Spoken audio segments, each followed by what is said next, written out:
Everybody ready?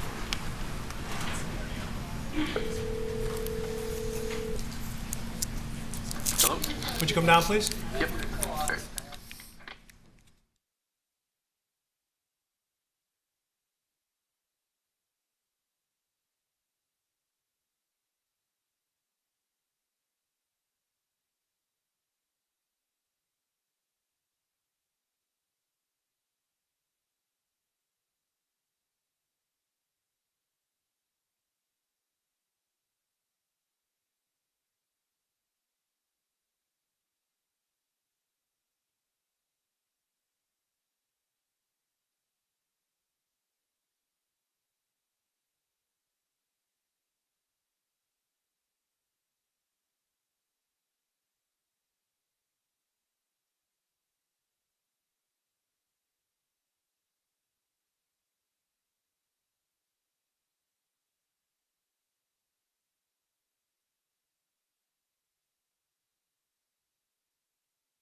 Let's continue, Mr. Vinger. Thank you, Judge. Good afternoon, ladies and gentlemen. I'm going to continue on. I hope your full stomachs won't distract you too much from the presentation here. So I had been talking about the murder of Joseph Rosenbaum. And as you can tell, I'm trying to go in chronological order. I'm trying to go through these events in a way that makes the most sense. So count one of the information is with regard to Joseph Rosenbaum. The second count of the information pertains to Richie McGinnis, who you heard testify.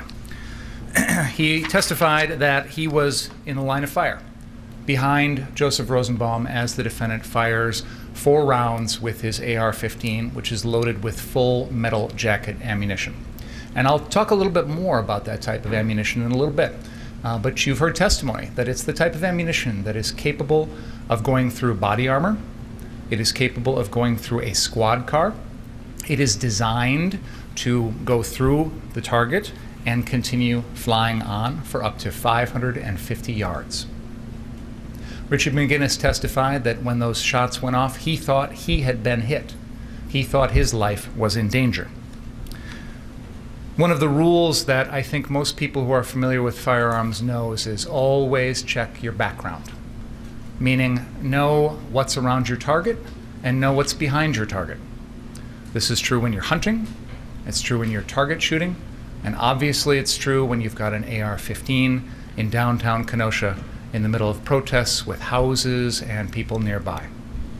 But there's no indication the defendant cared one bit about his background, cared one bit about where those bullets were going to go, and as I said, he put Richie McGinnis in danger. Richie McGinnis, after this incident you've seen on the videos, goes to try and help Joseph Rosenbaum and has his own video shows when he first gets there, he finds Mr. Rosenbaum's body face down on the ground. And I'm going to play this exhibit 15 for you.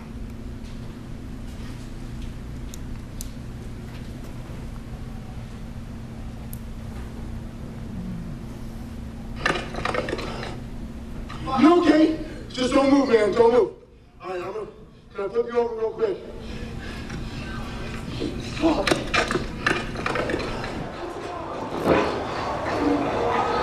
I'm gonna flip you over real quick, bro.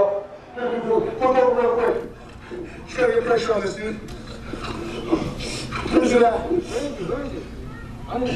Turn it off. Where's that, dude? Get a light on it. Get a light. Give me a fucking light. Put pressure on it. Where, dude? Where's the hole? He's right here. He's taking his head. Come on. Put pressure. Hold on.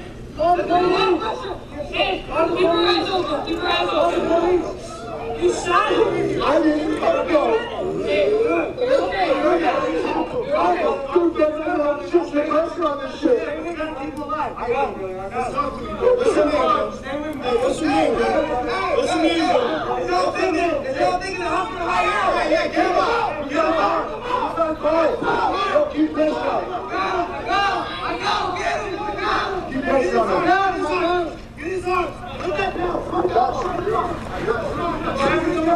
I will carry you. Keep pressure.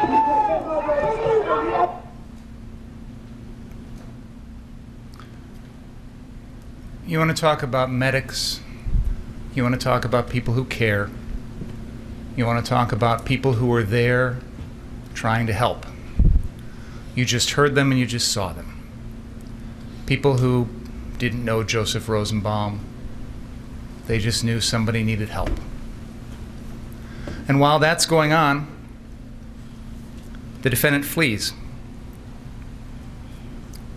callously disregarding the body of the man that he just shot and killed.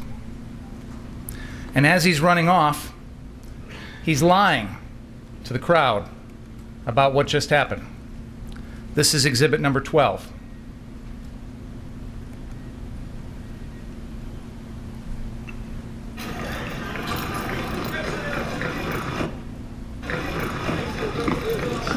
So there was just like 6 shots. It went off.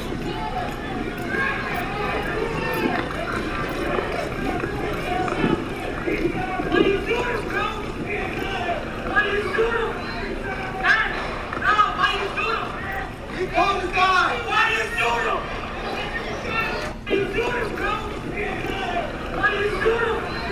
Hey, no, why are you doing? He called the guy. Why are you doing? What are you doing, bro?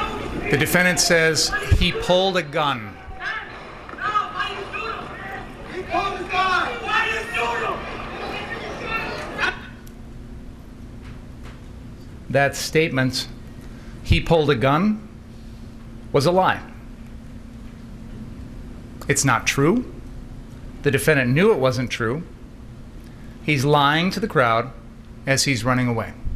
Joseph Rosenbaum didn't have a gun. The defendant knew he didn't have a gun. The defendant is lying to save his own skin instead of going and trying to help the person that he has just shot and killed. In exhibit number 3, Gage Grosskreuz's Facebook Live video, he tells a similar lie. As they're running, Mr. Grosskreutz asks the defendant, "Did you just shoot someone?" And the defendant says something about the police and then says, "I did not shoot anyone." And this is similar to the lie that he told Jason Lukowski at exactly that same time. As he passes Mr. Lukowski, he says, "I did not shoot anyone." And that was established through Mr. Lukowski's testimony. And again, I think it's worth emphasizing at this point that Jason Lukowski had just met the defendant maybe an hour. This is about 11:50 at night. Mr. Lukowski got there about 10:45.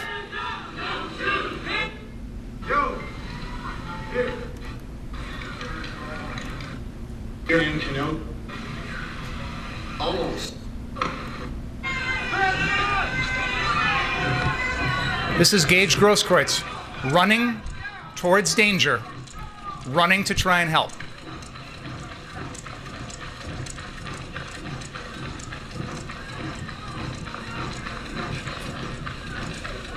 This is exhibit number 3.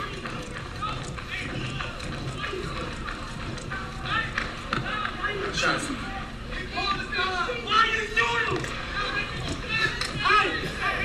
Hey, what are you doing? You shot somebody? Who shot? Who shot? Hey, what are you doing? You shot somebody? Who shot? Who shot? Listen to the second thing he says. You shot somebody? Who shot?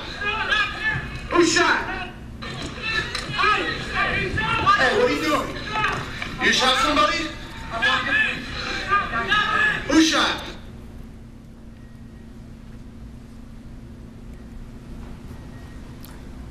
It's hard to tell what his exact words are. I hear the word not pretty clearly in there, as in I did not shoot anyone, I did not do anything. Jason Lukowski, he lies to. The crowd, he lies to. Gage Grosskreutz, he lies to. So at this point, the crowd is dealing with what they perceive to be an active shooter. Someone who has just shot someone, who is still in possession of the gun, who is fleeing the scene, and how are we supposed to know where he's going next? You know, all night that night, the crowd has been hearing the sound of gunshots, they've been hearing fireworks, firecrackers, but now someone actually has been shot.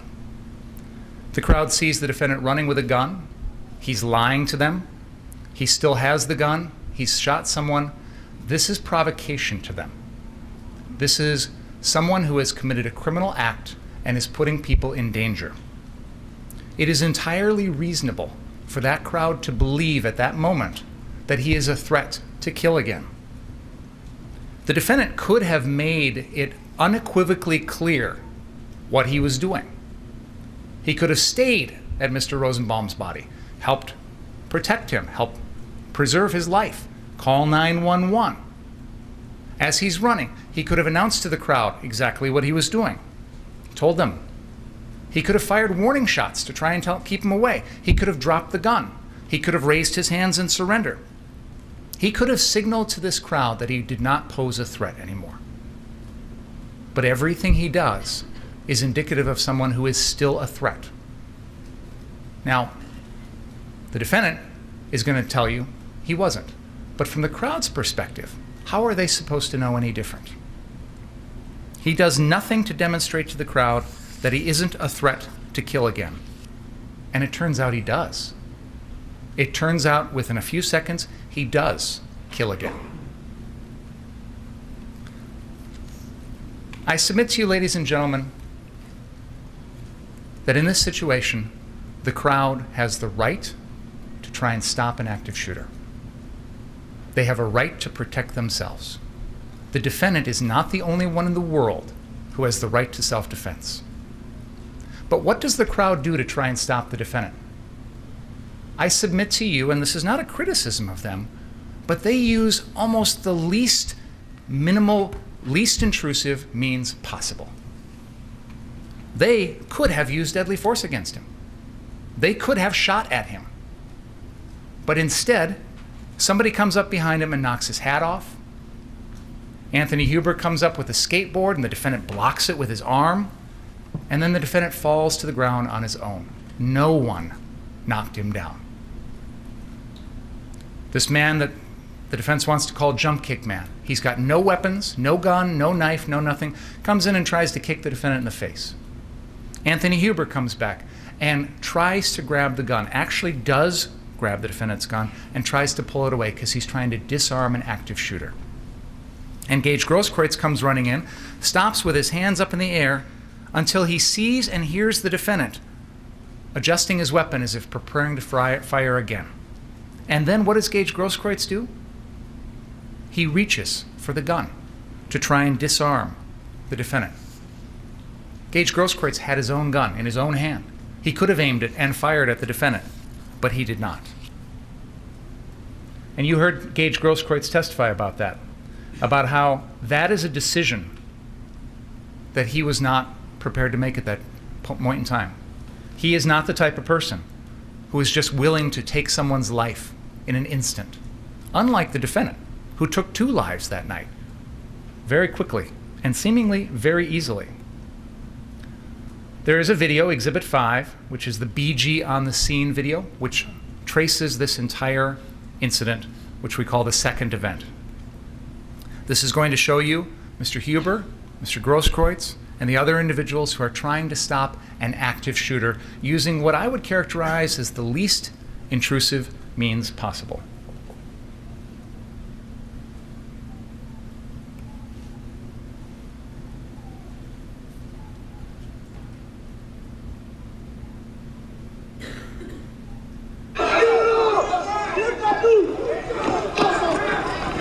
Someone knocks his hat off. Anthony Huber comes in with a skateboard.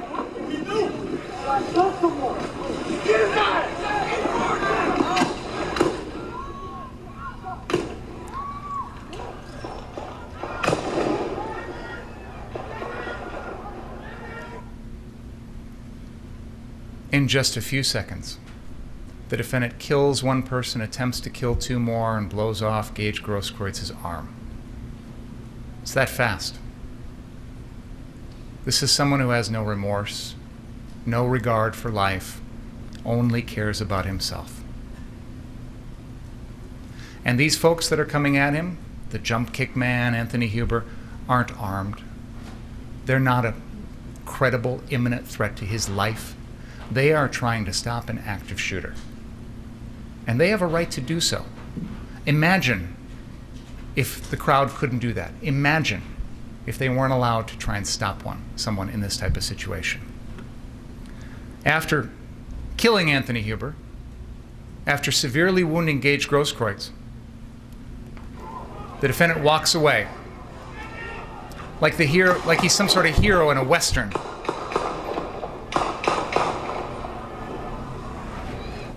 Without a care in the world for anything he's just done.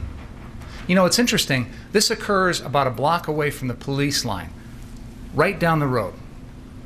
If the defendant's so concerned about his safety, the police are right there. And in fact, they pull up to this scene almost instantly. The defendant's got his medic bag on. He proclaims himself a medic. He doesn't know at this point if Anthony Huber's dead or alive or capable of being saved. And yet the defendant offers no assistance, makes no attempt to try and help anyone else. All he cares about is himself.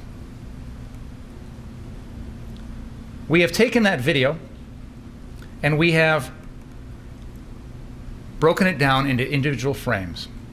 And I want to take you through, frame by frame, the incident with Gage Grosskreutz. Because a lot has been made about Mr. Grosskreuz's motions and what he does and where he goes and things like that. So I think it's helpful for us to take a look at this. So this is Exhibit 80, beginning with frame 356. At this point, you can see that Anthony Huber is staggering off after being shot in the chest. The wound has entered his lower left rib cage and has wound up almost exiting near his right shoulder. It has ripped through his ribs, his heart, his aorta, and he may not technically be dead, but he's going to be dead within a few seconds. He is stumbling away. The defendant has the weapon pointed towards Gage Grosskreutz here, who is cowering, hovering, hiding, covering his head, trying to stay out of the way. And I'm going to go frame by frame here slowly as we see the movement. Now we see the gun is moving down towards Gage Grosskreutz. It is pointed directly at him from a distance of just a couple of feet.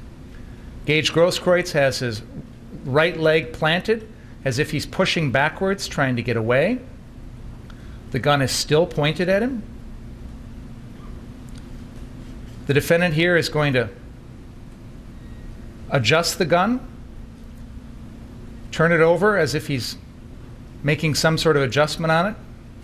Gage Grosskreutz testified that this was a movement that he interpreted as the defendant preparing that gun as if it was going to fire again, as if clearing a jammed round so that he could shoot it at Mr. Grosskreutz.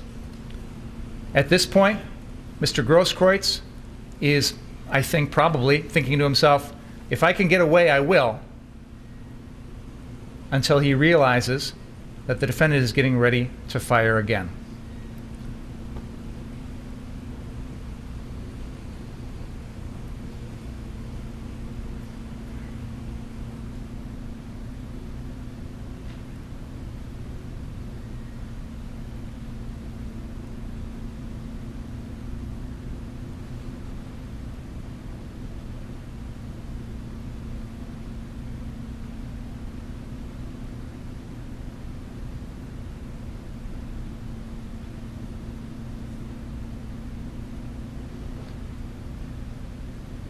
In none of these frames is Mr. Grosskreuz's right hand with his Glock pistol pointed at the defendant.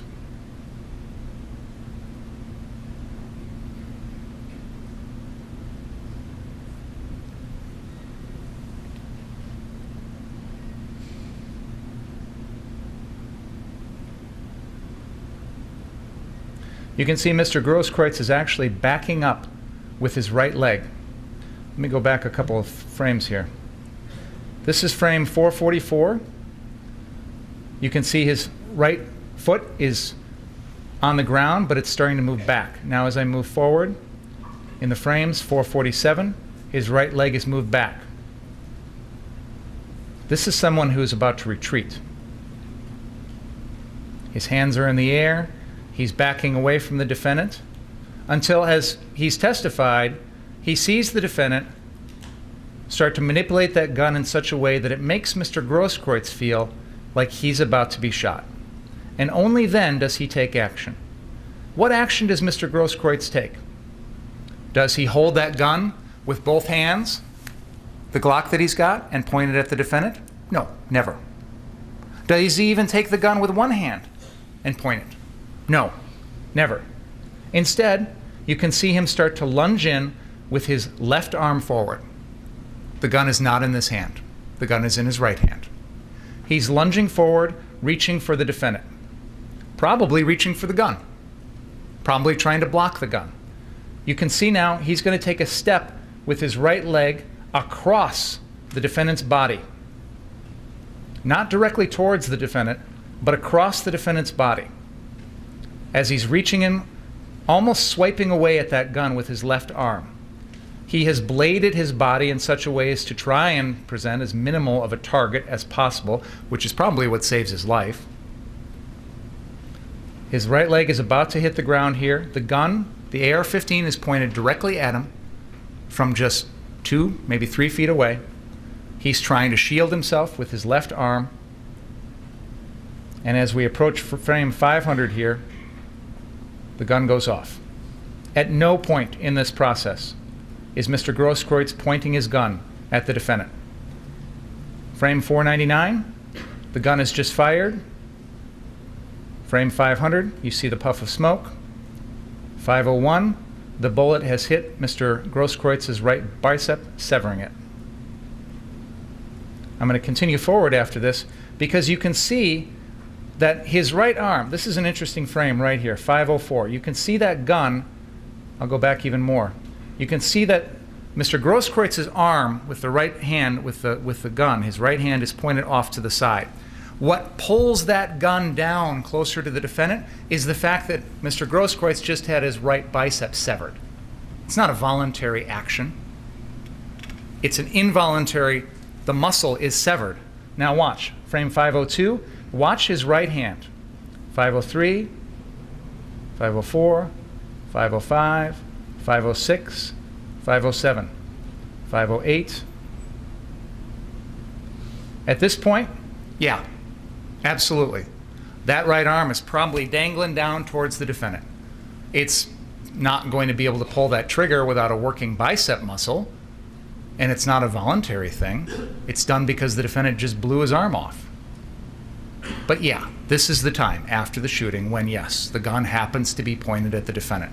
And I got to stop here for a moment and highlight the hypocrisy of the defense. Because according to the defense, if someone has a gun, they're a threat. If someone points a gun, they're a threat. There's only one exception to that. The defendant. By their logic, he gets to run around with a gun all night. But, oh, we're not supposed to take him as a threat. He gets to point the gun at everyone. But, oh, we're not supposed to take him as a threat.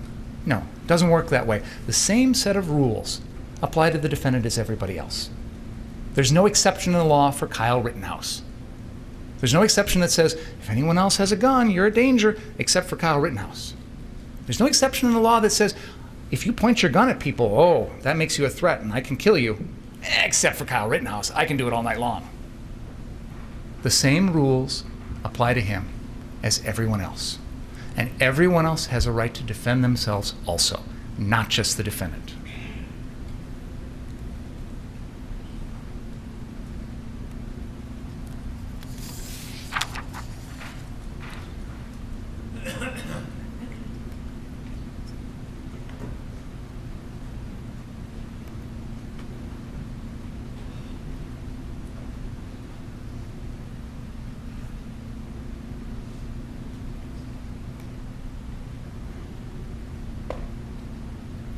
We have shown you photos and videos of Gage Grosskreuz's injuries.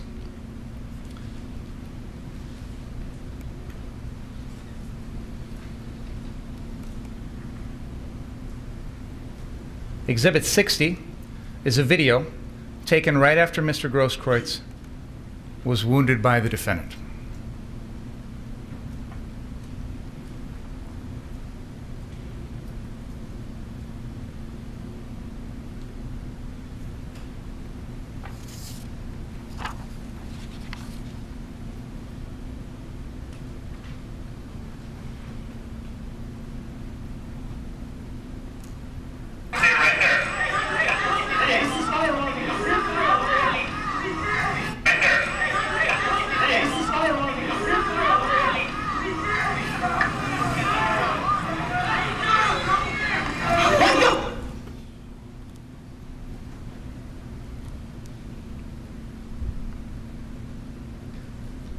It's hard to look at, but this is what we're dealing with. When you fire an AR-15 at someone from close range, this is what it looks like. I guarantee you, ladies and gentlemen, the defendant had no clue what his gun was capable of. He didn't even bother to pay any attention to it, didn't concern himself with what he would be doing to other people. But this is what happened. Let's not flinch away from this. It's important that we understand what that gun was capable of that night. It killed 2 people, and it did this to Mr. Grosskreuz's arm.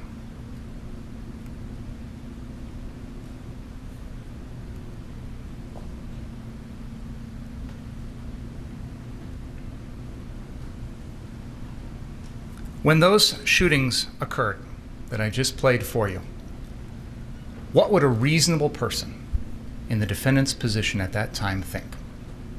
The good news is, ladies and gentlemen, you're going to tell us. As part of your decision in this case, you will represent the reasonable person, of ordinary and prudent person, and you will put yourself in the defendant's shoes that night. I submit to you that at the time of those shootings, a reasonable person in the defendant's shoes would have known that he had provoked Joseph Rosenbaum by pointing his gun at someone else, that the defendant had put someone else at risk of dying by doing that. The defendant should have known that the crowd was aware of the fact that he had just shot someone and that they felt their lives were in danger. That is reasonable. It is also reasonable to understand that at that point, Gage Grosskreutz had just witnessed all of this. He had heard the defendant had shot someone. He'd heard the defendant lie about it. He saw the defendant shoot at Jump Kick Man at close range, miraculously missing. Had seen the defendant kill Anthony Huber. Gage Grosskreutz reasonably believed his life was in danger at that moment. And he was proven correct, because the defendant shot him too. So when you consider what's reasonable in this case, consider whether or not it's reasonable for a criminal to be able to shoot himself out of a crime scene. When a bank robber robs a bank and runs away and the crowd comes after him, can he just shoot anybody and claim self-defense? If someone comes up to that person and tries to stop them, tries to disarm them, like Anthony Huber did, do they forfeit their life? Did Anthony Huber forfeit his life by trying to be a hero and stop an active shooter and protect others? Is that justified? Can the defendant just kill him? In this case, the crowd was right. The crowd knew the defendant had just shot someone. When they're coming after him, they know he's just shot and killed Joseph Rosenbaum. But you know, not every active shooter situation is the crowd have perfect knowledge. When they're told that person running up the street just shot someone, we don't have time in the moment to go back and take a look at the body and replay the video and make a decision before going after the person with the gun. You know, we've had several police officers testify that in an active shooter situation, their first instinct, their first training is to go in and stop the threat. They don't sit there and wonder, well, maybe it was self-defense. I don't know. I'm going to, wait and see. And every day we read about heroes that stop active shooters. That's what was going on here. And that crowd was right. And that crowd was full of heroes. That crowd did something that, honestly, I'm not sure I would have had the courage to do. If I see a guy running up the street with an AR-15 and I hear he just shot somebody, my first instinct is not to approach. Anthony Huber was different. Jump Kick Man was different. Gage Grosskreutz was different. That doesn't make them a threat to the defendant's life. It doesn't make their lives worthless. They don't give up their right to defend themselves. They have just as much right as the defendant.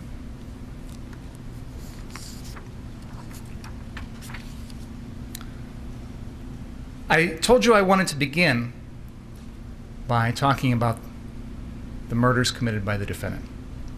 Now I want to go back and put it all in context for you. And that context starts with, bruh, I'm just trying to be famous. The defendant's TikTok profile. 4 doors, more whores. Picture of him up in Ladysmith, probably in early May, proudly holding his new AR-15. Up until August 25th, 2020, this is the only time he'd ever fired that gun.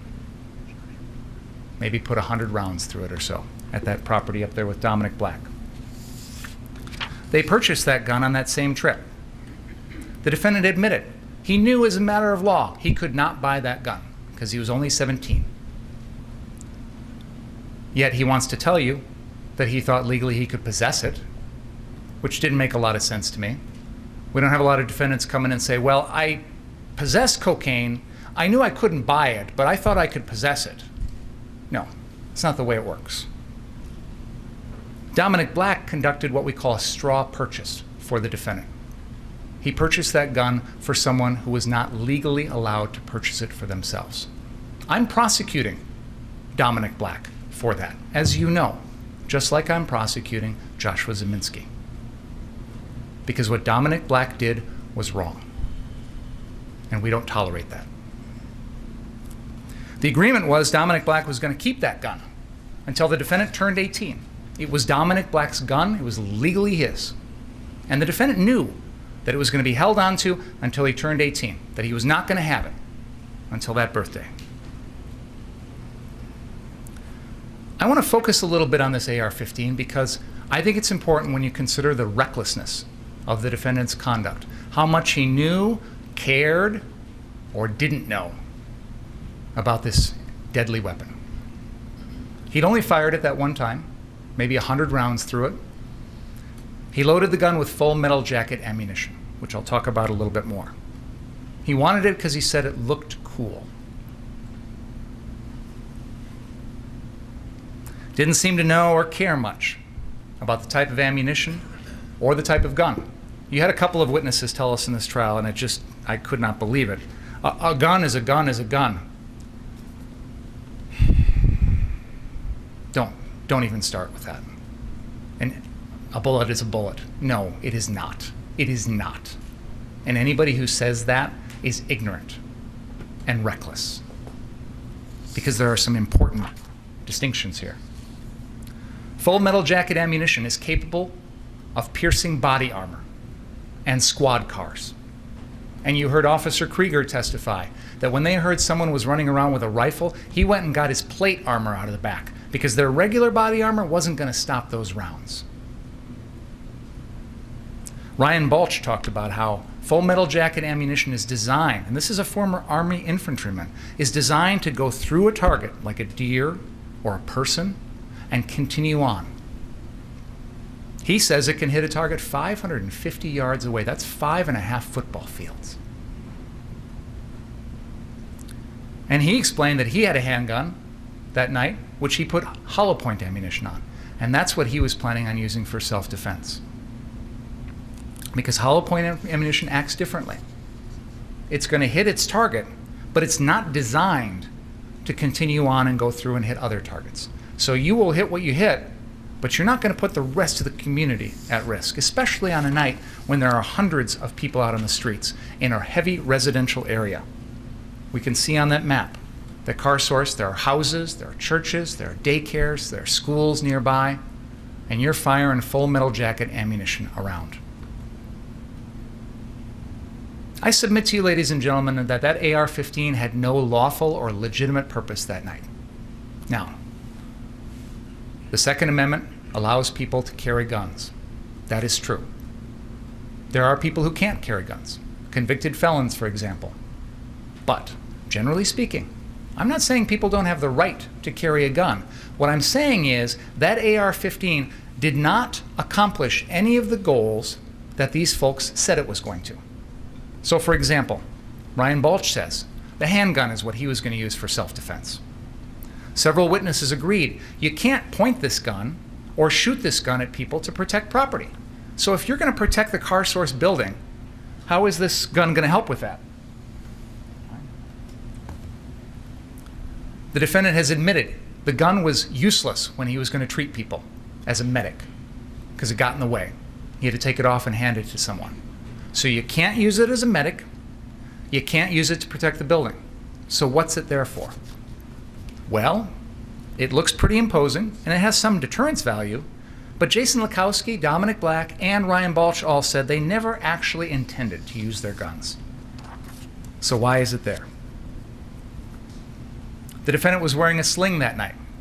He purchased that sling at Jelinski's that afternoon. The purpose of the sling was so the gun couldn't be taken away. Wouldn't fall off, he wouldn't lose possession of it. It was designed to help him retain possession of that gun. And he loaded it with 30 rounds, the full magazine, capable of killing 30 people or more. Why do you need 30 rounds of full metal jacket armor to protect a building? This AR-15 is completely incompatible with the role of a medic. Richie McGinnis testified he's been to demonstrations in Seattle, Portland, Washington, D.C., New York, Minneapolis. He's never seen anyone walking around claiming to be a medic with an AR-15.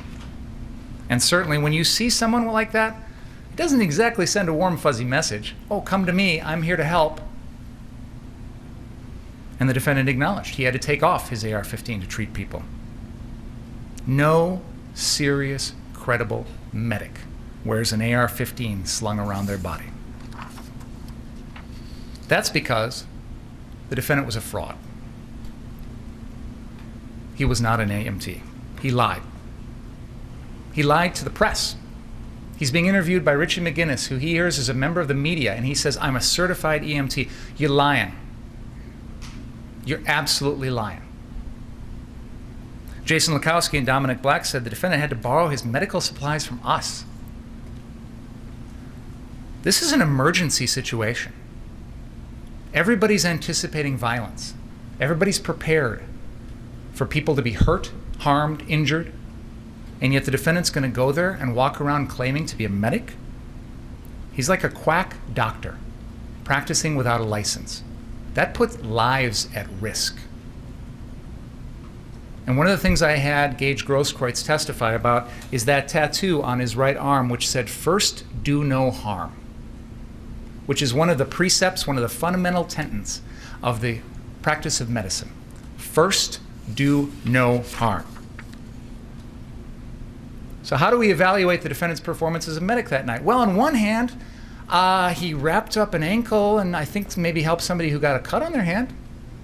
Yay. On the other hand, he killed 2 people, blew off Gage Grosskreitz's arm, and put 2 more lives in jeopardy. So, you know, when we balance your role as a medic that night, I don't give you any credit. He showed no remorse for his victims, never tried to help anybody that he hurt, and even on the witness stand, when he testified on Wednesday, he broke down crying about himself, not about anybody that he hurt that night. No remorse, no concern for anyone else. For him to call himself a medic is an insult to anyone like Gage Grosskreutz, who spent hundreds of hours training and working hard to become an EMT. It's an insult.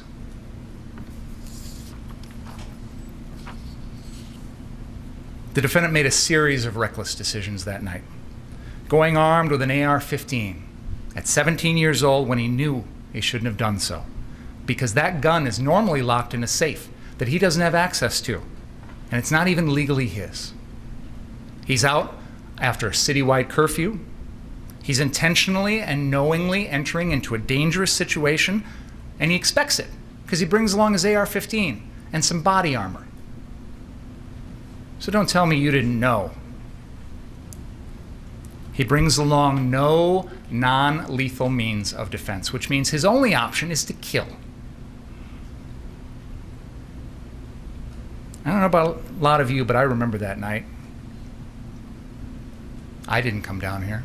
I don't think most reasonable people did. In part because we all knew it was going to be violent and dangerous. Most reasonable people, to the extent they came out, they were gone by then.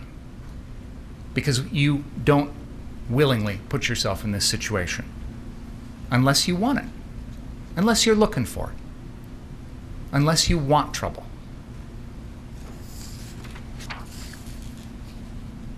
Now, to put this in perspective, at this time here in our community, there were people who were scared.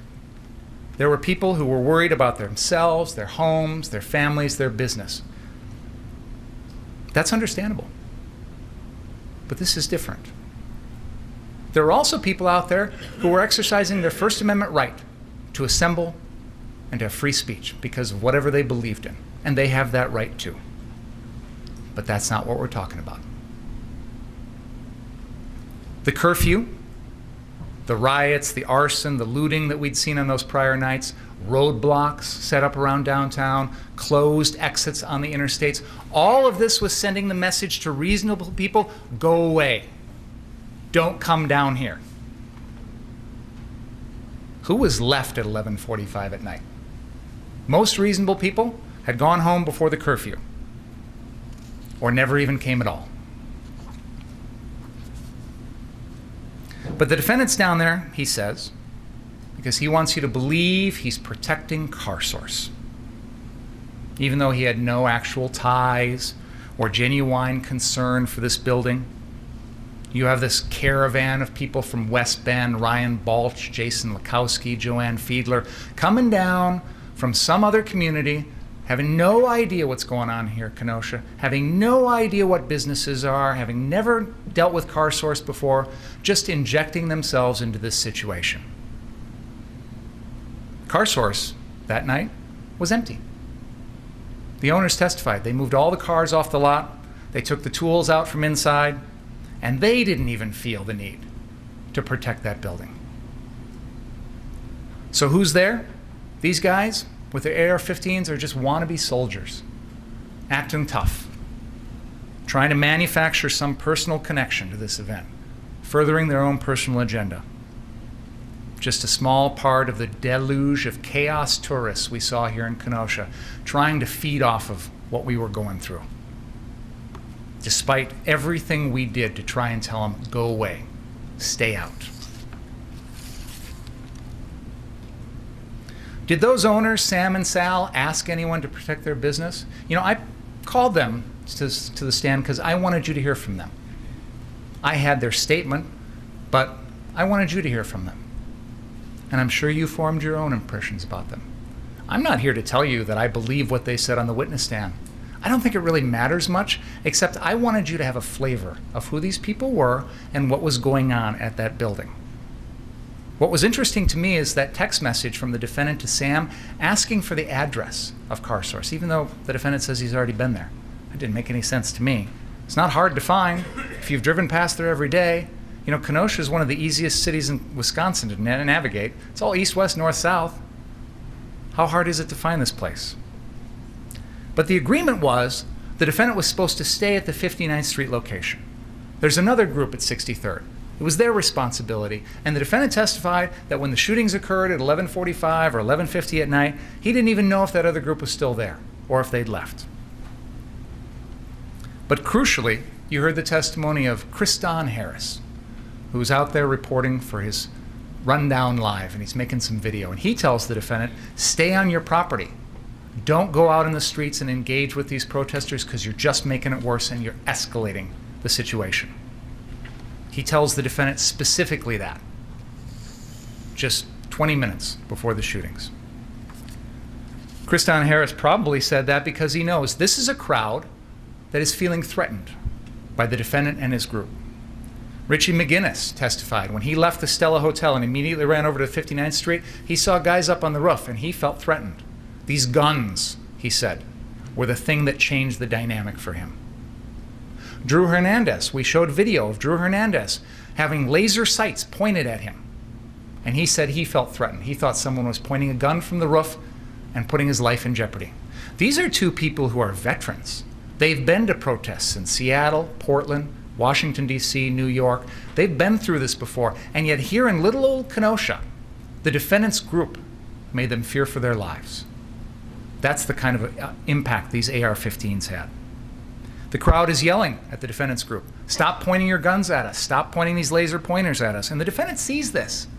He's well aware of the fact that the crowd out on the street is hostile. They don't react well to him. And he knows that by 11:35 at night, this crowd is all the way down there south of 60th. That's where they're at. So if I go down there, I need to be prepared and I need to expect that these folks are not on my side.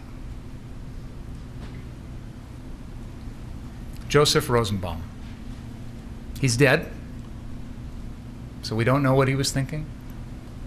We don't know what was going on in his mind. That makes him an easy target for the defense today because they can stand up here and pile on him and destroy his reputation, and he can't speak for himself. That happens a lot in homicide trials. Blame the victim who can't speak for themselves. So I'm going to tell you a little bit about Joseph Rosenbaum, and you've heard some testimony about him. He had been in the hospital, left it that day, had a clear plastic bag with his possessions, toiletries, a water bottle. We've all seen this. You get it in the hospital. It's pretty common. He's walking around like it's pretty much his only possession in the world. He visits Carrie Ann Swart, his girlfriend, and then happens to wander downtown into the middle of civil unrest. No indication he planned to be there. No indication he's part of any sort of movement. He just happens to stumble into it. So what does he do that night? Oh, let me tell you all the awful things Joseph Rosenbaum did. He tipped over a porta potty that had no one in it. He swung a chain. He lit a metal garbage dumpster on fire. Oh, and there's this empty wooden flatbed trailer that they pulled out in the middle of the road, and they tipped it over to stop some bearcats, and they lit it on fire. Oh, and he said some bad words. He said the N-word.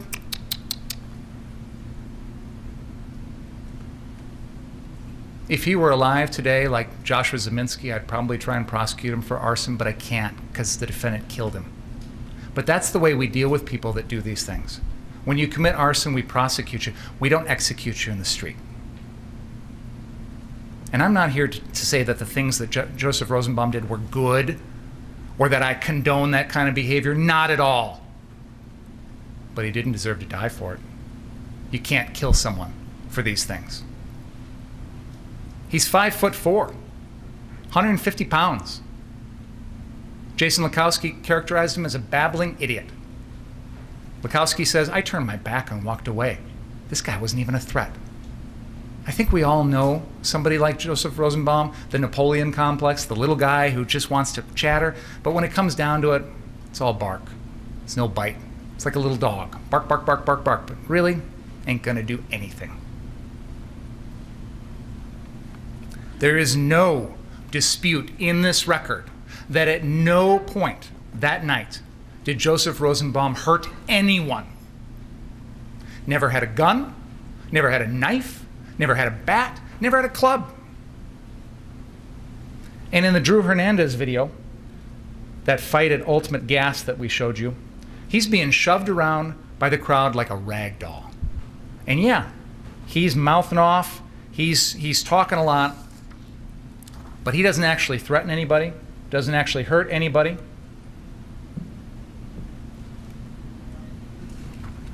They're pushing him around like he's a tiny little person, which, frankly, he was.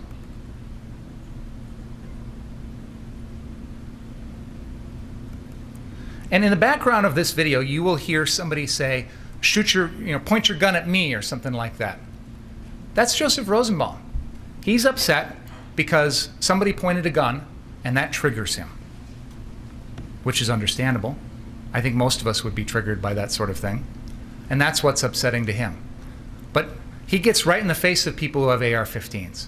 Never reaches for their guns, never rears back to punch anyone, never even lays hands on anybody.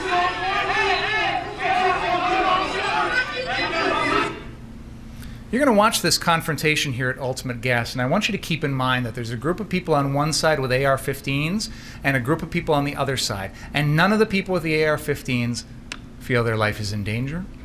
None of them shoot their guns. They can handle themselves. The defendant can't.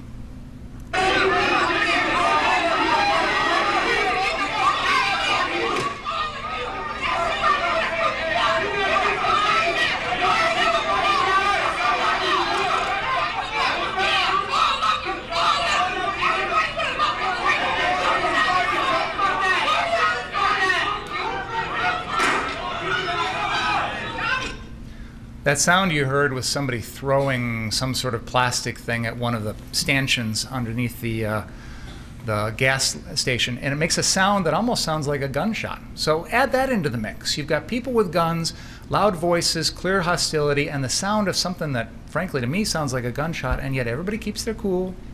Nobody hurts anybody. Nobody fires a gun. And watch how they push Joseph Rosenbaum around like a rag doll.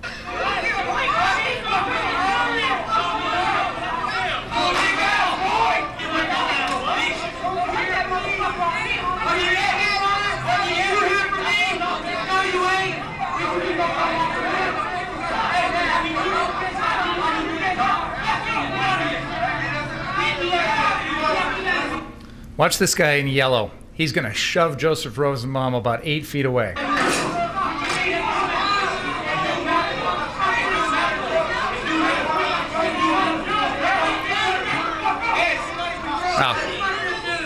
I guess it was a different guy that did that, but they're shoving him around like a rag doll.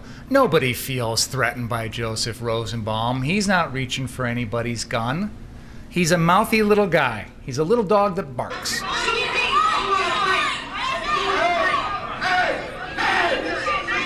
And you know what he's going to do now? He's going to tell him, hey, I need to go grab my bag. I don't have my bag. So they let him on through.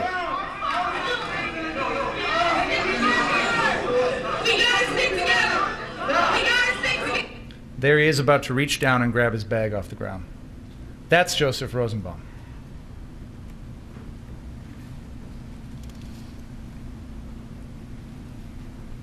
You've heard testimony that he tells people, shoot me, asking them to shoot him. I'm curious how that's a threat to anyone else.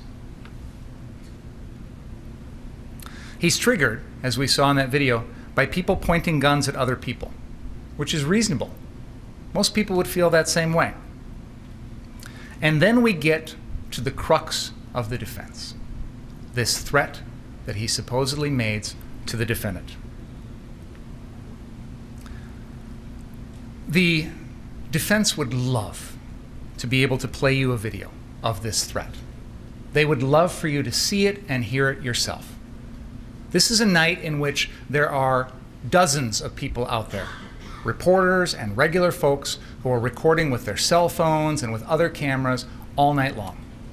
We have shown you video of almost every minute of the defendant's night from multiple different angles, and yet you have not been shown a single video with this threat. Nowhere. It's not out there. Ryan Balch testified, and we have his transcript.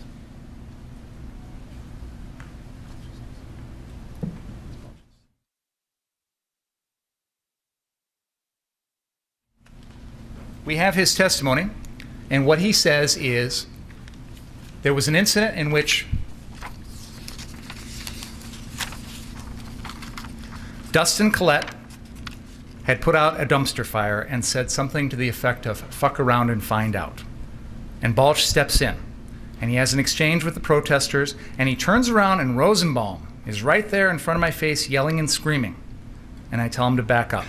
And he goes, you know what? If I catch any of you guys, blah, blah, blah. So that's the timing, according to Ryan Balch. Right after that dumpster fire. Kriston Harris from the Rundown Live was there, physically, standing right next to Ryan Balch. Not only was he there during the dumpster fire, but he stays with Ryan Balch and or the defendant for the next 6 or 7 minutes, recording everything. And I've played this video for you. It is Exhibit 18. And I played for you a period of time from 1 hour and 22 minutes to 1 hour and 28 minutes. And I asked Kriston Harris, I call him to the stand, and I said, I'm going to ask you 2 questions. Number 1, do you independently remember seeing Joseph Rosenbaum, hearing this threat? And he said no. And then I said, okay, well, maybe you missed it, because, you know, there's a lot going on. So will you rewatch your video for me and tell me, is it in there? And he said no. This video captures that entire period of time with Ryan Balch and the defendant right there, and there's no threat. There's no Rosenbaum. It didn't happen. The defense desperately wants this because they've got to give you a reason why it's okay to kill Joseph Rosenbaum. And this threat is critical to their case. But it's not there. In exhibit number 3, and I'll play it for you here as I'm talking. Joseph Rosenbaum isn't even visible. Now, I submit to you that even if, I'm sorry, this is exhibit 18, even if there was a threat made, it's still not enough because Joseph Rosenbaum's unarmed and you can't kill him. But the defense has pinned a lot of their case on a threat that didn't happen and they can't prove. It's not on video. It's not there. So I'm going to pull up exhibit 18, the Rundown Live video, and I'm going to go to that mark.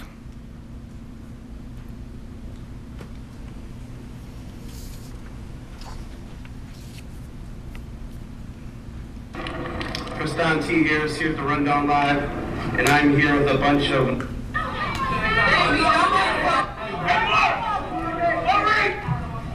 Kriston T. Harris here at the Rundown Live. If you are live, share this in all your groups, your forums, start watching, protect... It's just like the year, man. So here, Yeah, right? here's the dumpster fire. 20 is a blunt, it would be just a fucking stem. It would just be sad and see, man. I could use a doobie right now. Joseph Rosenbaum is not in this video.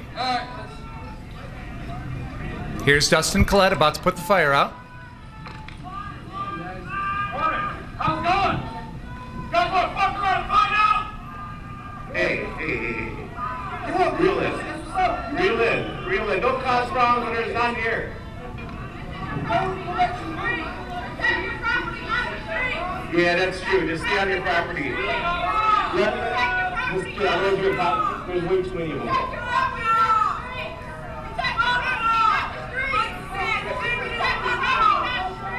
I have to agree with her. There's Ryan Balch standing right next to Gage Grosskreutz. Joseph Rosenbaum isn't here. And the defendant and his group are being told an important message. As long as you stay on your property, but don't go out there and cause trouble.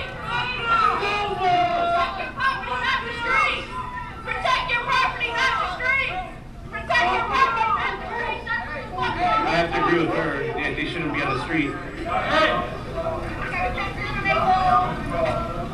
They're just protecting their property. One of the guy's an asshole. I know, I thought they were yelling at them. I was like, No, what? Well, we did get it lit up. One of the guys losing his patience. He should go inside. Yeah, that's what we're about to send him. Yeah, if you guys can switch him out. He's talking to Ryan Balch right now. He's got a lot of rage. He says the wrong thing. That's whole problem for this guy's life. Protect your property. They're respecting that. Just keep it there.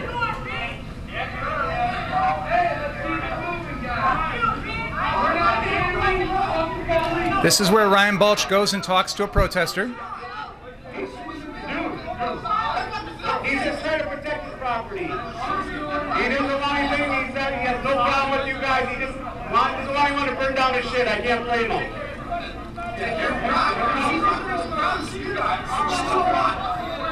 Understand?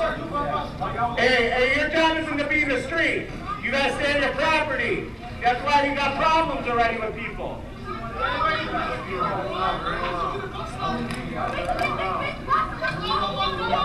No one bothering your property. Don't look for trouble with anyone. A medic? I know you are, but like, they got their own medics, and you know, if somebody's close by, take care of them. I know you're just trying to make peace. I get that, but they don't look at it that way. They look at you guys as it's as much as you guys are afraid of them before they march down here. I know, but like when the conversations are having.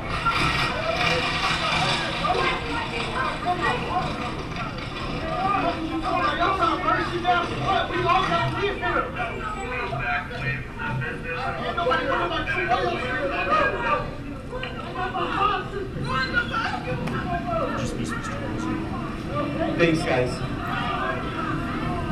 Back away from the business. Back away from the business.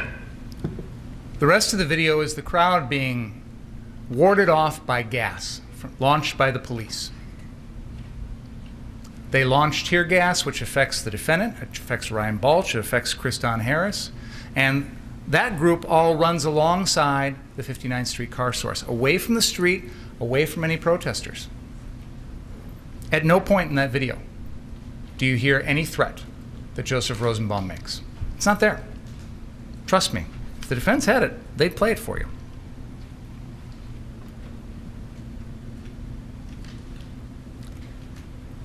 Now, they want you to believe that that threat is made, and they also want you to believe that it was something that the defendant took into account when he decided to kill Joseph Rosenbaum. One of the questions that occurs to me is, how would the defendant even know who that guy is? Because earlier in the night, Joseph Rosenbaum is wearing a red shirt and a blue bandana. But by the time he's killed, he's got no shirt on. He's got no blue bandana. This is someone the defendant has never even met before. He's one of hundreds of people in the crowd. And yet, we're expected to believe that in a split second, the defendant remembers this guy? I don't believe so. So then, that video that I just showed you leaves off at about 11:35 p.m. The police have moved the protesters south of 60th Street. They've tear gassed the crowd, and there's no protesters left. 59th Street is no longer in any danger. It wasn't much danger to begin with. There wasn't anything left there to protect. But by this point, there's no more danger. As law enforcement comes through, you've heard this video where they tell the defendant and his group, "We appreciate you," and hand him out bottles of water. As long as you stay on that private property, yeah. No one is saying you don't have the right to stay on private property and protect private property. What people are saying, what the crowd is saying, is stay there. Don't go out looking for trouble. The defendant hears this message from the police and takes it the wrong way. He thinks, oh, well, now I'm junior policeman. I can go run around stopping crime. But I asked him and I asked some other witnesses, if the police are there on the scene and the protesters are gone, go home. Why are you still here? Shouldn't have been here in the first place. But why are you still sticking around? And interestingly enough, one of the questions I've always had in the back of my mind is, what's the end game here? When is this crew going to be done and decide that it's time to leave? Well, right after the defendant kills Joseph Rosenbaum, kills Anthony Huber, and comes back, they all flee like rats off a sinking ship.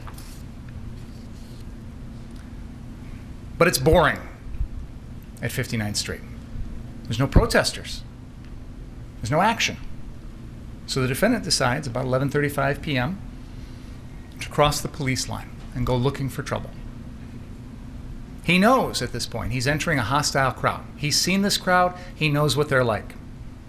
That's why he has to yell friendly to them, because he knows they're not going to see him and think he's friendly. And he knows he's got to have Ryan Balch with him, some sort of buddy to protect him. And he's immediately confronted by that man with the yellow pants who says, "You just pointed your gun at me." And the defendant says, "Yeah, I did." He admits that.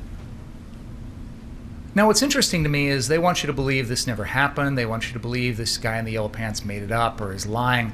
But he's just standing there by the side of the road, minding his own business, when the defendant happens to walk up to him.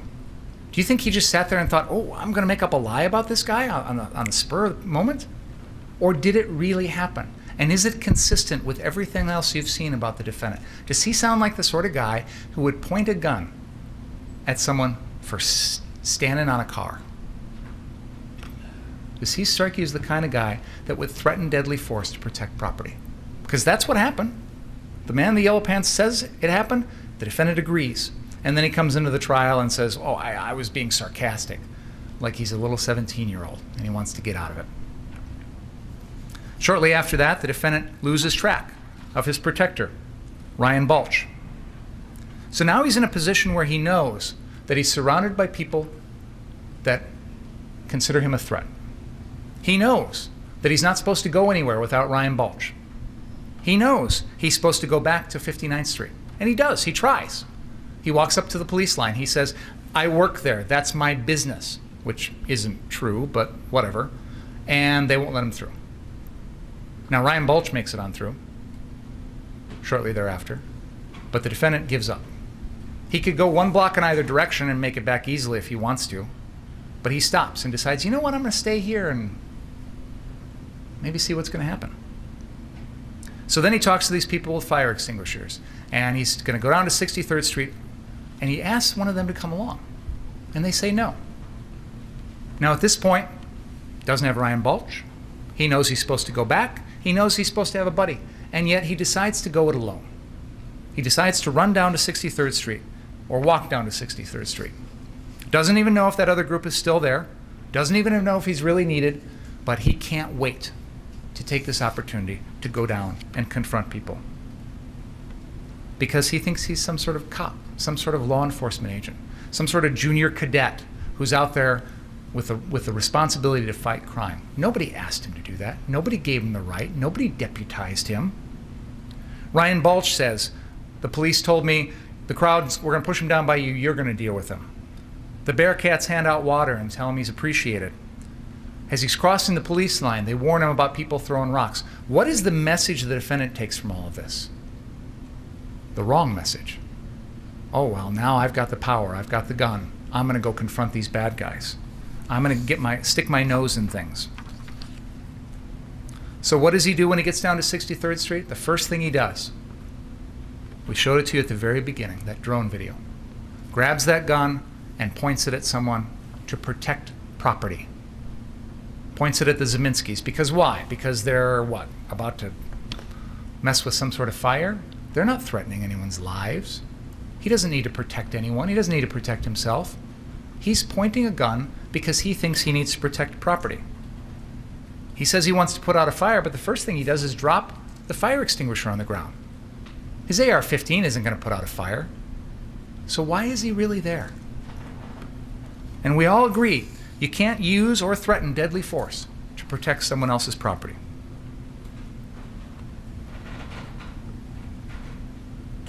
You are here to decide whether or not his actions are legally justified, not to buy pathetic excuses that might be given to you. As a teacher, when a student says to you, the dog ate my homework, that's an excuse. It doesn't get you out of the homework assignment. If you panic in a situation that is not reasonable, that is an excuse. It is not a legal justification. If you're 17, if you don't have training or experience, if you put yourself in a situation where you're in over your head, if you're scared, those are excuses. Those are not legal justifications to kill. They do not erase your personal responsibility for your own actions. The court has read to you the instructions in this case.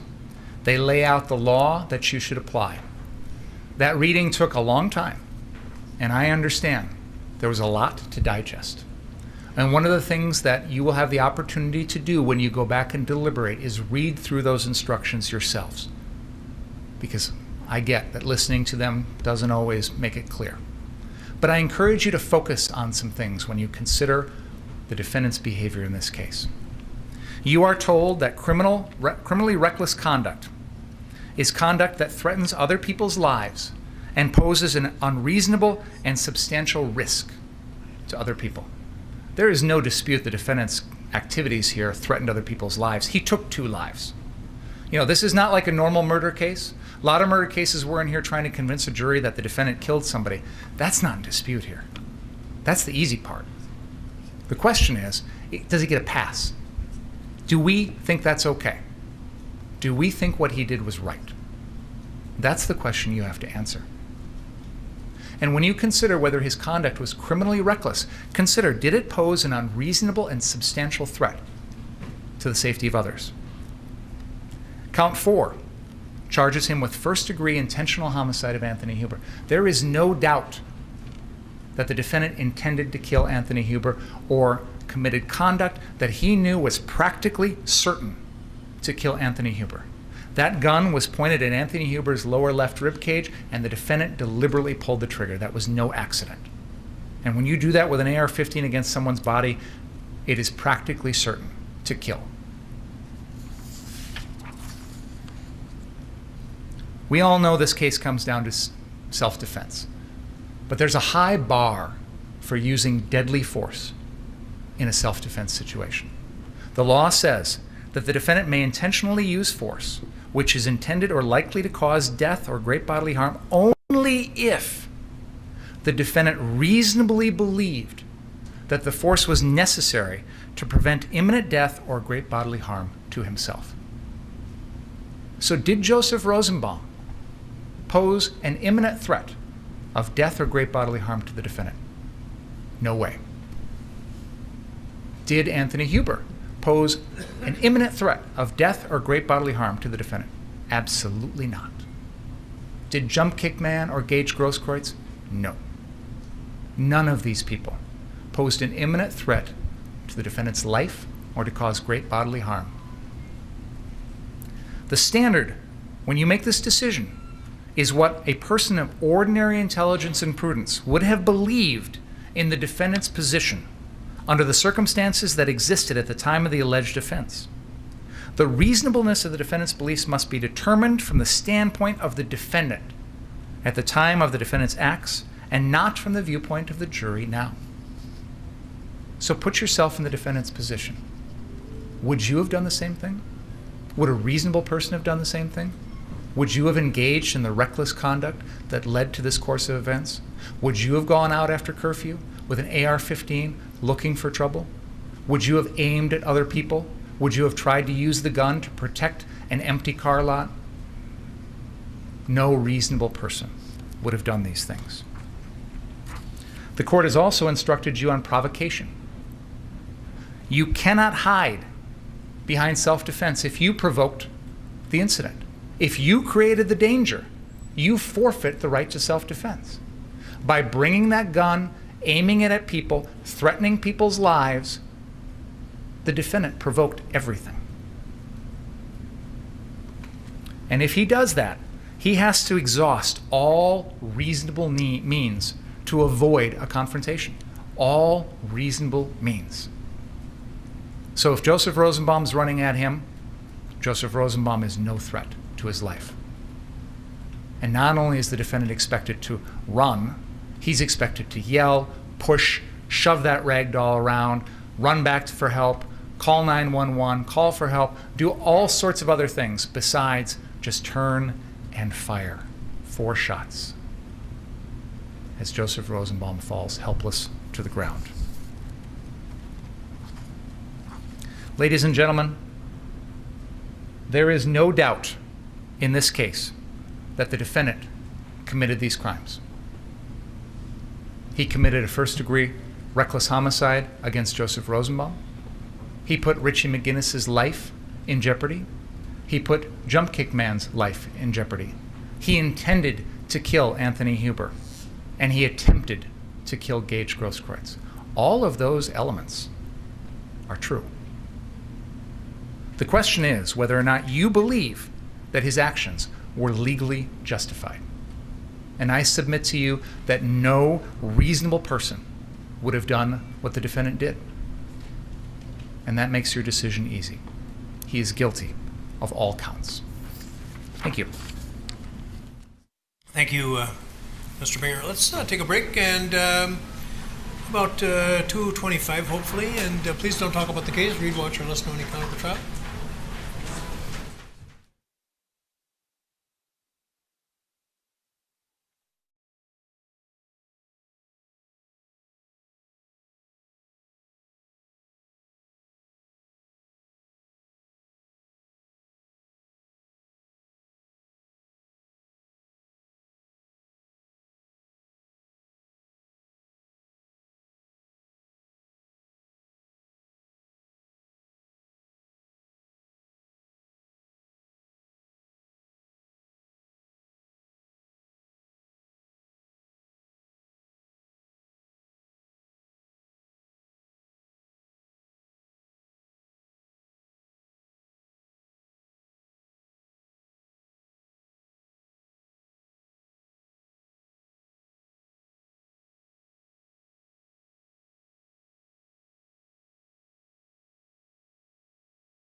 Did we resolve the issue about the length of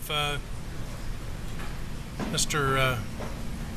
Binger's presentation? Judge, I don't think we agree. I did just get asked Mr. Attorney Richards for the timestamps. I think we agree for the most part on the second portion of the argument. It would have been from around an hour and 13 minutes. Detective Howard and I both timed the first part and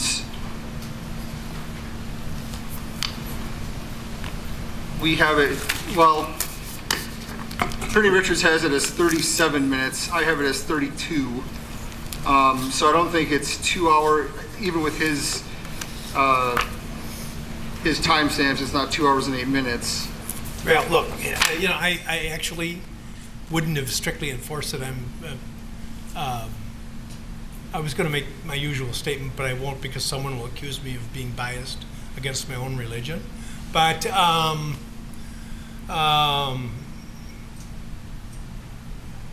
I usually have been quite permissive about this. I set very strict rules, and then I'm somewhat indulgent. So I probably won't call anybody about it. But so you can both talk for 8 hours. I just want you. Okay. Yeah, you got it.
May it please the court, ladies and gentlemen of the jury, good afternoon.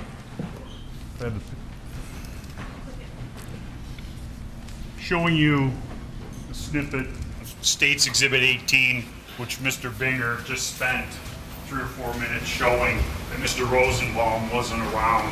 And my client couldn't know that he wraps his head in orange. Chain, bag, orange.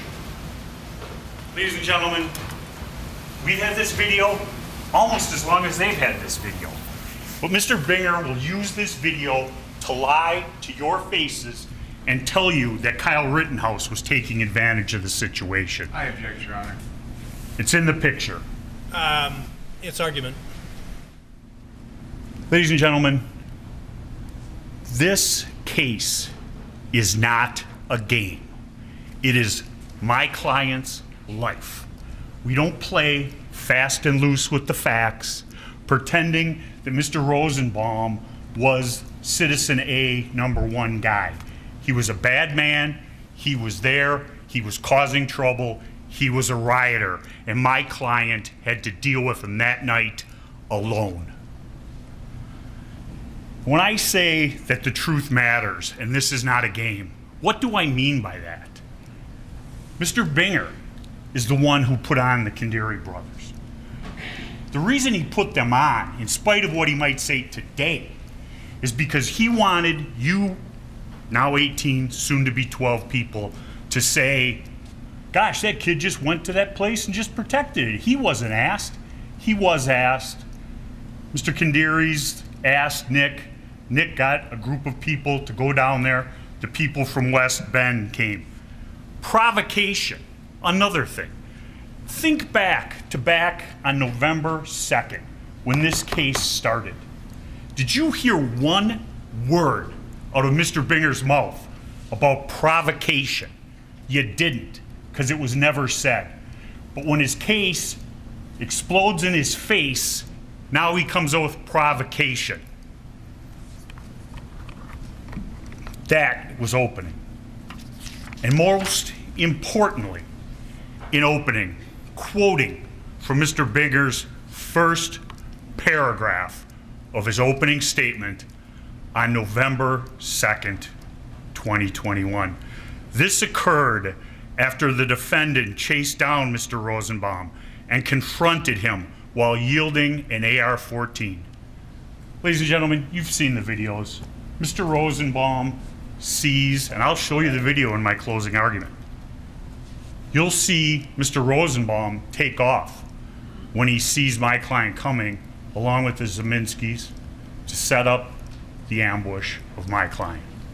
Provocation? I don't think so. The things that I've just pointed out to you, why is that a problem? Because one, he's lying. Two, he's misrepresenting. Or he wasn't prepared when he started this trial, and his closing argument has been a change to try and fit what has come out. Remember how when he was talking, there's no proof that the Rosenbaum and Zeminski knew each other? Maybe they did know each other that night, but they were together throughout the night. You see them together in pictures wreaking havoc in this city. And now we have the magic pixel camera that brings forth his provocation. I'm going to go through the charges and we'll talk about each one of them. Then I'll go through the witnesses and hopefully I'll bring it home in an honest and forthright fashion.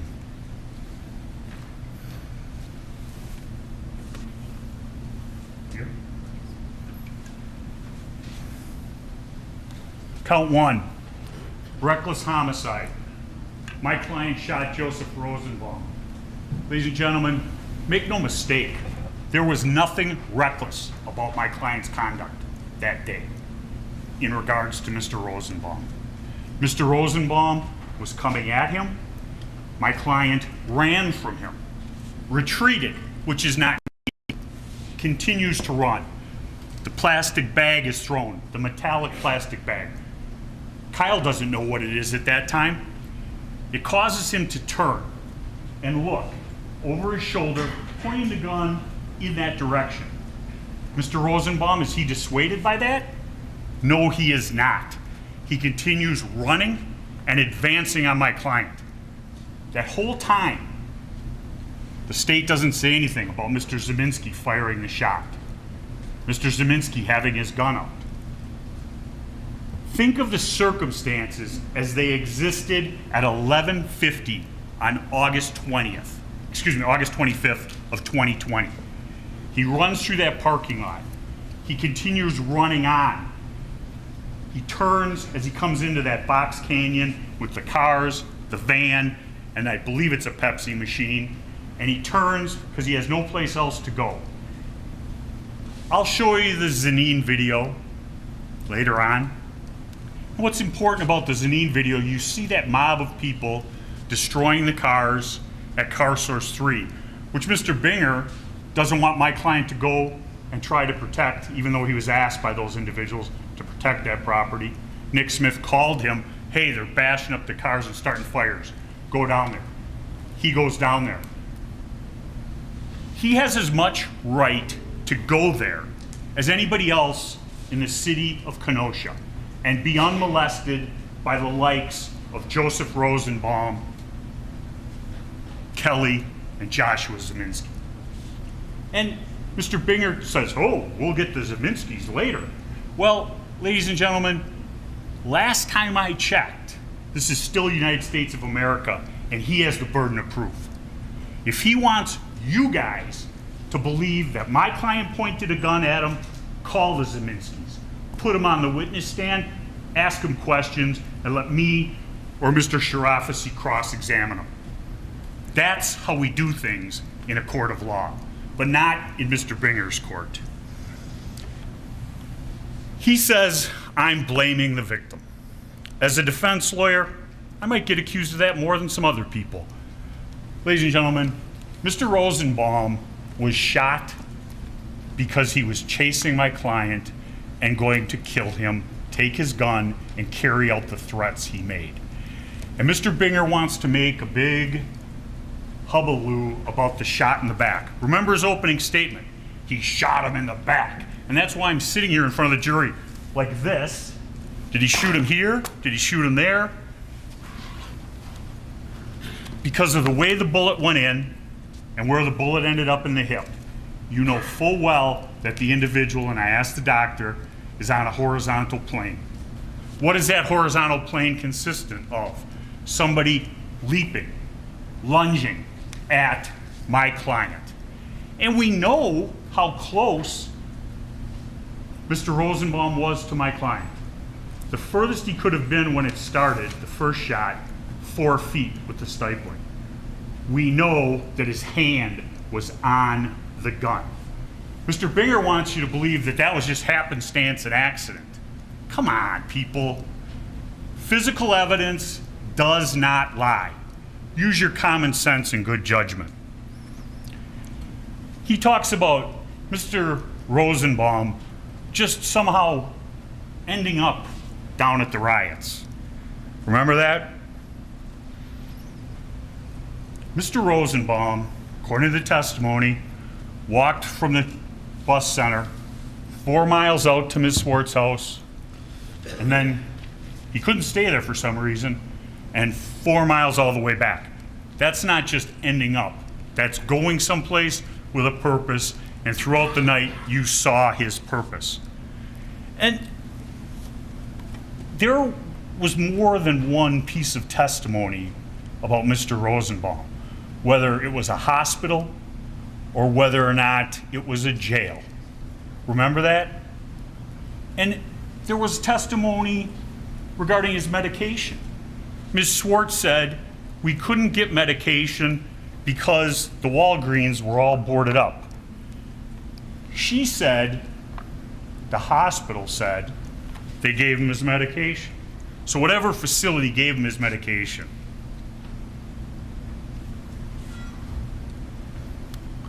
Mr. Binger, the man with the burden of proof, why didn't he bring in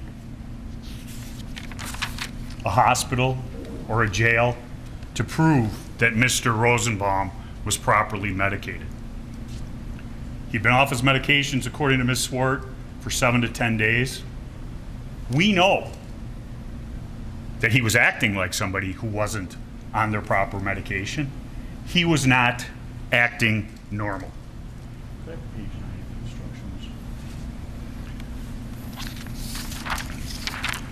Next.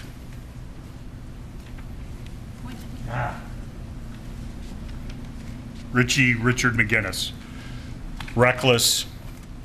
And here, Mr. McGinnis, I'd like to talk about, because the self-defense does not go to Mr. McGinnis, but if Kyle was privileged in exercising self-defense against Mr. Rosenbaum, it carries over to the endangering count of Mr. McGinnis. And Mr. McGinnis, specifically, if the defendant, and I'm reading directly from an instruction, page 9, second full paragraph, which you will be given, if the defendant was acting lawfully in self-defense, his conduct did not create an unreasonable risk to another. That is Mr. McGinnis. Ladies and gentlemen, when my client shot Joseph Rosenbaum, he feared for his life.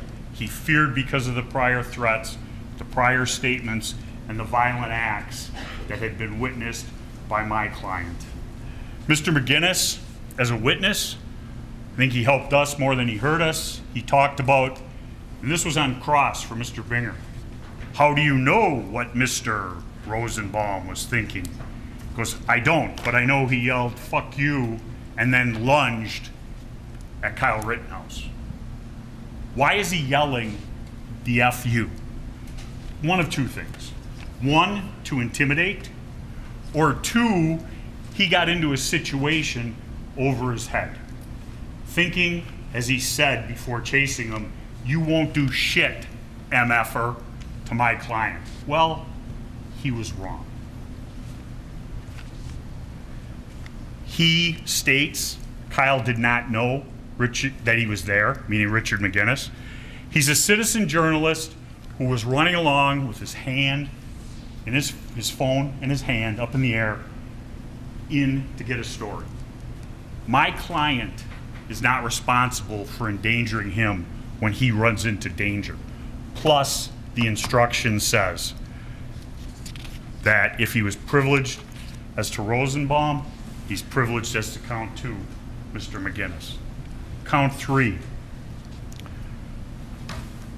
jump kick man.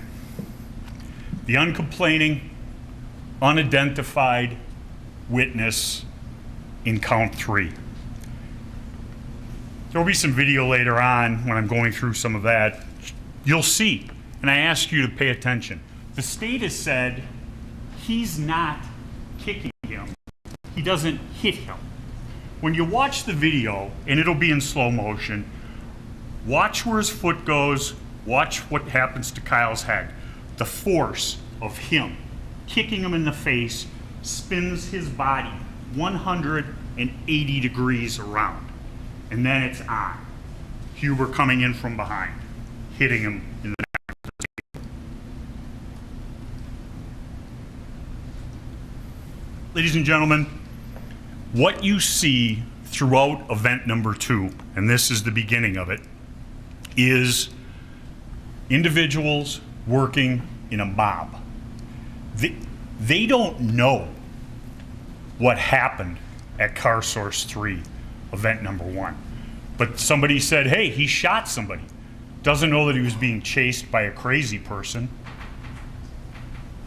But they're gonna get their licks in on Kyle Rittenhouse, or, as they perceive him, somebody from the other side who has been putting out their fires, causing problems for them, stopping them from wreaking havoc in Kenosha like they did the night before.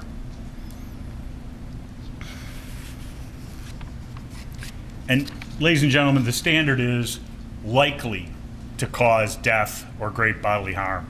Great bodily harm is defined as likely to cause serious bodily injury. A kick to the head is likely to cause a serious injury. Did my client suffer a debilitating injury as a result of that? No, but that's not the standard. Mr. Huber, he's a rioter, pushing a dumpster lit on fire, going to the barricades to pick up pepper balls, throw them back, pointing his middle finger at the police. He's assisting Rosenbaum at the gas station, hits Rittenhouse 2 times with the skateboard, and attempts to disarm him. You'll see it all in the slow motion video later on. And Kyle Rittenhouse is running away from Anthony Huber. The state wants to call my client an active shooter. And the reason they want to do that is because of the loaded connotations of that word. Everyone has heard of the theater killings, the school shootings, and things like that.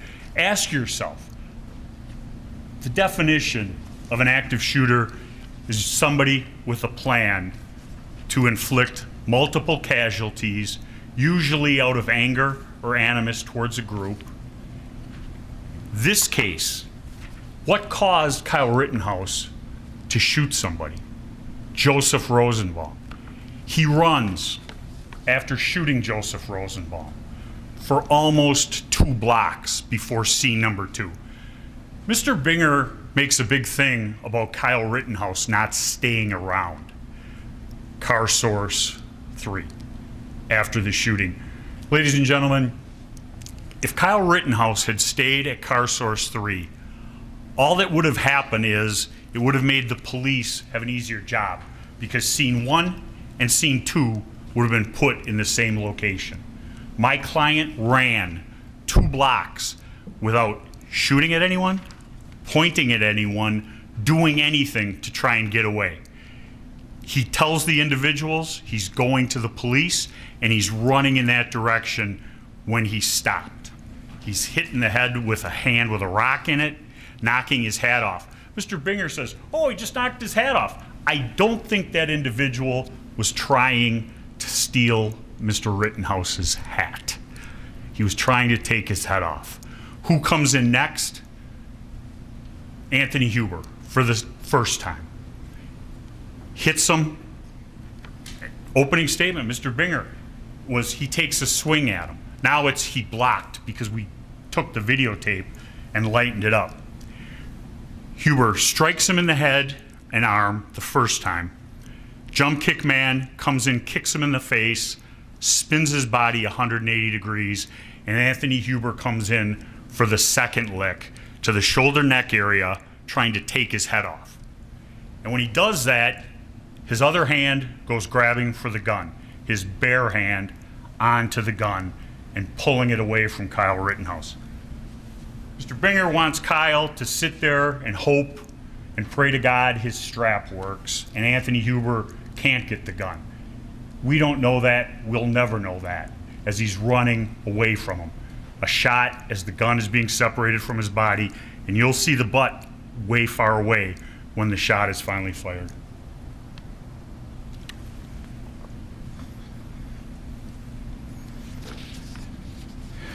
Even Gage Groskowitz said he was concerned about the blows that Jump Kick Man and Anthony Huber were inflicting on Kyle's head.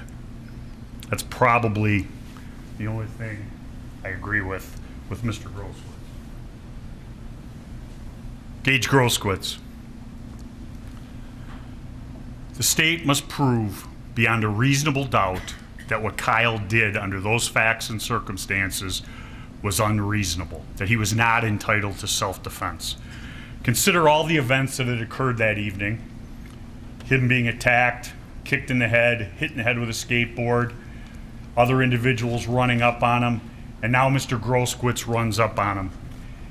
And the first action of Mr. Groskowitz, and I'll go through the video later, is really he's running in, the hand is coming up, and the gunshot with Huber goes off.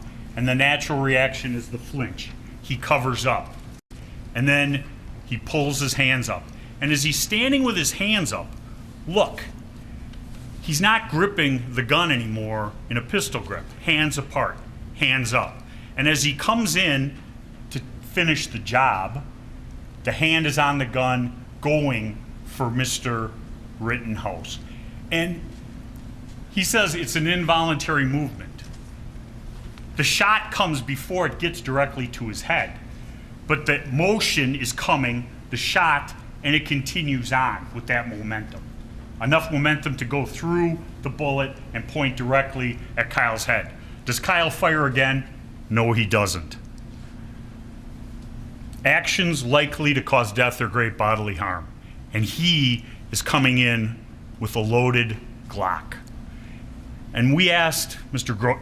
Gage Groskowitz about it. He wouldn't even admit that there was one in the chamber. That's why we had to put on the officer to talk about the unfired shell casing. Lukowski talked about clearing the weapon and a live round coming out. Because Groskowitz won't say anything that puts him in a bad light.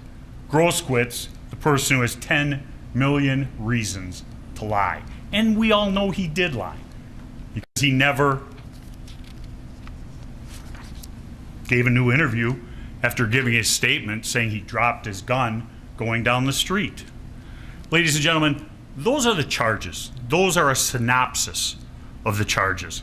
As I stated, the burden is on the state, and they must prove beyond a reasonable doubt that my client did not have the right to self-defense. Kyle, as he sits here, is presumed innocent. of all charges. If there is any reasonable hypothesis to reconcile with Kyle's innocence, that is what you are to choose. Remember, when looking at the burden of proof, they have it. Think about some of the things: the shoddy investigation, the rush to judgment from the Kenosha District Attorney's Office, the Zeminskis not being called as witnesses. They have the burden of proof. We don't. They want it to be that Kyle was out there doing something improper. Kyle was a 17-year-old kid out there trying to help this community. He was asked to provide help in protecting property at the car sources. It started and he did it. He did provide aid, and he was asking if anybody needed aid. Whether somebody chooses to accept that aid, that's on them.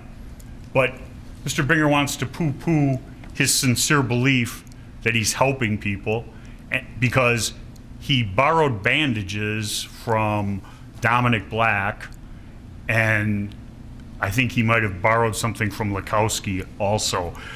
But in the picture, when the Kindiri poses with all the people who are going to protect his property, there's Kyle's big orange gator box. He's got his pack on, filled with things, and he's willing to do that. Ladies and gentlemen, Kyle was not an active shooter. That is a buzzword that the state wants to lash onto because it excuses the actions of that mob on the 25th of 2020. Whenever Kyle was there, he reacted to people attacking him. There's numerous times, and you'll see him on the video, he does not shoot. He runs 2 blocks from 63rd to 61st scene 2 without firing his weapon. Individual hits him in the back of the head. He does not turn around to address that threat. Huber takes a swing at him with the skateboard like that. Kyle blocks, and the skateboard's knocked out of his hand. He doesn't turn around and shoot him. He keeps running and falls from the 2 hits. He's run that far, and yet somehow he just fell over on his own. As soon as he's on the ground, they're there attacking him. And you see the people.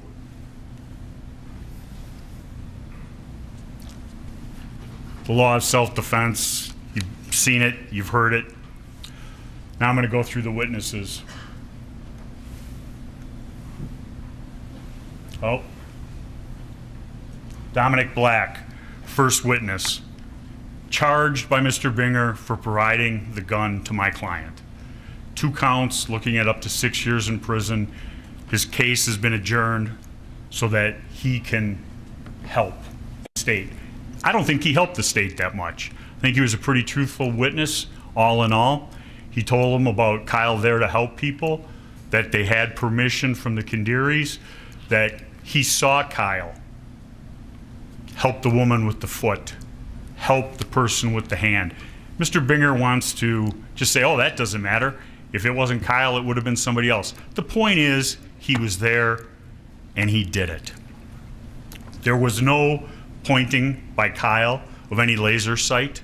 There was no ability for Kyle or him to point laser sights at anyone because their guns didn't have the type of optics that did that. He said Kyle was there to help. The only person helping was Kyle. And he can say what he wants about whether or not he let Kyle take the gun or not take the gun. He never told him not to. He went to the location with him. They bought straps at Jelensky's together. He's trying to cover his butt a little bit. The guns were there and they took them. They took the guns, as he said, to deter people attacking them. He saw Kyle at the end, sweating, was in shock, and said that he shot someone, he had to do it. That is Dominic Black.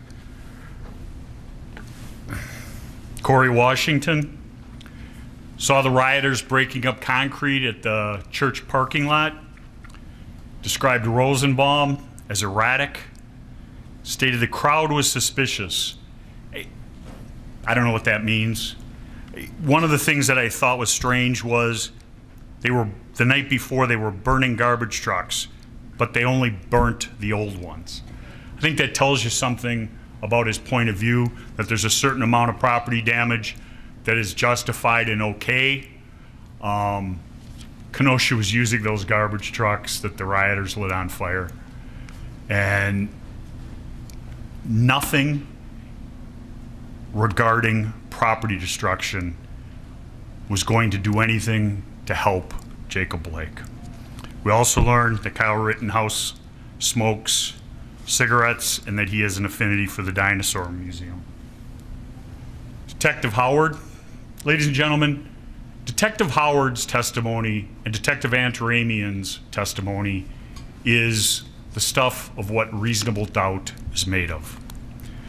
Two detectives, both lead officers on this case.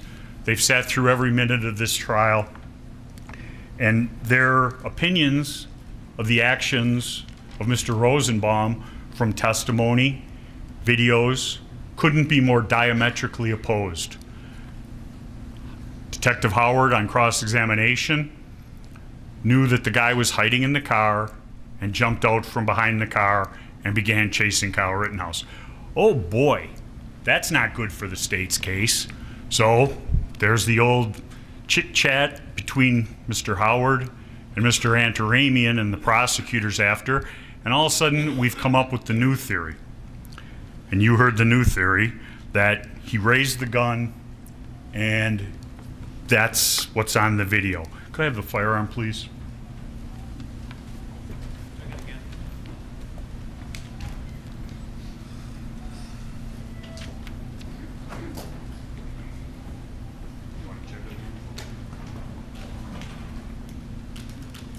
Told me he checked it. You checked it? He told me he checked it. Okay. When? Before lunch. After lunch? Before lunch. Check it again.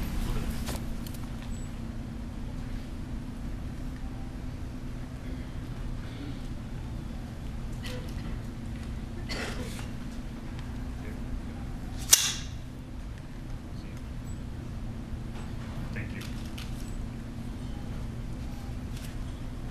Think about when Kyle Rittenhouse is firing the gun, when he's seen holding the gun throughout the events of the 25th. He's shouldering the gun, and I'm not going to bring it all the way up to my shoulder, to the right shoulder, which would be a stance like this. The reason I objected in his closing argument is because that's not the way he was standing. If he's standing like this is right-handed, pointing the gun this way, up at the ready, his back would be to the drone footage. In the drone footage, you see the arm. It would be somebody having to hold the gun left-handed. This is a right-handed firearm. If this gun is brought up to his face and it is pulled back,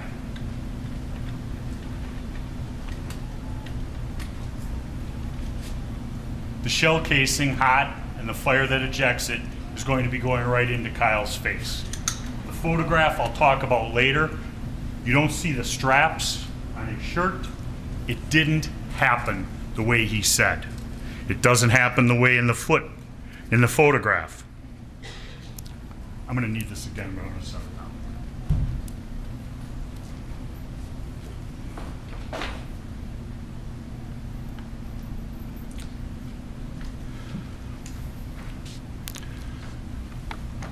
Burden of proof, once again.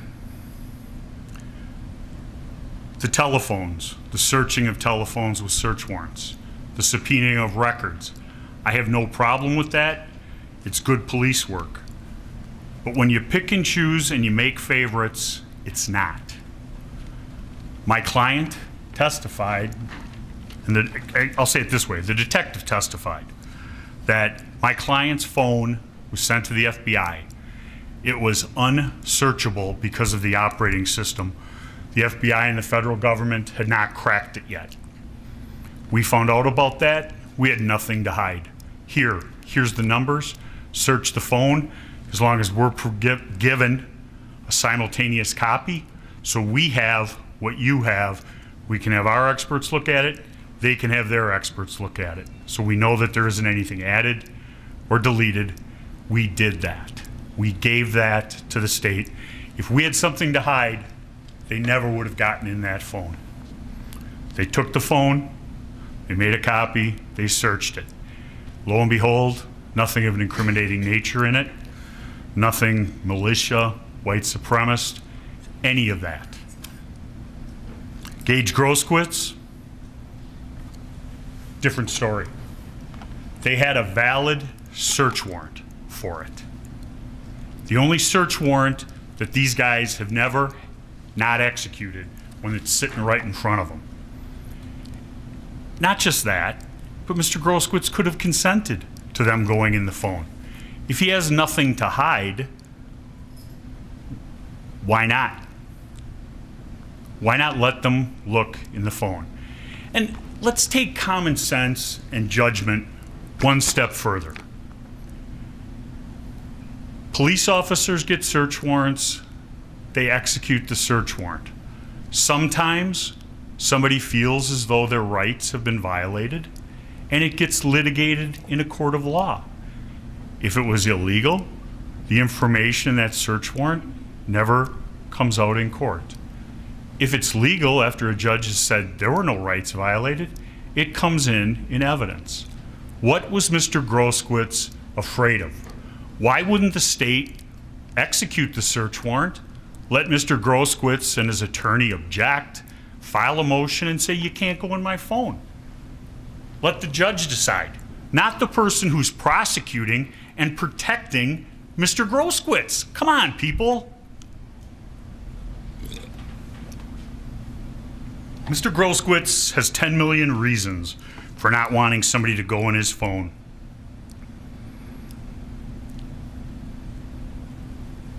The timing with the detectives and some of their actions, I think, are very important. They get down to Antioch at about 3:30 in the morning of the 26th, less than 4 hours after this happens.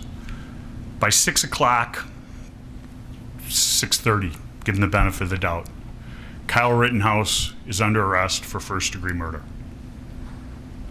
There's not been any autopsy done. There haven't been any witness statements taken. They've got 2 or 3 videos.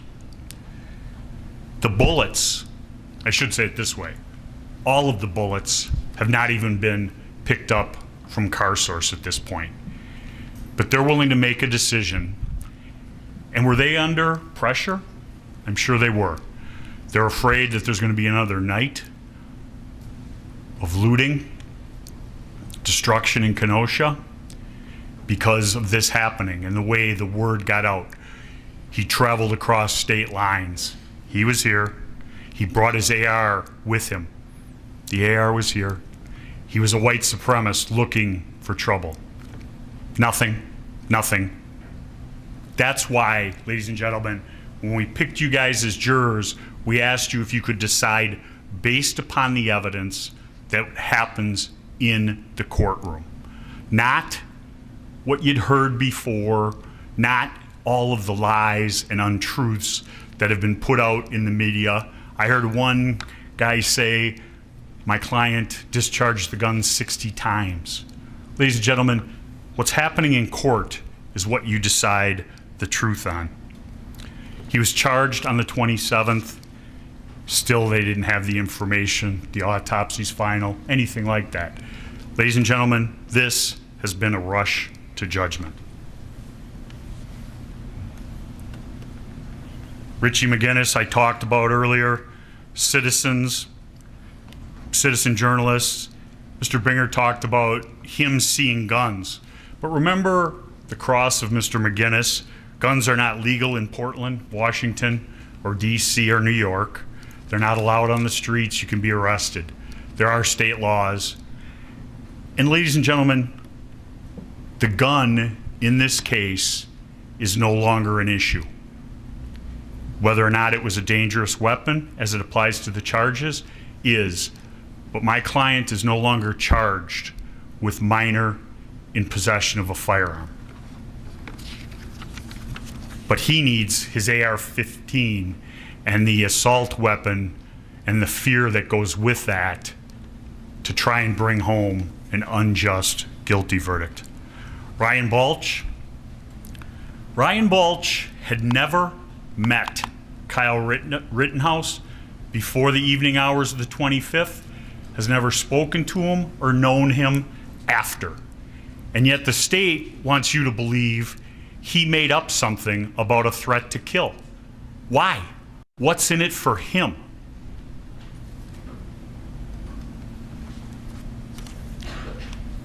The threat. If I get either of you alone, I will kill you. That is a threat with a statement and a promise. And lo and behold, the chance presented itself to Mr. Rosenbaum, and he attempted to execute it. And I don't for a minute believe that he would have done it if it was Mr. Balch, who's much bigger than my client, muscular, well-built, and much more assertive and forceful. Rosenbaum, like any, as he referred to him, I don't even know what he called him, a ragdoll, whatever, but the little guy who gets beat up likes to go after the next littlest guy. He saw Kyle alone, and that's what he chose to. Or he could have been mistaken and thinking it was the other person at the ultimate that he went after and had to be held back. They were dressed very similarly, baseball caps, mask, and the only difference was the difference between shorts and a long pants. I can't answer that. Mr. Rosenbaum at this point, I guess, can't either. But you see Mr. Rosenbaum right around the time in question at that location, menacing with his chain. I'm gonna finally get this right. I skipped. That's Mr. Balch. I talked about him going on. Ms. Amber Rasmussen, she was the DNA expert. What I say to you is DNA is an incredibly useful tool, but DNA is only as useful as what you put into it. And if DNA shows anything, it shows that it's not proof positive in this case. We know in hearing from Dr. Kelly that he most probably touched the gun. It was a contact wound is the way he described it. And we know through the videos, Huber touched the gun with his bare hand, and yet no DNA was found on that gun. So don't let your eyes deceive you. Don't let the physical evidence be discounted because of what she said. The end of that barrel was not swabbed. And we know he had to be at the end of the barrel, or it would have had the soot on all of the fingers. Jason Lukowski, thought was an interesting witness. He was the Marine who put the phrase, shout, shove, show, shoot. And I asked him about that, and I don't for a minute disbelieve that that's the Marines' rule. Is there any retreat in there? And he said no. He looked at me like I was stupid. The reason he looked like that was because they don't retreat. Yet Kyle Rittenhouse did retreat. He tried getting away from Mr. Rosenbaum. He described Joseph Rosenbaum as belligerent, with malintent, used the N-word, did the false step thing, did not see Kyle as aggressive. He was there for a shorter period of time than anyone else at CarSource. He also cleared Gage Grosquist's gun after the shooting and made it safe, took the shell out of it. And I ask you to think back to the direct examination of Mr. Lukowski by the state. When they asked him, what did Kyle say to you? His first statement was, I just shot somebody, I need help. That's what he testified to. And then Mr. Binger shows him the statement and gets him to say, well, I told the FBI that. Ladies and gentlemen, I don't know what he told the FBI. The FBI doesn't let him see that statement, doesn't let him read the statement and say, you've read this to me, it's true in a correct copy. They write down what they think they heard. I ask you to think about what he said. If he didn't shoot somebody, why does he need help? That makes no sense. He said it, he testified to it, that's what happened. The state confronted him and pushes him back to his original statement so he doesn't get in trouble. He put the tourniquet on Gage Grosskreutz. He testified that he had his AR-15 with him, providing medical services, first aid, just like Kyle Rittenhouse. And I find it so ironic that he was there. Gage Grosskreutz had said to them, go home, we have our own medics, you stooges. And who ultimately helps him with his tourniquet? Sarah Hughes, her testimony, she reminded Mr. Huber and his girlfriend they needed to be home by curfew. Obviously, not advice that was followed. Wish it had been. Carrie Ann Swart, I talked about. She talked about Joseph Rosenbaum being bipolar, being prescribed gabapentin. He had to leave her house that night after walking 4 miles, taking about an hour, and then walking another 4 miles back to downtown where the riots were going on, where he could involve himself fully. Her story contradicts Nathan DeBrune. I just got out when he said, I just got out of jail and I'm not afraid to go back. He'd been off his meds for the week prior. The videos of Joseph Rosenbaum show the state that he was in. No proof that he ever took his meds. Saul Kindiri, he was the first of the Kindiri brothers to testify. Car source, he's in the picture with all the people who protected his property. He's there, and he said he just liked the military garb. Why did he get a picture then with just one of them? How did he wrangle all these people up? Everybody in that picture said that they wanted him there. They gave him permission. Even Dominic Black concurred in that, the state's witness. But as I said earlier, they want these two guys to dirty Kyle up. He's just picking a spot to pick trouble and to be there and cause problems. He was asked to provide security. He did. They deny that they were going to pay any money, yet Nick Smith says they were. And going to pay money to Nick Smith. And ladies and gentlemen, do you get the feeling that they're a little afraid of being sued, as everybody else in this case is? I think so. And when they were up there, I don't remember them saying, oh, you can protect car source 2 or car doctor, but don't go to car 3. They had somebody arranged to protect car 3, car source 3, and the word came in that they had left. Dominic, Balch, Joanne Fielder, all of them say they had permission. Why would they lie about that? How does that protect them? They're not charged with anything. Who's the people who are lying here? Sal and Sam. Next, Police Officer Widener. He was the ET. He went and recovered some of the 2-3 rounds from car source. I believe he found 3 of them. The other 2 were found 3 days later. He photographed a mask. He didn't find the bag, and we do not concede that there was nothing in that bag. Not for a minute. They have the burden of proof. They have the burden to preserve a crime scene appropriately, get the evidence, and show it to you. Ryan Balch said he smelled ammonia and bleach. They didn't find the fire extinguisher. We know that the fire extinguisher was there. It's in the videos. But that doesn't fit in the state's narrative of Kyle actually going there to put out a fire, which had been started earlier in the Duramax.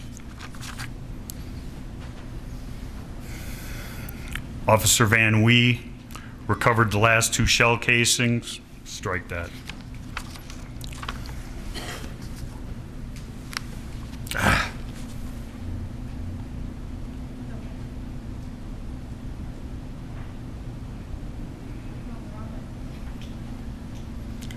love technology. Officer Van Wee. Officer Moretti.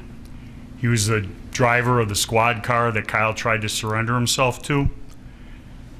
He said it was a war zone. It was a war zone those 3 nights. He described it as the city on fire.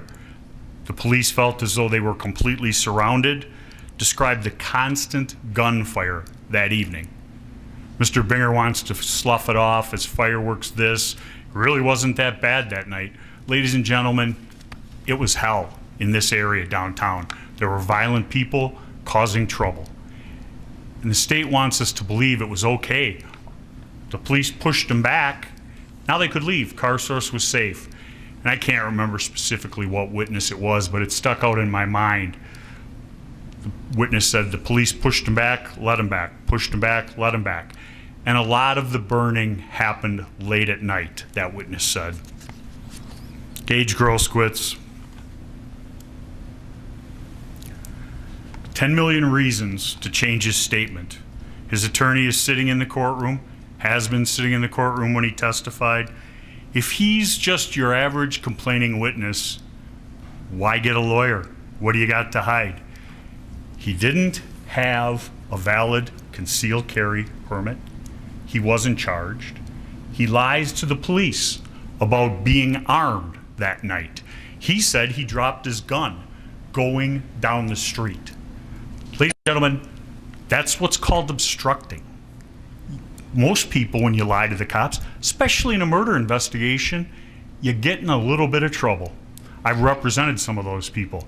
Not Mr. Grosskreutz, because he's their star witness. Bought, paid for, and protected.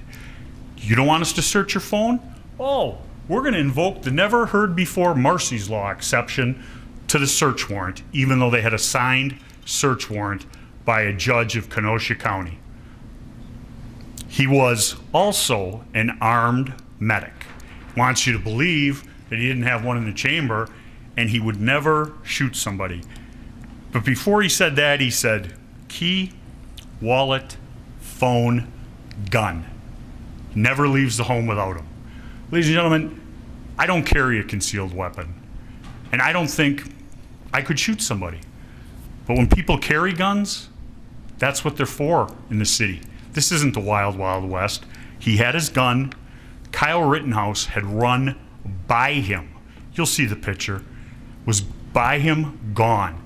Did he go to give medical help? He didn't know that Mr. Rosenbaum was being tended to. No, he decided to run in and advance on the fray. He, the member, affiliated with the American People's Revolution here in Wisconsin. And I might have that one word wrong, but he did it. And who ultimately put the tourniquet and fixed it on his arm? But Mr. Lukowski, a member of somebody he refers to as the militia and the Stooges. 2 different encounters between Gage Grosskreutz and my client. The first one, he does not show or give any indication of a weapon. My client does not point a weapon at him, does not shoot at him, does not swipe the weapon towards him. He states he's going to the police. That is uncontradicted. Why doesn't Mr. Grosskreutz let him be and go give aid and comfort to his fellow rioter? But instead, he joins the mob, chasing Kyle, arms himself, and runs in the fifth or sixth person into the melee in scene 2. And when his friend was called, his friend said in his Facebook post, his only regret was not emptying the clip into the kid. So we know what his intent was. We know what he wanted to do. Kyle shot first as he was coming in. And Mr. Binger talks about, oh, he was going to grab the gun. Ladies and gentlemen, left hand, phone. How's he going to grab a gun with a hand filled with a phone? Right hand, gun. He goes back, loads up, and is advancing.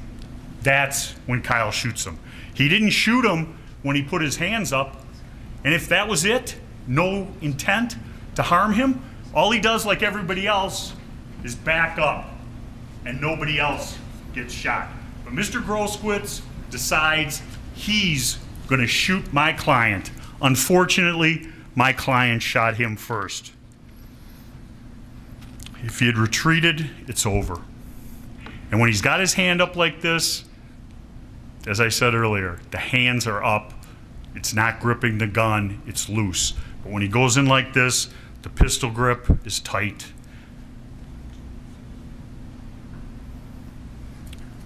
Heather Williams, Crime Lab, she testified that the gun works. I have no dispute regarding that. Detective Krieger, he was in the passenger seat of Moretti's car, pepper sprayed, did not get his ID, didn't ask him about the gun, just told him to go home. Kristen Harris, Rundown Live, stated the video, we showed the video to start this, clearly depicting Mr. Rosenbaum standing there at Car Source 2 shortly after the dumpster, standing there with his chain, the shirt tied up over his head. But Mr. Binger says it's impossible for him to have threatened my client. That's garbage, just like his case. And Mr. Binger makes so much out of him one time saying, stay on your property. My client has as much right to go anywhere in downtown Kenosha as anyone else. Just as the rioters did, and as he walks out to see if anybody wants medical help, he's not doing anything wrong. He's not doing anything to provoke anybody.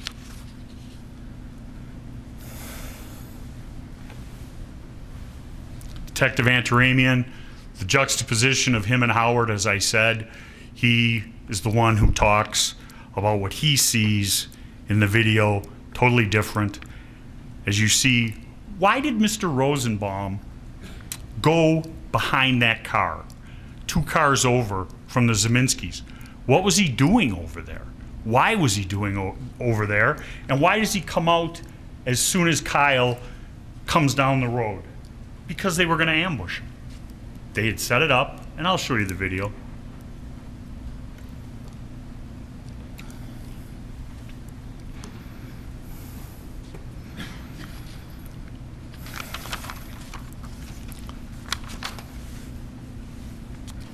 James Armstrong.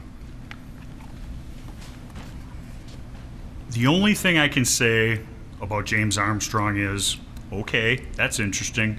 But what I'd like to say about his photographs, his knowledge of what he did, and some of the statements that the state has made regarding it is, what he did for those 20 hours is hocus pocus, and he makes an exhibit that is out of focus.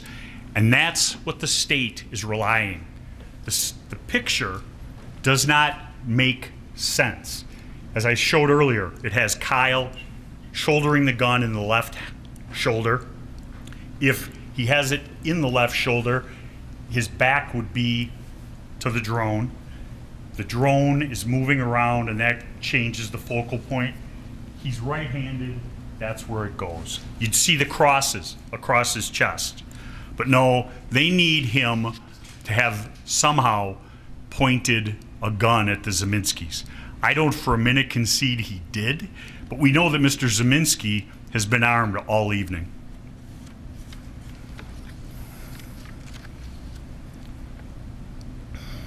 How would pointing a gun at Mr. Zeminski provoke Joseph Rosenbaum, who, according to the state, earlier in the case, they didn't even know each other? But I think they had to run away from that because there's so many pictures of them together. Mr. Armstrong's photograph, testimony, it took 3 days and 20 hours worth of work to come up with that picture. It went from color to black and white, and he admitted he never compared it to the original photograph. Still shot. Didn't take into consideration the fact that the drone was moving.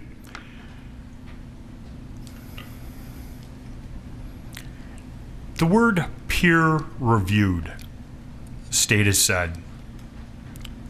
Peer-reviewed is an independent verification of the events, the exhibit.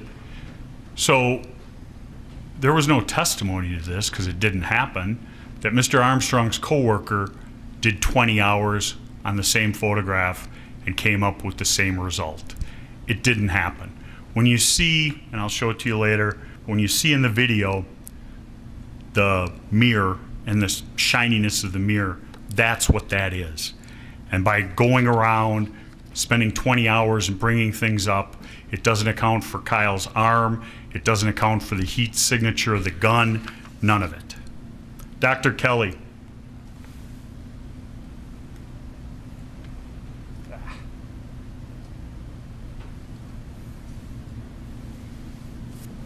Personally, my favorite witness, because physical evidence doesn't lie. The soot, extremely close, if not touching. The location of the soot, I had him circle it on the exhibit.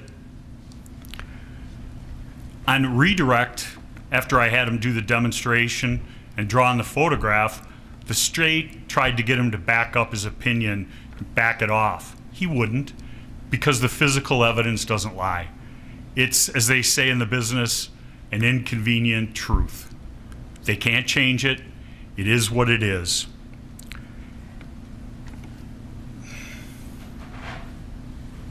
That's the demonstration that happened in front of you, the gun and the hand. And if the individual's coming straight at it, the barrel of the gun, it would go through the hand like this. But we know that it was coming from right here, going down, and came out with a very clean exit wound. No soot here at all. So we know that the gun can't be here. We know there's just a little bit of soot on what's commonly referred to as the ring finger right here, and the bulk of it goes this way because it was over the gun, touching the gun. And Mr. Bigger says he was swiping at the gun. Ladies and gentlemen, he didn't need to chase him, didn't need to keep chasing him, didn't need to lunge at him, didn't need to swipe at the gun, i.e. grab the gun. And the shot to the back, as I said, 4 shots in 3/4 of a second. He's backing up, trying to stay away from him, shooting, and he shoots until the threat is immobilized. Ladies and gentlemen, other people in this community have shot somebody 7 times, and it's been found to be okay. And my client did it 4 times in 3/4 of a second to protect his life from Mr. Rosenbaum. I'm sorry, but that's what happened. And this is the prosecutor who said he shot him in the back. He shot him in the back on a horizontal plane consistent with lunging. The shot goes in here and ended up in his lower hip across the back. If he's on the ground or down and shot the bullet goes into the back and ends up in the stomach or on the other side. It cleared back here, ended up in the lower hip. That's because he was on a horizontal plane when Kyle shot him. He had stippling to the stomach from the first. The pants stopped it from lower, but it was still on the upper. The furthest he was away when the first shot was fired was 4 feet and closing. 4 feet. I think it was Mr. Kraus and I who had the fight about how far 4 feet is. It's not that far. It's not that far at all.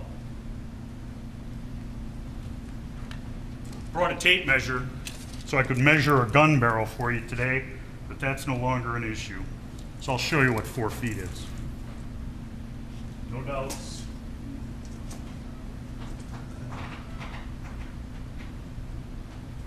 From the edge of the jury box to my foot right here, 4 feet. Lunge, grabbing the gun. Think how close that is. Think how fast that distance is closed.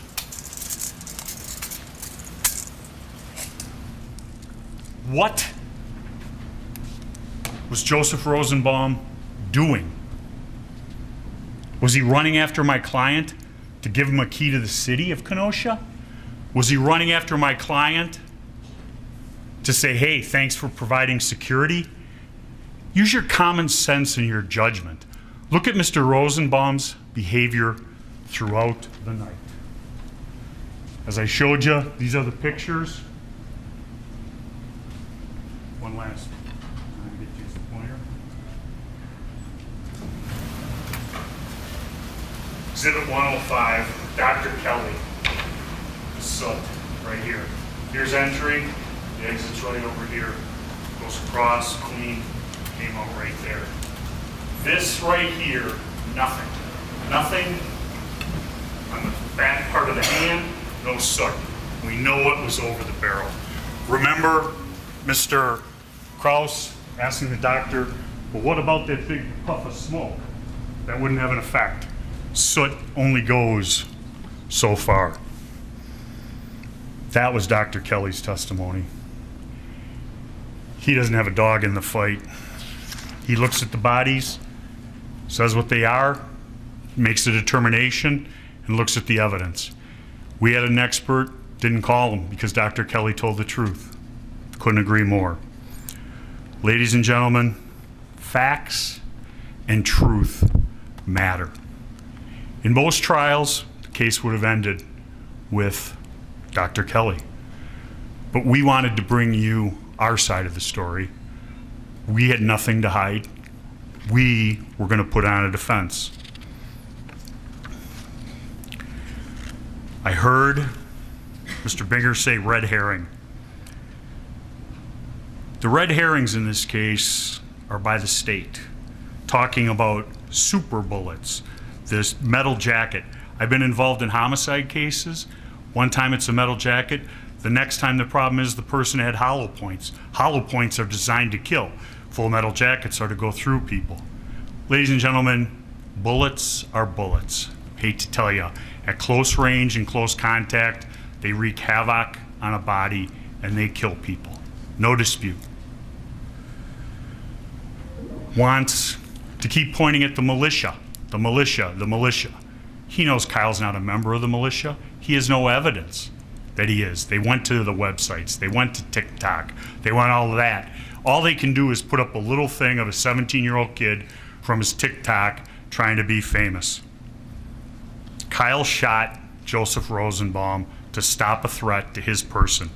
And I'm glad he shot him, because if Joseph Rosenbaum had got that gun, I don't for a minute believe he wouldn't have used it against somebody else. He was irrational and crazy. Talked about active shooter, the power of those words. My client didn't shoot at anyone until he was chased and cornered. Nick Smith got a phone call from Sam, asked on the second night of rioting to go down there. They used the power washer and buckets to try and put out cars. He did that out of the goodness of his heart. Sam asked him to come and protect the next night and be paid, and he agreed to do it. He asked some of his friends to come with to help.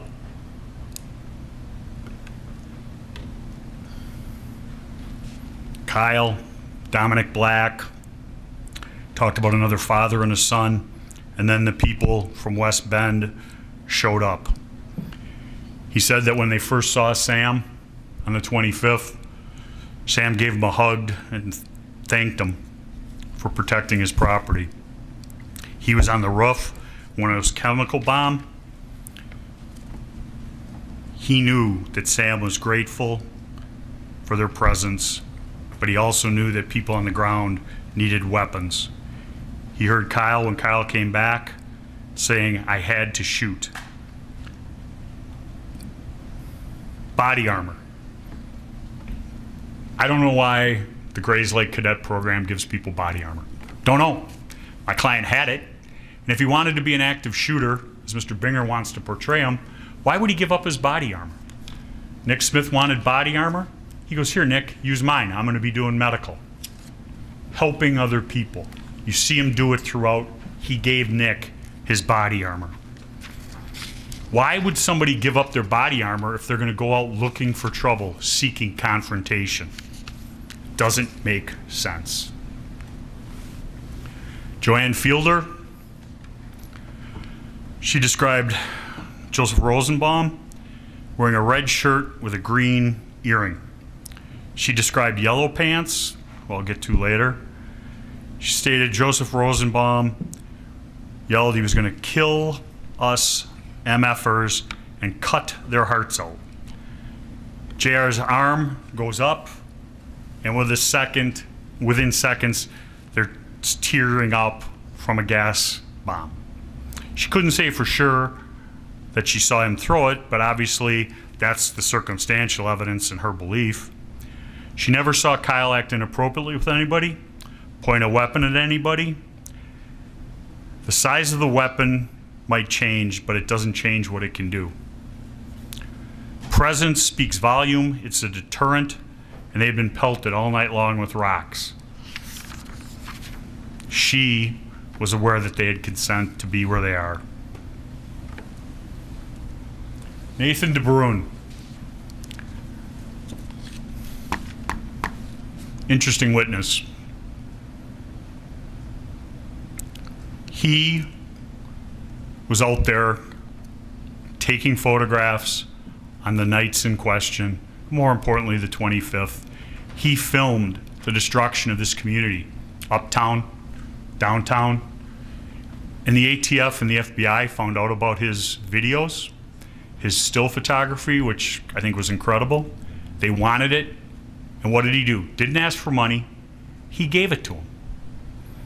He sat down with the detective and gave a full interview, showed him the photographs, talked about Mr. Rosenbaum and all the problems he was causing that night, the things he was doing, and that's within less than a month after this. He'd never met Kyle Rittenhouse, didn't know Kyle Rittenhouse, but he had a feeling about what happened that night, and he said if there was trouble, Mr. Rosenbaum was there.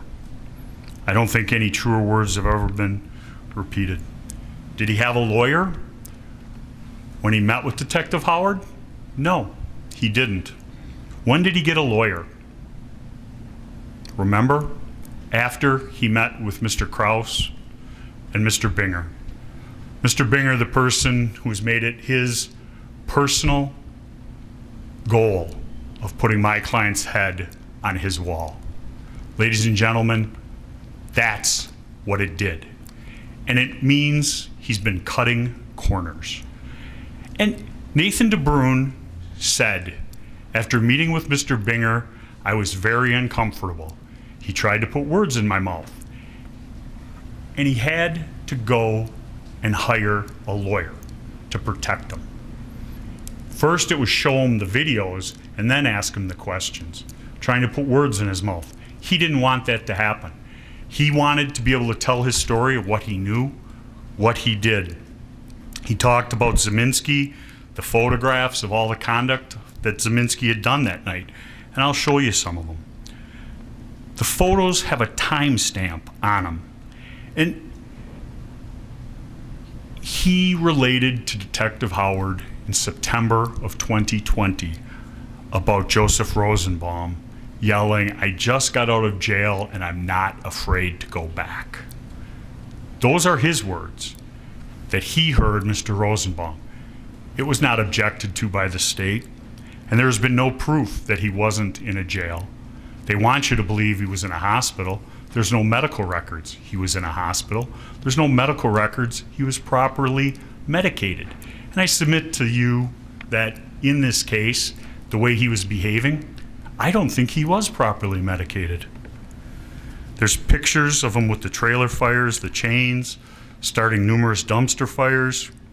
I submit that he was with the Zeminskis on many of the occasions, and he was emboldened by Mr. Zeminski because Mr. Zeminski was always brandishing his firearm.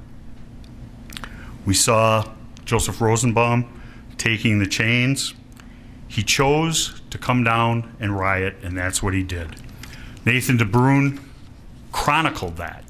Why did he chronicle it? Because it's not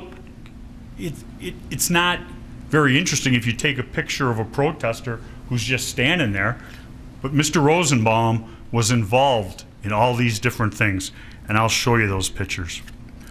Lucas Zanin, Kenosha County resident. Every now and again he goes down to Texas in the winter. Testified, born and raised. He stated he had empathy for the small businesses of Kenosha, did not want them looted, did not want them burned. Is that somehow to be called into question? Does any of us want those fires started and to come and burn? I don't think so. He authenticated the video that was taken from his car as accurate, showing the south side of car source 3. And you watch that video and you see people destroying someone else's property. During the video, you look at the one wall, there's nothing there. You see somebody spray painting on it, and they've written the word loot on it. You see another individual going in the hood of the car, trying to do something. It's not his car. He's not some roadside mechanic. They're destroying property. Ladies and gentlemen, Mr. Binger and I will go round and round about it until the cows come home. They were rioters. They weren't demonstrators. Were the demonstrators down by the courthouse earlier in the night? Yes, there were people doing a legitimate demonstration. These people were rioting. And you see in his tape, they're hitting the cars with pipes, you hear the glass breaking, you see the people jumping on it. And the important part of it, and I'll show it to you, is you hear the first bang, which is Mr. Zeminski's shot. 2 seconds later, you hear the next shot, and then you see the exodus of all the people taking off from that. That's why Kyle couldn't run and continue to run from Mr. Rosenbaum, which he was under no legal duty to do whatsoever. Jacob Marshall referred to himself as Gage Groskwitz's best friend. We brought Mr. Groskwitz's best friend in as a witness because he had posted something on Facebook immediately after this.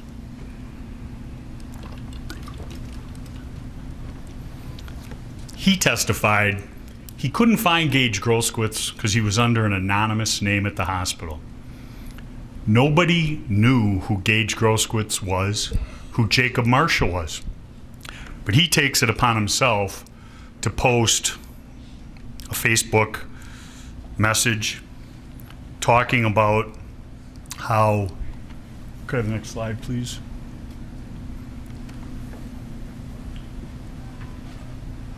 I just talked to Gage.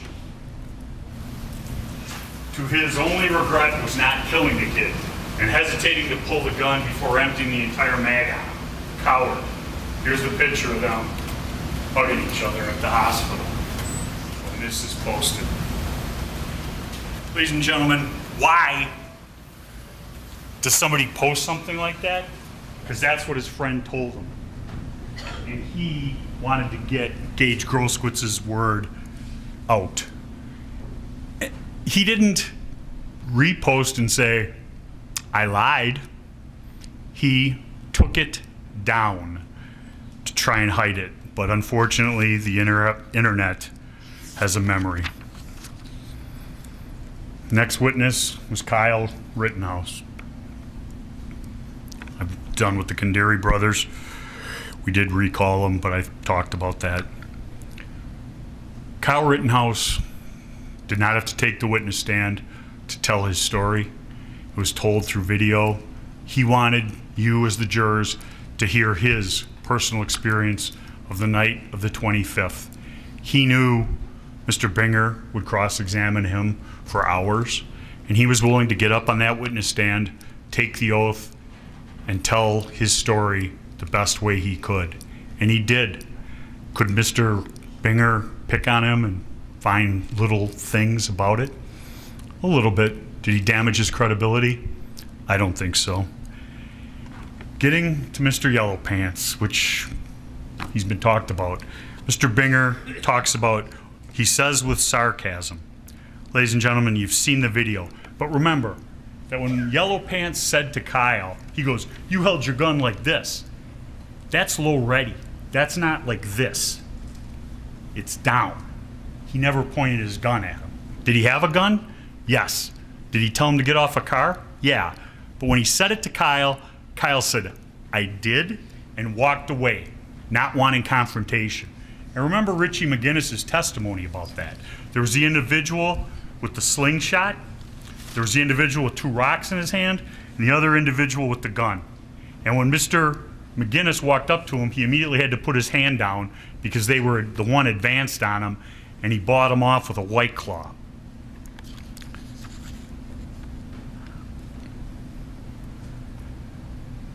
My client, when this happened, was 17 years old.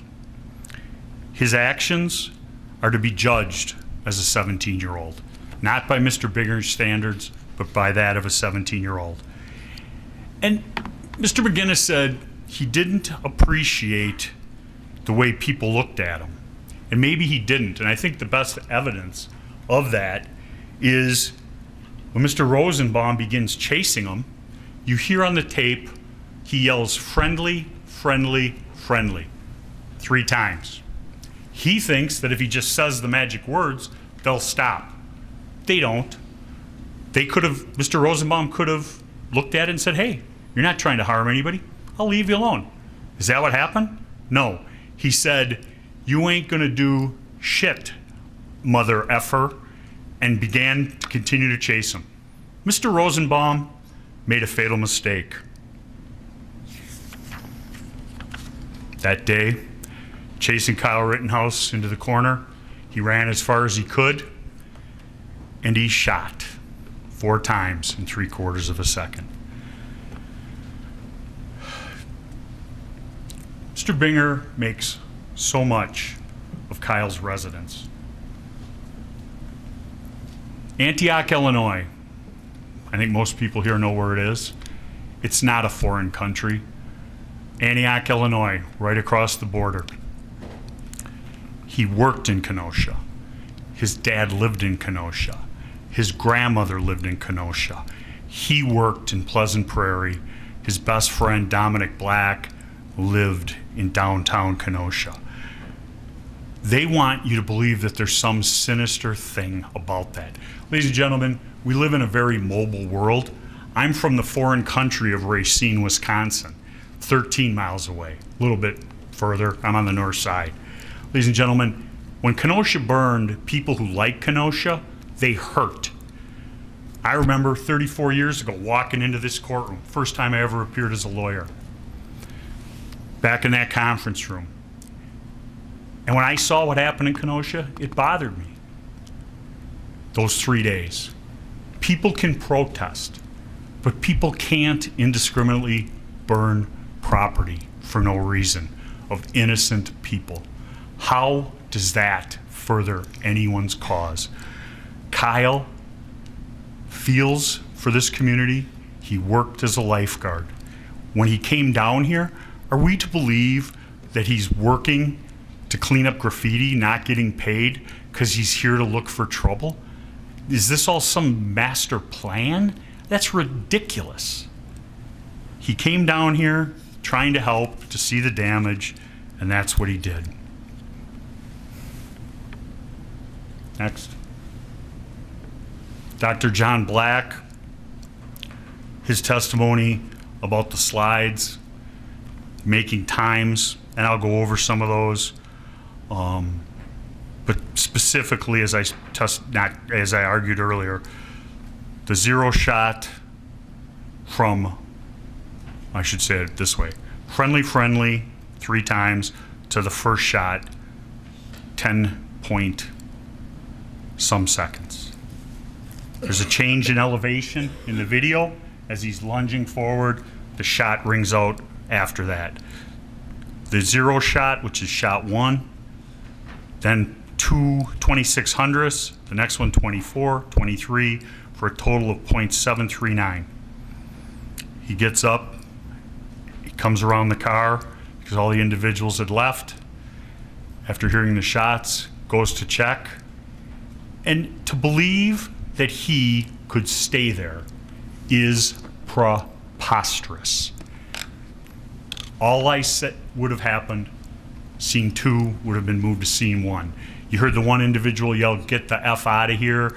The Zeminskis are screaming, "He just shot him, he just shot him, get him, cranium." That's all happening.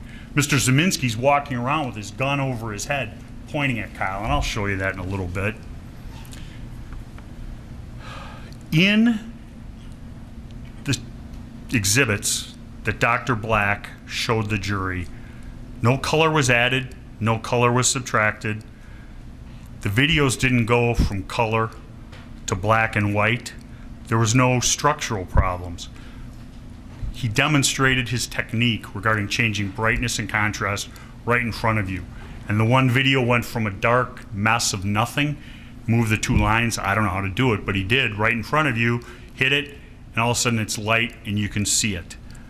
The whole event that evening took 2 minutes and 55 seconds from the 3 times friendly to the time he surrendered or attempted to surrender at law enforcement. Officer Brittany Bray, let me go through the, back up to the first one. Total time, 2 minutes, 55 seconds, according to Dr. Black. Next, friendly, the 4 shots, 10.8 seconds. Those are the shot times. Remember the sound he put and synced up with the video? That was the audio graph, the green thing he showed you. You can see when the shot is fired, he matches it up, times them out by the frames per second. You come up with those numbers. And that's because when you show something in slow motion, it looks like somebody can really have the time to think, process, and do all that. You have to remember how fast all this was happening in event number 1.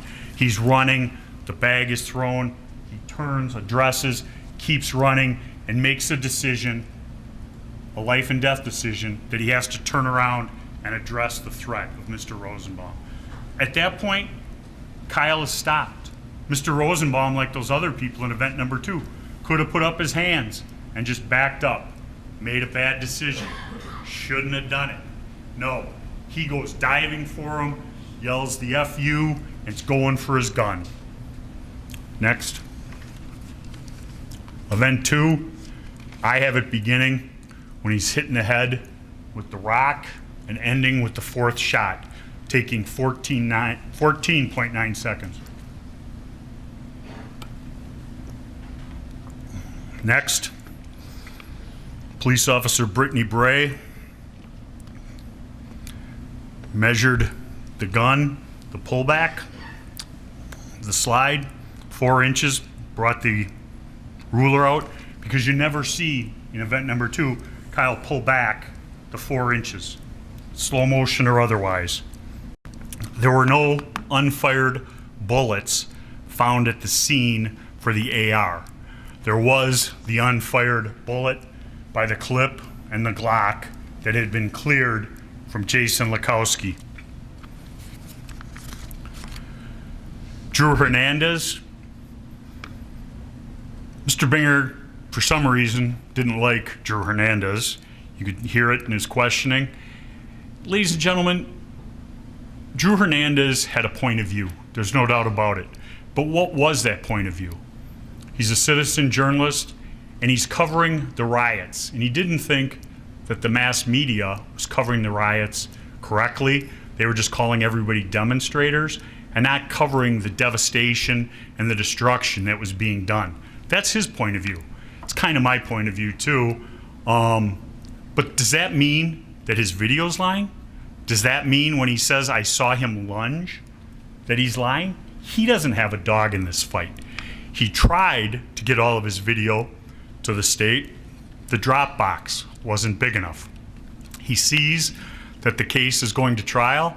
He reaches out, gets a lawyer, and provides it simultaneously to both of us, and we end up playing it. He describes the Zeminskis, Joseph Rosenbaum starting fires in the dumpster, the yelling. He sees Kyle, the yelling of the word, the N-word. He sees Kyle walking around yelling medical, medical, right up until the last time when event number 1 starts. He was standing right at the corner, had a clear view to the first incident. He described him as charging from behind. He saw Joseph Rosenbaum throw the bag. He described hearing a shot from behind Kyle, which we all know is the Zeminski shot, the man who's never been brought before you people. And he saw Joseph Rosenbaum lunge. Ladies and gentlemen, you've sat through almost 10 days of testimony. You've heard the openings, most of the closings, and I have yet to hear Mr. Binger explain why Joseph Rosenbaum had the right to chase my client. To me, if I didn't know better, I would think he's a whiny defense lawyer. Everybody's out to get me, everybody's lying. I'm the one who's bringing forth the truth. Ladies and gentlemen, the videos show the truth. The videos show the actions of Joseph Rosenbaum. Balch is lying, Fiedler's lying, Lakowski's lying, Richie is lying, Dale DeBruin, he's really lying because he's imputing my character. Nathan DeBruin, excuse me. Hernandez, he's lying because he's a right-wing journalist. All 6 of them are lying. And then, I forgot, Detective Howard, he's lying too, because he could see through the videos. He could see that Rosenbaum came out from hiding behind the car after my client passed the Duramax. Rush to judgment, as I said earlier, you bet. Highly charged atmosphere here in Kenosha. Make no mistake, you live here, you know. They had to do something. They had to charge the white supremacist, who isn't a white supremacist. They've never reassessed their case. They've never looked at it. They've never said, oh, Dr. Kelly, let's talk about this wound on the hand. What? That means he was touching the barrel? Or his hand was over the barrel when it was fired? Well, that means he was pretty close. No, we're not going to reassess. We're going to march forward. We're going to throw it into the hands of 12 people from the city and let them do our work. Ladies and gentlemen, this is a political case. We can take politics out of it as in Democrat and Republican, but the district attorney's office is marching forward with this case because they need somebody to be responsible. They need somebody to put and say, we did it. He's the person who brought terror to Kenosha. Kyle Rittenhouse is not that individual. The rioters, the demonstrators who turned into rioters, those are the individuals who bring us forth. And I ask you to remember, and I'll show you the videos for the last time from me, the anger in the mob that was going on that night. They were not going to be dissuaded from doing things.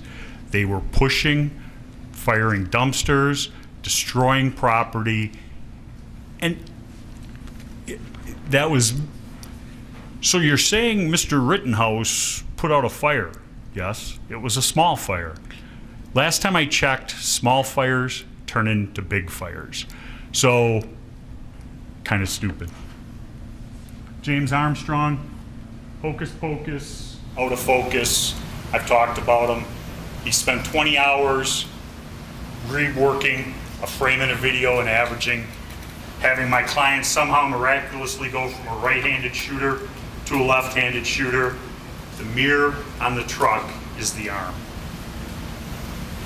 Their whole case relies on that one photograph that he spent 20 hours. That's how they're going to prove provocation, a word you never heard in the opening statement. It was my client chased him down and shot him in the back. Oops, can't prove that.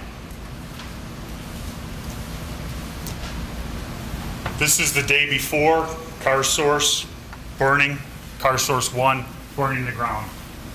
What's in the foreground? The trailer should be the subject. Pictures later on. There's Kyle earlier in the day on the 25th, setting up his alibi, setting up his I'm a good person story, because he thinks he's going to go out and kill 3 people that night. Ladies and gentlemen, that is garbage. How would he know he's going to be photographed? And what does that do? It just shows he's interested in his community, trying to do good. Picture, Mr. Kandiri at car source 3. The state doesn't want Kyle to go to car source 3. According to the state, he has to stay at car source 2, 59th and Sheridan. Yet, Nick Smith called and asked him to go there because whoever was going to protect that property had left. On objection, Your Honor, the record does not indicate that Nick Smith made that phone call.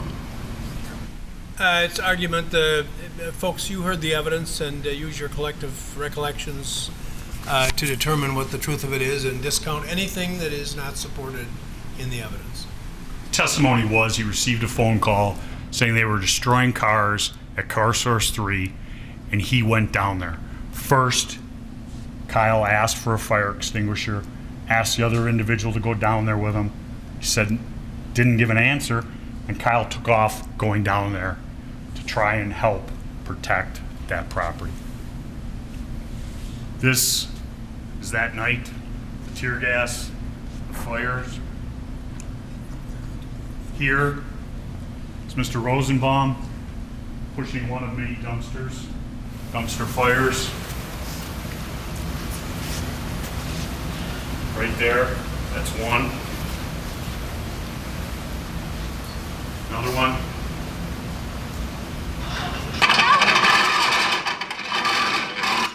Stop.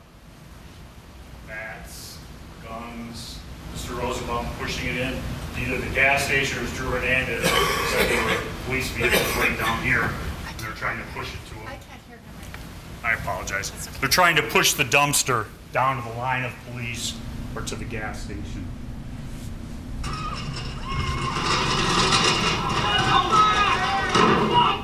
It's put out, and the reaction from Mr. Rosenbaum of dumpster number 2.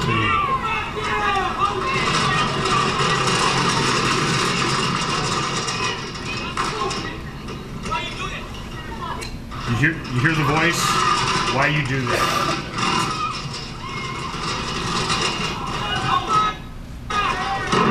Get over this.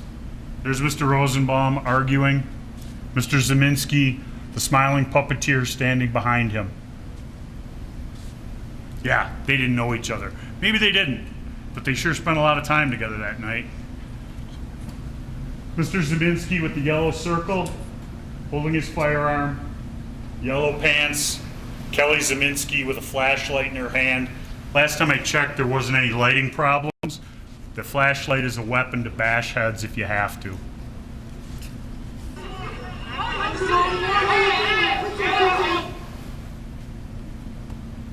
Many people with AR-15s, not one person with an AR-15. That's the difference between this, the Ultimate Gas Station, fracas, and what happened down at Car Source 3. Kyle Rittenhouse was alone. He had been taken away from the herd, and Mr. Rosenbaum and Mr. Zeminski were going to get him. Movement. Mr. Rosenbaum and his bag. He's not dissuaded by the people. He's going right at them.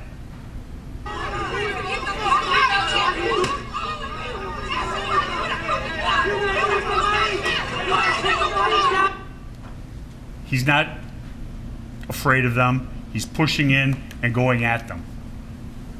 He's not afraid of a gun. Yelling. Shoot me, N-word. Shoot me, N-word. Mr. Zeminski holding his gun down to his side, remembering this is a Black Lives Matter rally, and he's there to support their cause. Yeah, right.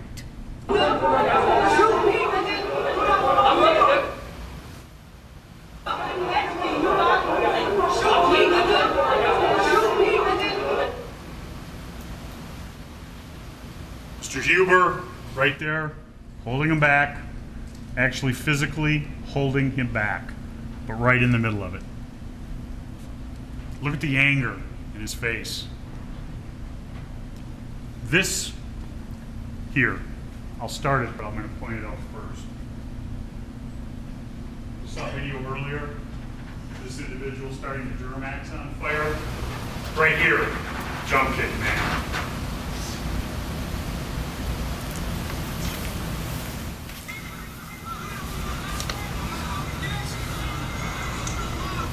You see him shoot in the lighter fluid or flammable liquid.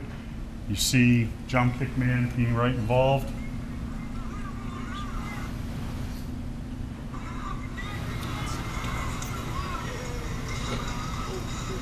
This is the calm Tuesday evening that Mr. Binger is alluding to. Mr. Rosenbaum, this time wearing a blue mask, tipping over the porta potty. It was just a little porta potty. The trailer. The trailer's important because it's the way he arms himself with the chain. Here's Rosenbaum pushing it. If he's just a regular demonstrator or misunderstood, a little bit upset, what does he need a chain for? What does he need a bag? Why didn't he leave it with Ms. Swart? Here, three things. Blue circle, his bag, backed up by the fire. Look at that bag. Does that look like there's nothing in it?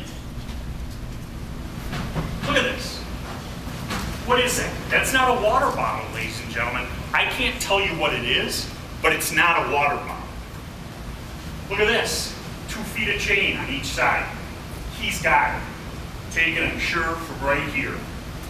The toe chain. Jump kick man. Right there, the mask, the white jeans, the black. Look at the boots. Those boots would soon be impacting my client's face.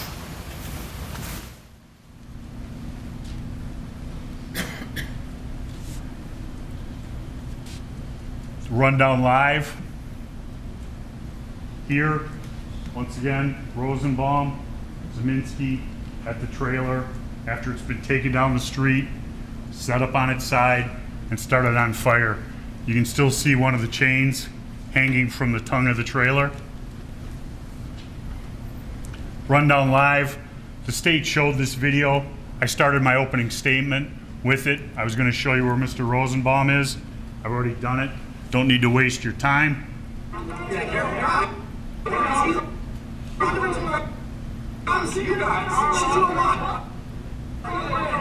I get to the end? Oh. Here's the picture that we showed.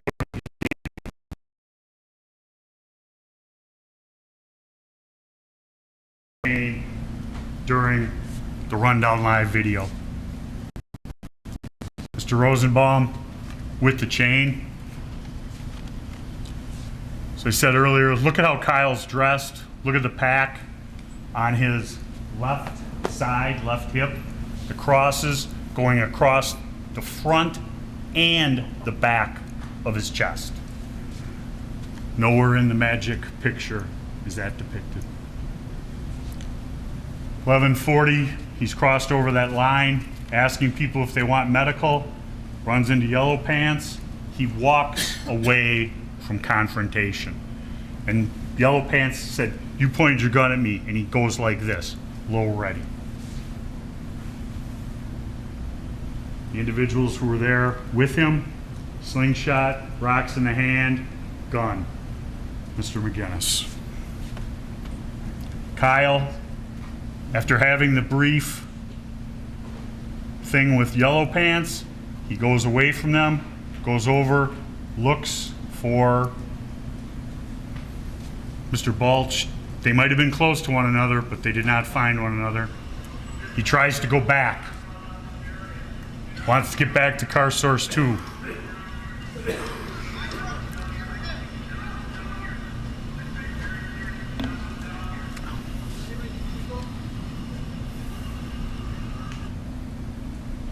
After that, he goes back and waits. He gets the phone call. He testified about the phone call, either from Nick or Dominic. And what does he do? He gets a fire extinguisher. He hasn't had a fire extinguisher all night, but he gets a fire extinguisher. The circumstantial evidence shows the call came through. He testified the call came through. You know, if it wasn't in his phone, the state would have brought it up. But now they're playing games once again. This is Drew Hernandez's video. It starts in color and goes, starts in black and white and goes to color. You have Jump Kick Man, the Zeminskis, and you'll hear Kelly Zeminski talking. And during the first part of the trial, we saw this trailer go by, and it cut off the view from this location. And I'll stop it a few times and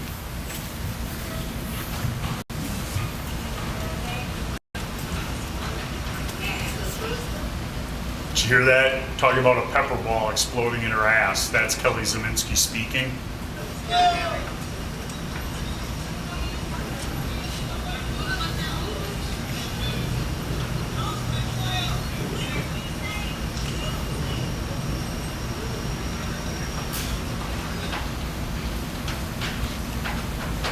It's blurry. Keep your eye here. Kyle will come to you.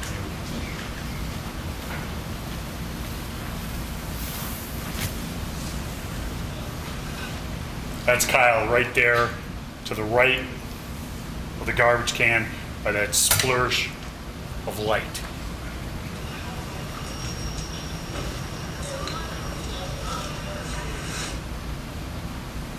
Mr. Rosenbaum, as soon as Kyle is coming, gets up and starts walking away along with Kelly Zeminski, this individual. Jump Kick Man was there earlier.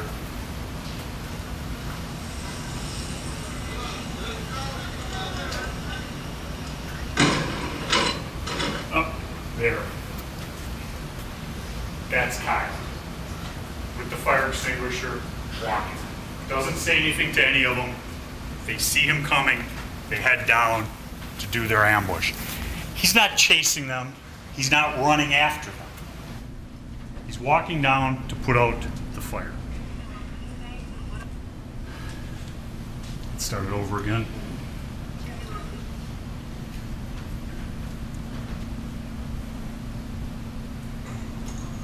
Right here, got his phone snapped and blindsided. You hear Kyle yell, "Friendly, friendly, friendly." That is the start of Mr. Rosenbaum chasing Kyle.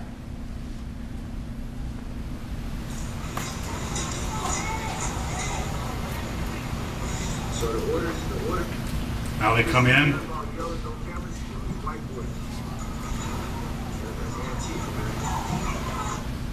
He's thrown, it goes to the small. He's thrown the bag. Duramax just got. Oh, that Duramax got fucking big. Stop.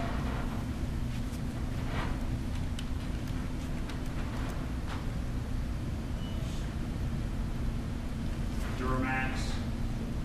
The shine on the Duramax. Kyle comes right into this area before he's chased. That's shown on the drone video. It's shown on the FBI video. Skinskis are standing right here, and that's when the chase is on. Yo.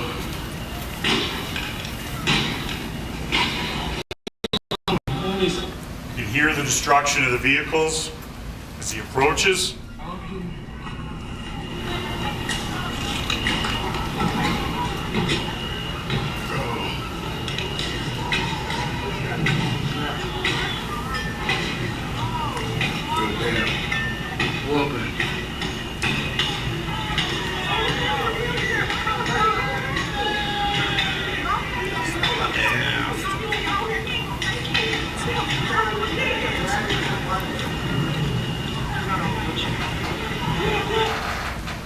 Gun, gun, gun.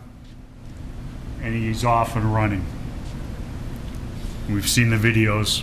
Here is the Zanin video, parts of it. As I said, watch for the first shot. Look at all those people standing there. A wall of people destroying cars. The state wants Kyle to run into that wall of people. Listen for the first shot and watch the lackadaisical attitude, and then hear the 4 shots in quick succession and watch what happens.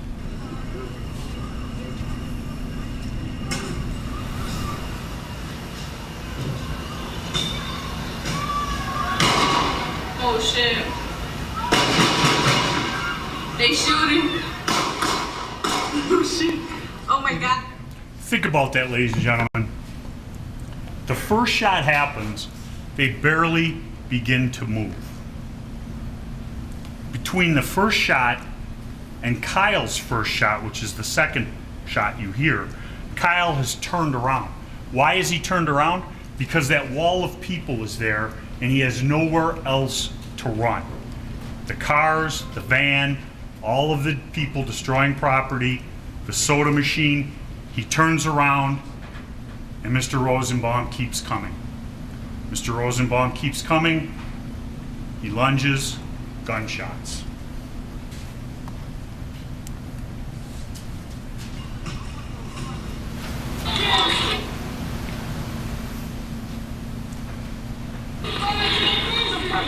There's Mr. Zeminski with his gun down there at his side as his wife yells, "Effing get him, effing get him, he just shot somebody," which they started. He fucking shot him! Get him there! Pointing the gun, once again, in his right hand.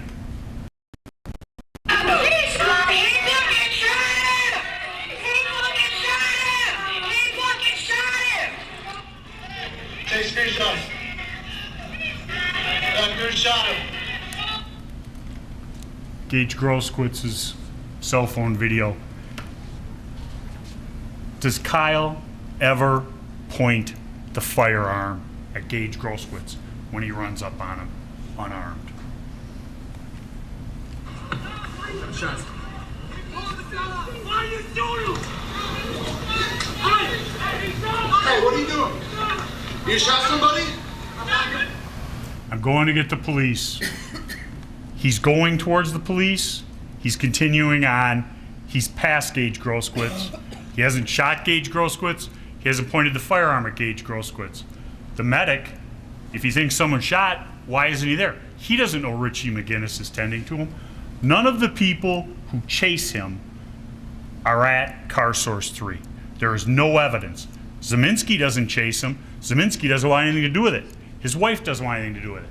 But the mob has now formed and is chasing him down Sheridan Road in a northerly direction. Who shot? Who shot? He turns all the way around, looking towards car source 3. Could go there. At this point, he hasn't armed himself. Kyle is zero threat to anyone. This active shooter BS is something that Mr. Binger is trying to sell you people. Has he shot anybody since car source 3? No, he hasn't. He's running to try and get to the police.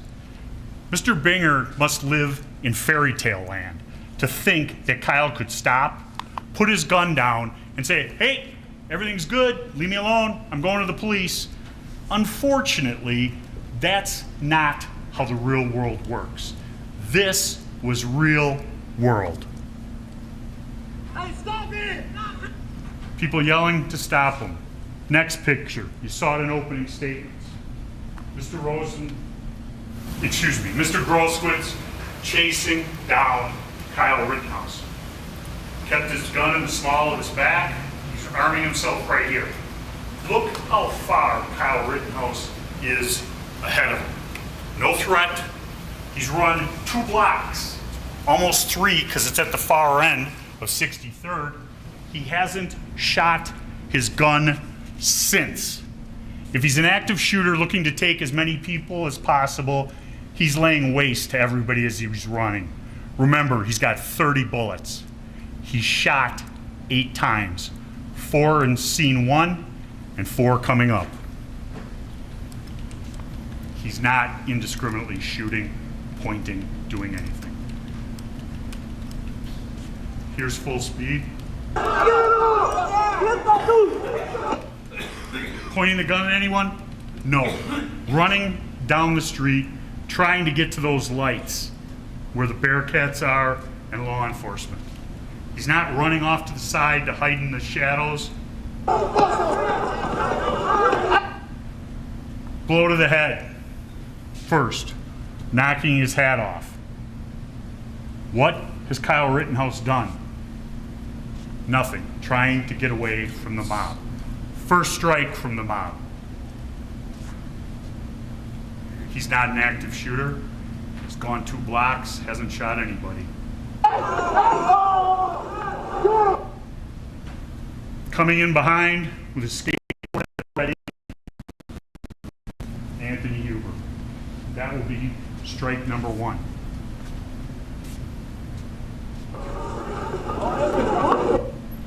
Remember in opening statements when Mr. Binger said, oh, something happened to his skateboard. He took a swing at him. Kyle blocked it with his arm in the enhanced photos. What does Mr. Huber do? He runs, grabs the skateboard, and comes in for more.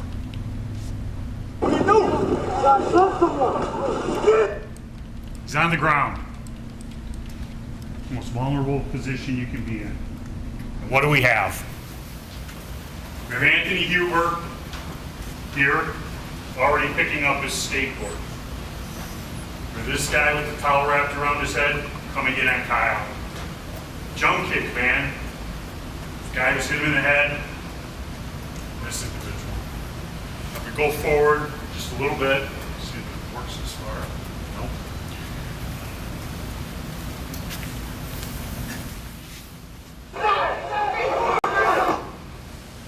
You saw this individual over here, who's now obstructed, come in on Kyle.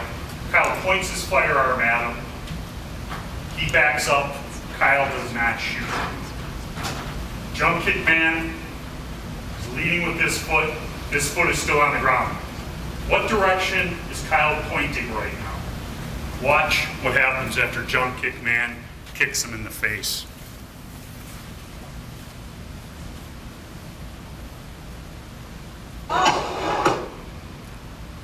He's turned around.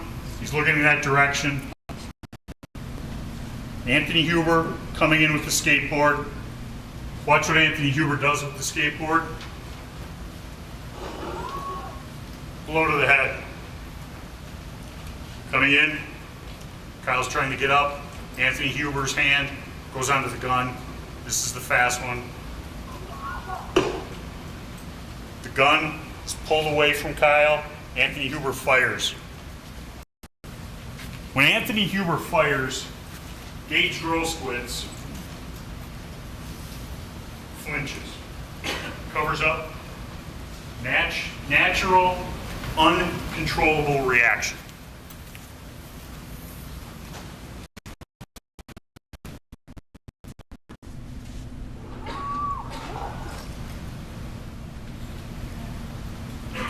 Back.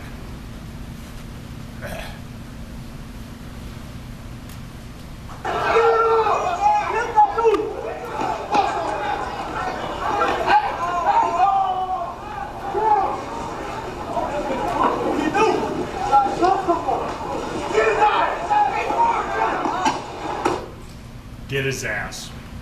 Now here's the slow motion. He's been hit in the head, cap is off.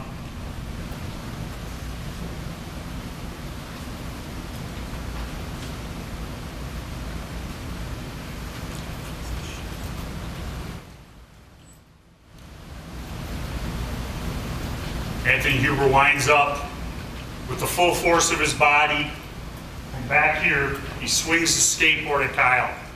Kyle senses it coming. He turns around and looks, blocks it with his arm. Doesn't turn around and shoot Anthony Huber as he's being attacked with what is a deadly weapon. A skateboard can cause death or great bodily harm, ladies and gentlemen. He doesn't do it. He continues to run a couple of steps before the blow to the head, and this is knocked him to the ground. He immediately changes direction, goes running for the skateboard.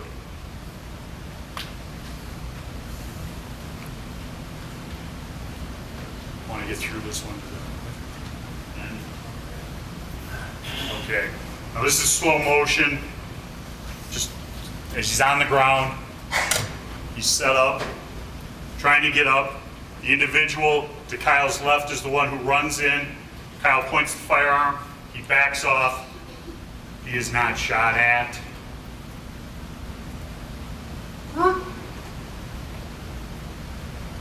Backs up.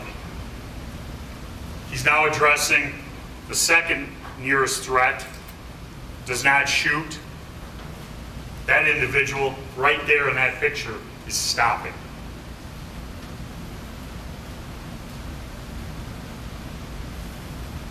Jump kick man launches, contact, fire, turned around. In comes Anthony Huber. Blow to the head and neck. Now, I'm going to start it. You'll see Anthony Huber pull on his gun. And you'll see the butt of the gun separate from Kyle's body going in that direction, away from him.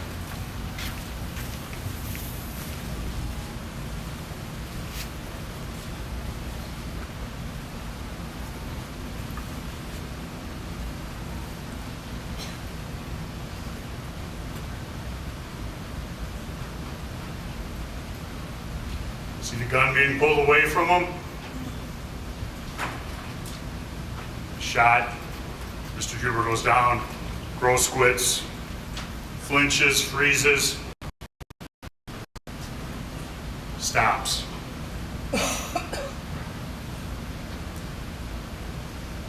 Hands up, no pull.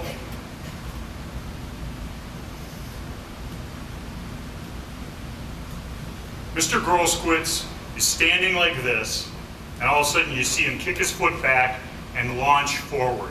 He loads his back foot going forward at Kyle with a loaded Glock handgun. Kyle sees it coming, gets within a couple of feet, he fires.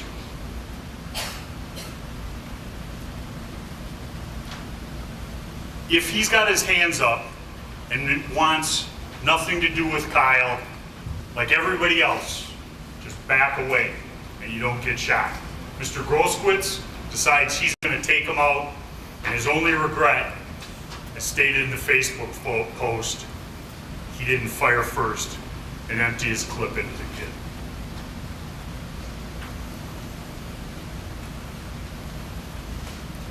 He's hit in the arm, he's shot at once, he's backing up. That's the last shot. I went through the quickness of those shots from from the rock in the head to that fourth shot. He gets up. You still see this individual armed with a board or a 2x4 or a fence post. Doesn't shoot at him. This person he doesn't perceive as a danger. His hands are up. Doesn't shoot at him. Now as he wheels around, watch what this individual does.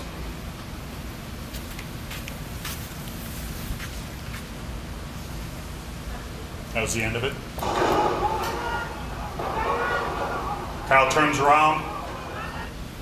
He turns, that individual steps away from him. No more shots.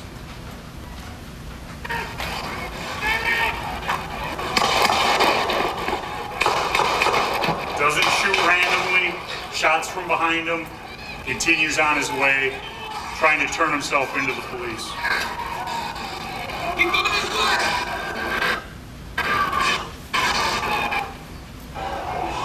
Trying to get to the end of it.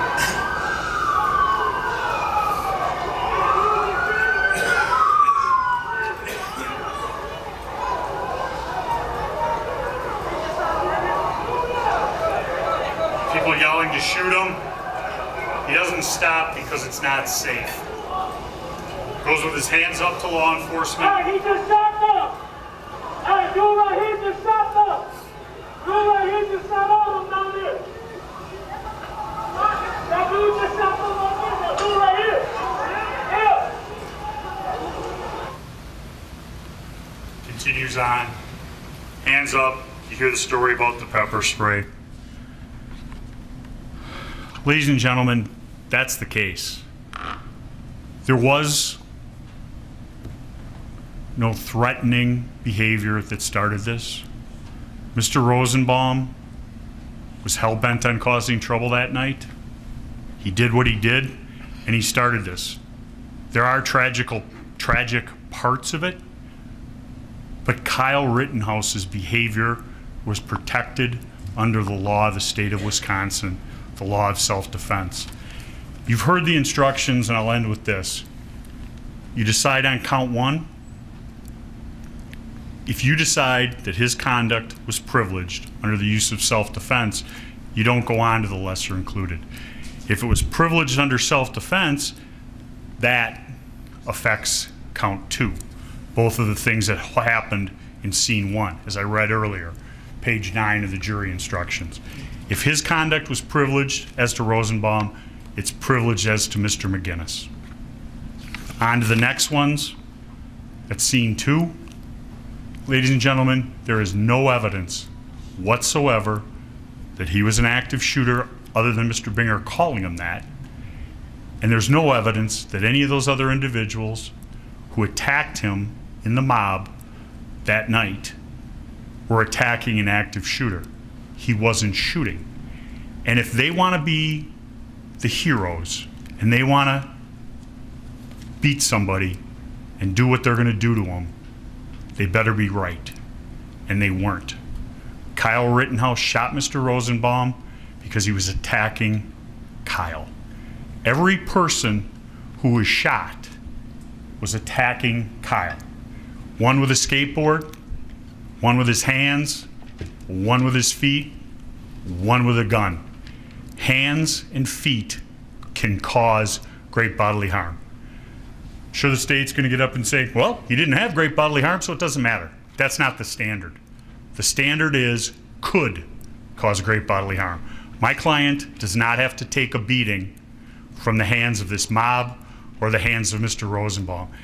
And Mr. Rosenbaum might be little, but he was a pretty muscular guy. And some 30-some-year-old guy can take a 17-year-old kid 9 times till Tuesday. Ladies and gentlemen, it's a tough choice, but the evidence only leads to one conclusion. That is that Kyle Rittenhouse's conduct on August 25th was privileged based upon the actions of Mr. Rosenbaum and others. There are no winners in this case, but putting Kyle Rittenhouse down for something he was privileged to do will serve no legitimate purpose. I ask you to do this, do justice here under the law of the state of Wisconsin. Thank you very much. Thank you, Mr. Richards. Let's take about 10 minutes, and please don't talk about the case. Read, watch, or listen to any account.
His adds up to an hour 41 minutes. Ours were an hour 45, so I think I got about 45 minutes. Okay. If I use it all. As I said earlier, I'm strict on the rules and lax on the enforcement, so I'm not going to shut you down mid-sentence. In that case, I'll take Well, no, I was going to say within reason. Within reason. All right. Anything else before we start? No.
Thank you, Judge.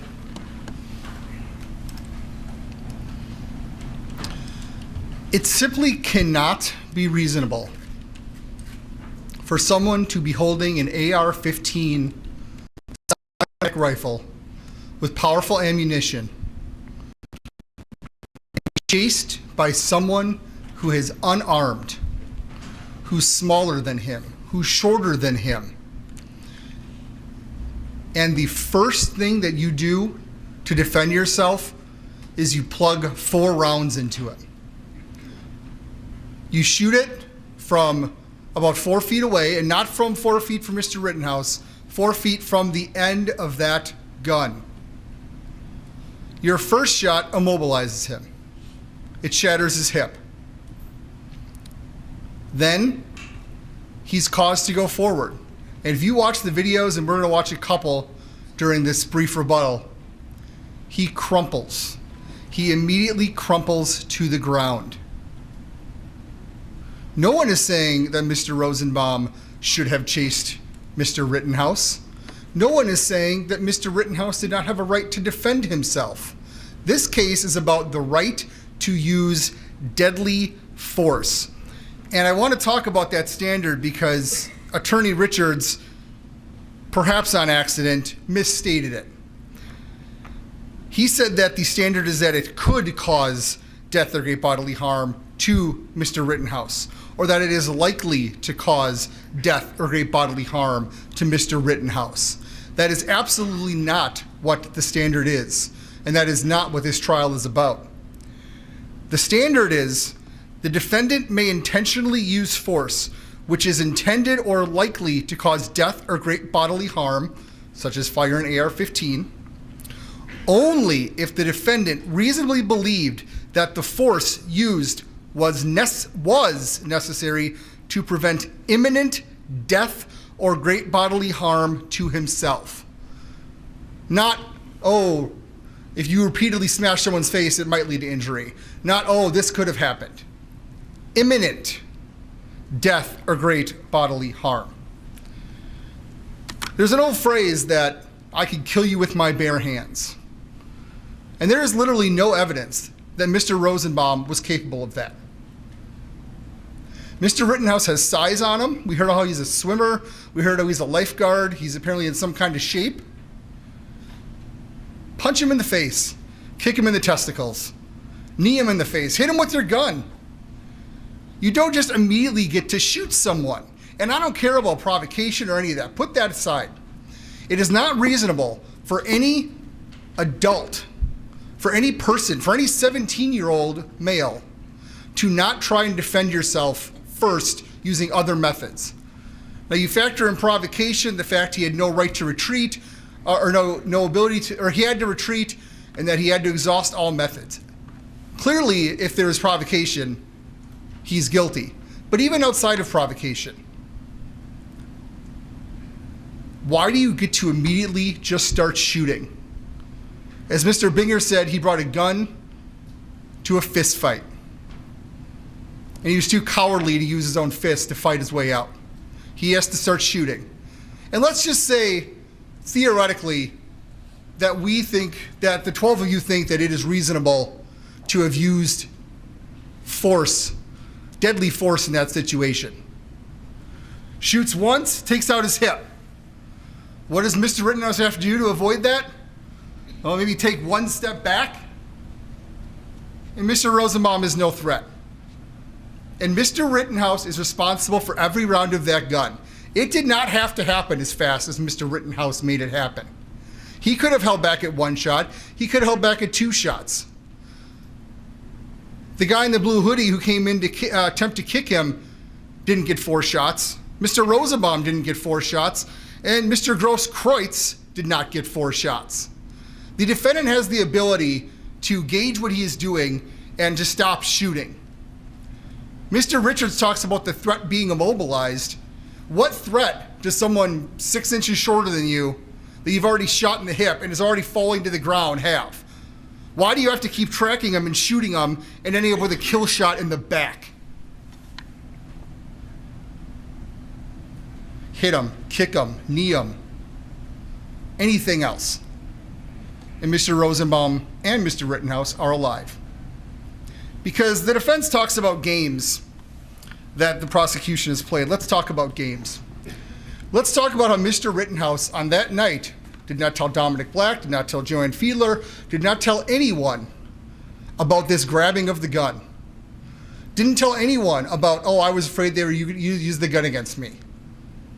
That is because once Mr. Rittenhouse and his team understood that an unarmed person chasing him and unarmed people chasing him later on would not be enough to meet this standard, to meet this privilege, they had to concoct a story. They had to concoct a story about how suddenly I was in great fear of this gun being used. And if that's the real reason, why didn't Jason Lukowski know that? Why didn't Dominic Black know that? Why didn't Joanne Fiedler know that? You darn well know if there was any evidence of the defendant saying that the night of, we would have heard about it. So yes,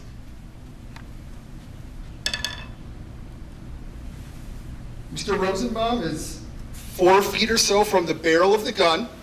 He gets shot in the hip. He begins to crumple. Now remember, we did this demonstration when Dr. Kelly testified. This bullet entered here in the middle finger and came out here. This is how you grab something. I'm Mr. Rosenbaum trying to take this gun away. And this is how I'm going to do it, with my hand turned almost completely around, and with apparently my fingers spread, because these two don't get soot, which may mean they were on the gun or outside of the path, and the other ones do get soot.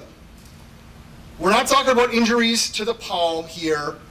We're not talking about injuries like this, or any kind of grabbing injuries. We're talking about either something accidental or completely defensive to knock that gun away as he is being shot just before he is killed on the 3rd or 4th shot.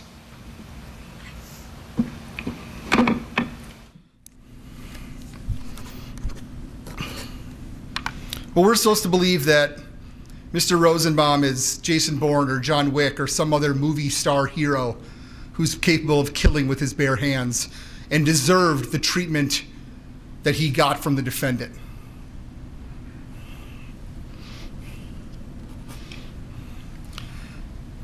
Mr. Richards' closing was quite personal.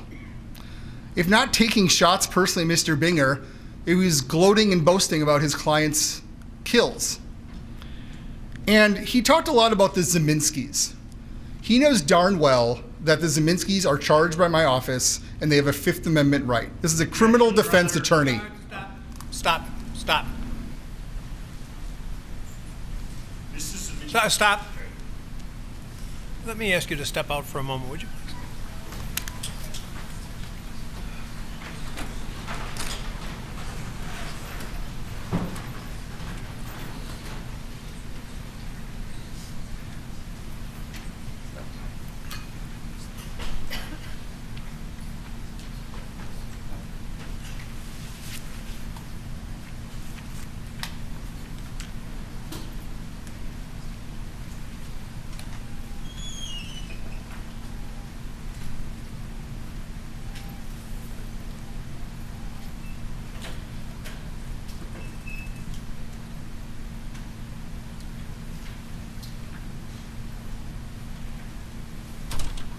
What's your objection?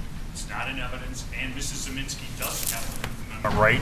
Her case has been disposed of, and she did not appeal. She did not plead or was charged with any arson, which the defense could get into, and she would have a Fifth Amendment right. Wait a minute. As I recollect it, I think I handled the case. As I handled the Jason. Joshua Zeminski?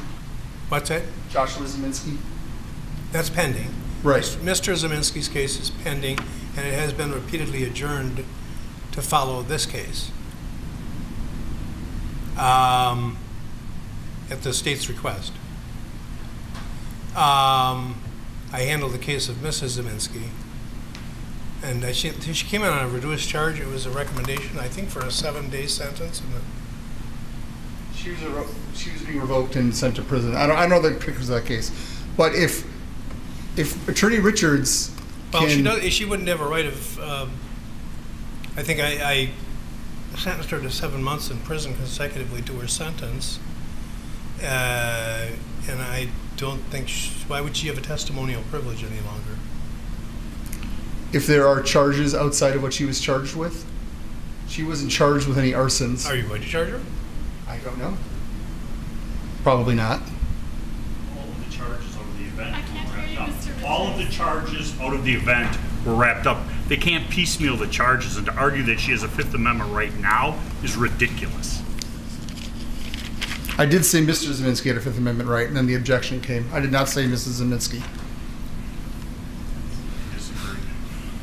I can clarify that Mr. Zeminski has a Well, Fifth let's find Amendment out right. from the report of what was said. I thought it was just Mr.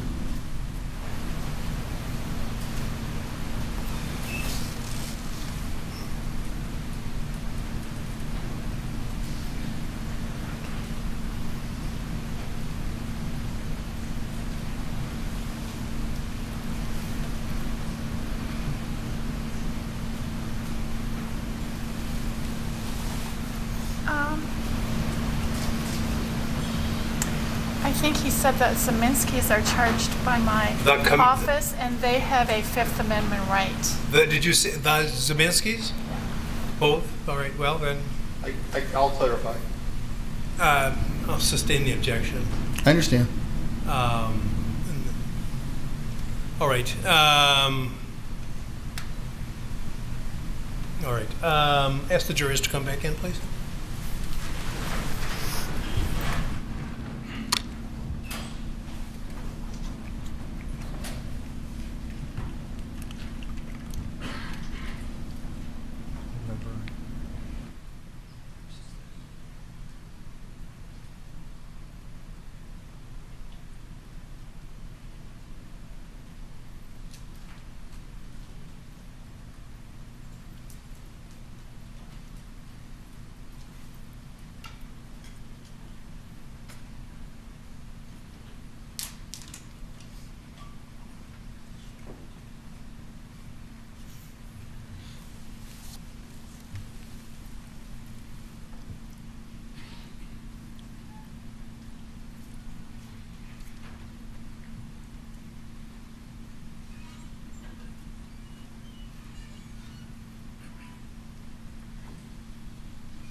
All right, I've sustained the objection because the statement which was made by Mr. Kraus was not accurate, at least as regards Mrs. Zeminski. Any question? Go ahead, Mr. Kraus.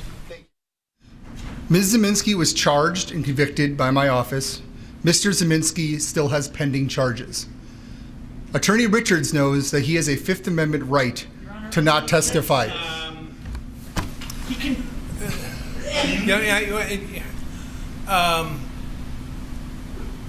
Let me ask you to step in the library again, please.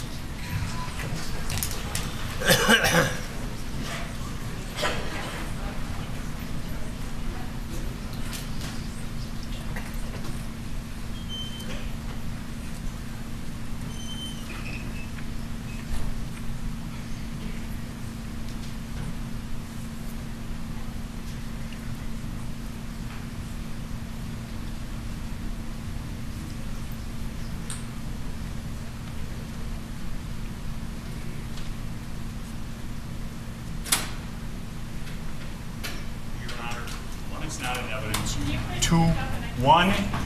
Wait for the door.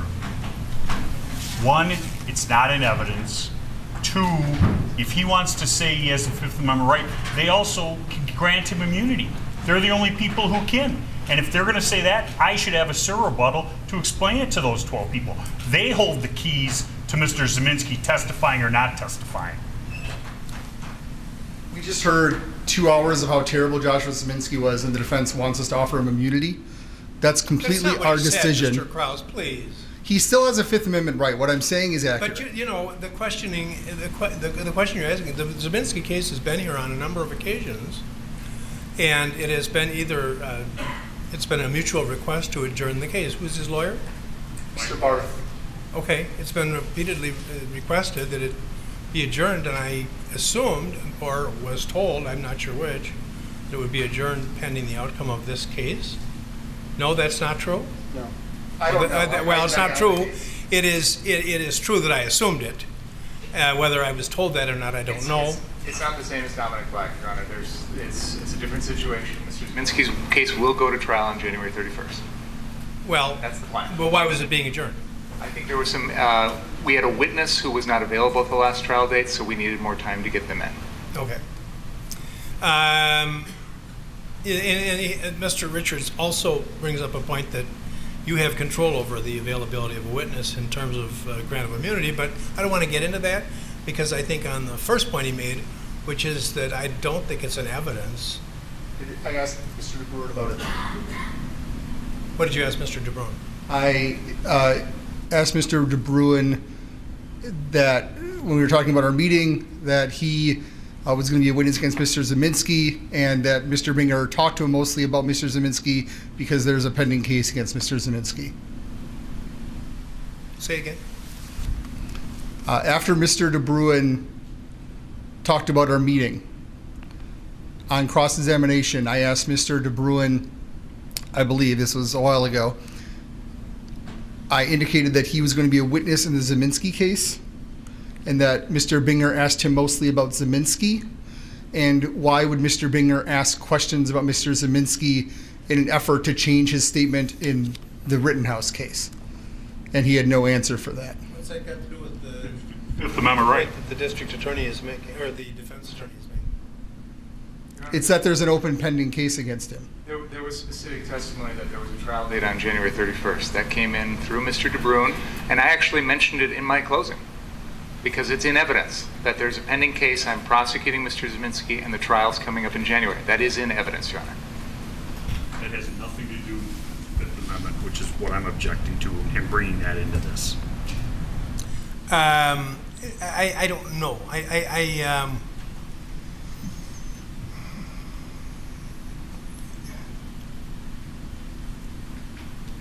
You're making it sound as if, well, you're making it sound, and correctly so, that Mr. Zeminski is unavailable because of his testimonial privilege. But now Mr. Richards is asking whether he should be allowed a SIR rebuttal to, so the jury would understand that that is somewhat under the control of the district attorney. But I'm not going to, at this point, I'm not going to get further into that. I'm just going to ask you to move on to something else. Well, my next line of argument is that the defense named them in their witness list and could have called the Zeminskis. No, he can't, because he's got a Fifth Amendment privilege for the very They reason could've you called- indicate, and privileges must be claimed as much as possible outside the presence of the jury. That's the statute. They could have called Kelly Zeminski. They written her here from prison. So Pardon me? we had to have her available in case something came up. That doesn't mean we have to call her. We have no obligation to put anybody on the witness stand. Nor does the state. And The state has, Mr. Richards commented many times about how we could have called them, which I think was dishonest given the Fifth Amendment issue. But then also I can mention that when he stood up and read his witness lists, the Zeminskis were on it, and they have the ability to call them as well. the witness list is not in evidence. These are opening statements, and he commented on those multiple times.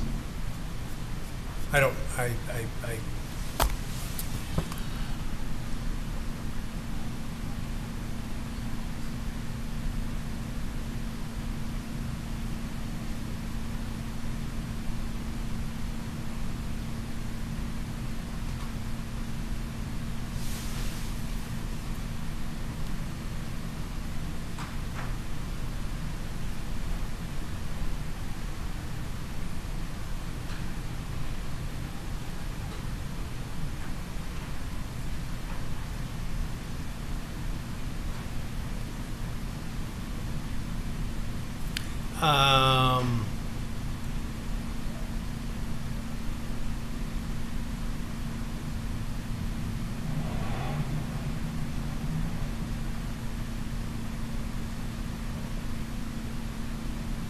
what was the last statement you made now that drew the objection? That Mr. Zeminski has an open case and a Fifth Amendment right. Yeah. Well, it is an accurate statement.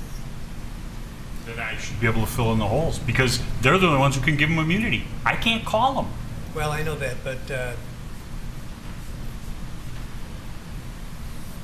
Why'd you subpoena them? you know. You can. He was sitting in the hallway for 2 days. No. You address your remarks to me, both of you.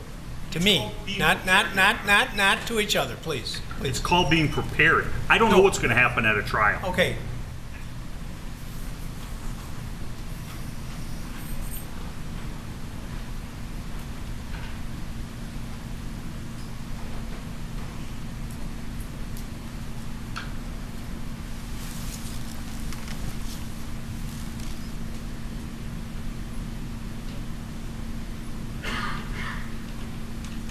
Well, I think I'm just going to tell the jury that Mrs. Zeminski would have been available for to be called by either party. Okay? Fine. Oh, man, I got out of it alive. Okay. Ask them to come in, please.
All right, folks, what the situation is that Mrs. Zeminski would have been available to either party to call as a witness, and neither of them has done so.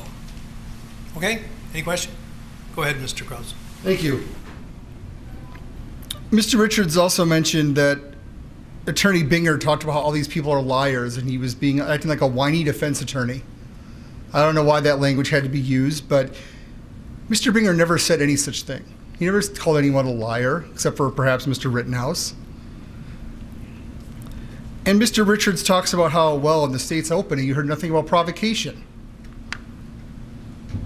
Mr. Richards knows that is a specific thing, that instruction we get from the judge at the end of the trial. Had we mentioned at the beginning, he would have objected. He would have objected. Now let's talk about this threat, this supposed threat. Mr. Richards talked about that gas station and showed the video, and it showed Mr. Rosenbaum at the end. Attorney Binger had said he's not in this video as it started, and you don't hear anything from him. And that is true. At the very end, he is seen standing quite a bit away from Mr. Balch and Mr. Rittenhouse. This is where that supposed threat happened. There's a distance between them. Next time the camera pans back, the protesters are pushed back. And you never hear this threat. You hear nothing. And apparently that is what the defense is accepting, is where the threat happened, although Mr. Rittenhouse actually does not accept that, because he said it happened at Block 2 North. So they can't agree on when the threat took place. They can't agree on where the threat took place. And it's the only few seconds of that part of the night that is not on tape anywhere. It's another concoction to give credence or to give weight that, oh, he had to defend himself against an unarmed man. There's been talk about how the defendant came around that Duramax and raised his gun. That didn't seem to be a contested issue in the case until the defendant lied about it on the stand. The defense themselves submitted an exhibit, number 41, in which it is denoted where the person that put that video together indicates Rittenhouse pointing gun at Zeminski's. I think it has a question mark. This was their exhibit. There was testimony from Detective Antaramian. And we showed this drone video. Now, but then the defendant won't admit to it on the stand, and then all of a sudden the defense has to fight it and talk about hocus pocus and make up little clever rhymes. The defendant could have told you the truth, but that hurts his case, and that gives us provocation. Now, I did have, on rebuttal, Mr. Armstrong put in 2 very blurry pictures. Mr. Binger didn't even mention these pictures in his closing, because they're maybe the 5th, 6th, or 7th strongest pieces of evidence that Mr. Rittenhouse raised his gun. But the defense is seizing on them. And they inaccurately said that it took him 20 hours of work to do.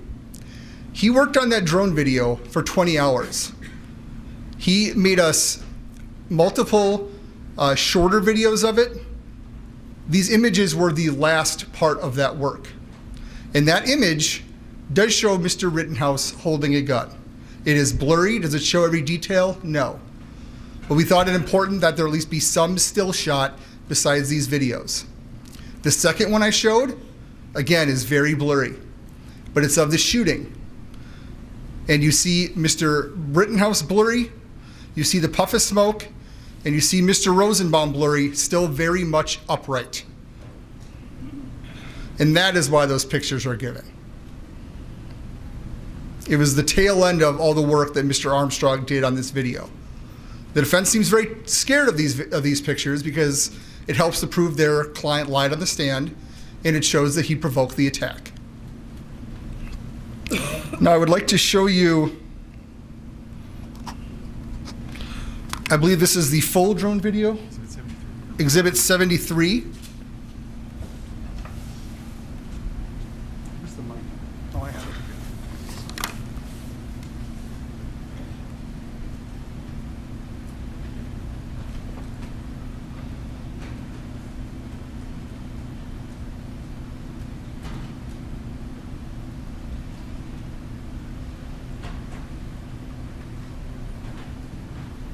Okay, please play it.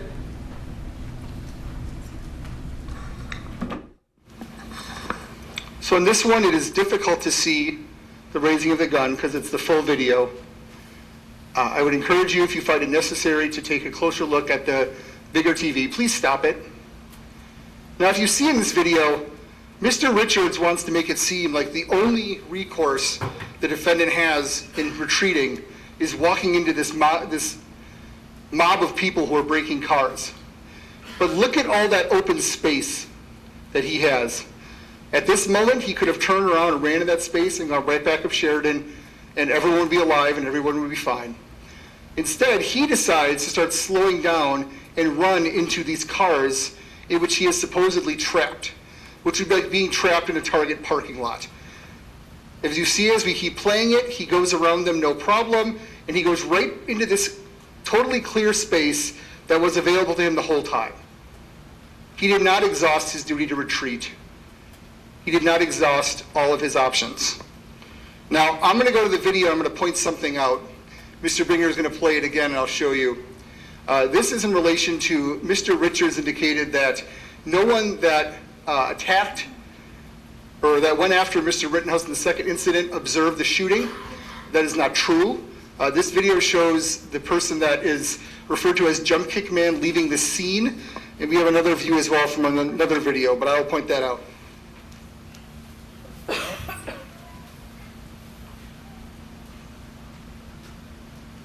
See this man in a wheelchair who's struggling to get out of the way? This is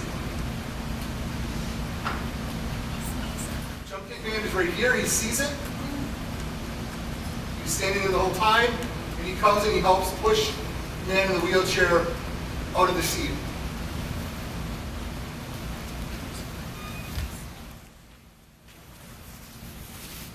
So he absolutely was there. He did see what happened.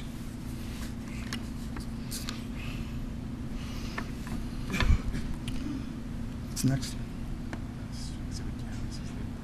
This is Exhibit 10. This is the Ford Fisher video. If you look after the shooting, it shows this individual pushing the wheelchair away from car source 3.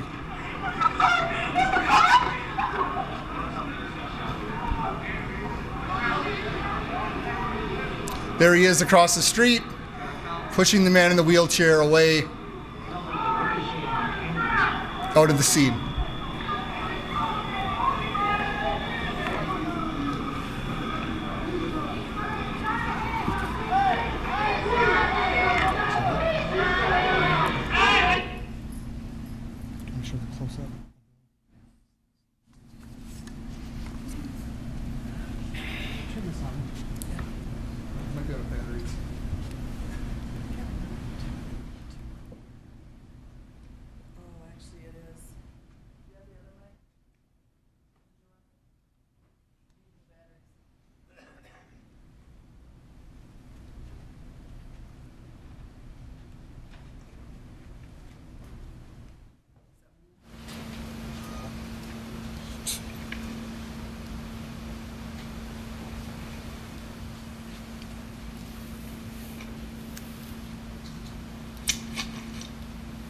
Hello?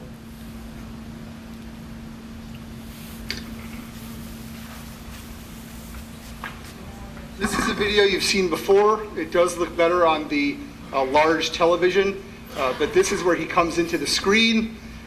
This is one of the videos that Mr. Armstrong cropped for us in his 20 hours of work. This is slowed down by 50%, and it zooms in as good as possible given the limitations of the video. I'll point it out up here, but I said it is better seen on the large TV. There he is pointing the gun. He's not close enough to the car to have that be a factor. He puts on the fire extinguisher, he raises up. It is. Now do the next zoomed in. Mr. Paulson. Oh, we got it? All right. I'll give you that one. Again, that really wasn't an issue at trial until the defendant lied about it. Now, Exhibit 84, this is another video that Mr. Armstrong did in his 20 hours of work. And this shows the part of the chase. That's where you see him point. Mr. Rosenbaum does his jump. See the defendant slowing down, seemingly preparing to shoot. And look where that first shot is. Go back one more, play one more time. This is the zoomed in image that will eventually was shown. Look how far he's not reaching. He's being shot in the hip and falling. And he goes immediately to the ground, and the defendant sees fit to keep shooting at him, although he poses absolutely no threat. Again, 4 feet from the barrel of the gun, not from Mr. Rittenhouse himself.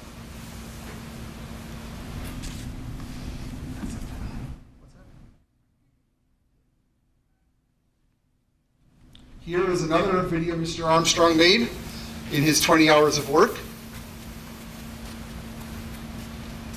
I believe he made 6 of them all told. They're all on evidence. Here's a close-up of the final shooting. The puff of smoke is already out. He's already upright. He crumples immediately to the ground, but the defendant keeps shooting him.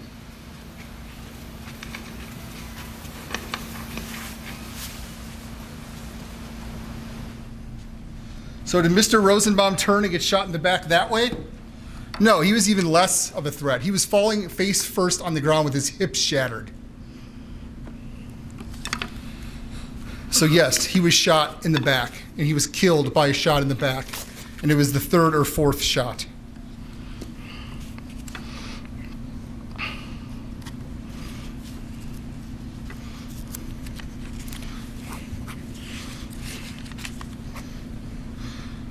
Attorney Richards indicated that Nick Smith called the defendant. Nick Smith did not testify to that. He was never asked.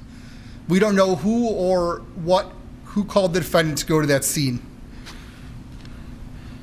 And despite the fact that there's this madman out there who's such a threat and who's going to kill the defendant, he just saunters down there all by himself. No problem. He's not scared. This threat, if it even existed, was not taken seriously. He's a babbling idiot, as Mr. Lukowski said. Mr. Rittenhouse testified he didn't hear anything before he shot. He didn't hear this "fuck you." He didn't factor in the gunshot.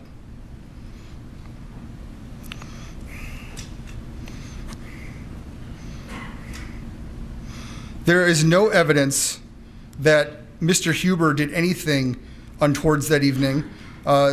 They talked about pushing a dumpster, picking up pepper balls. That was not evidence that was ever submitted in this trial.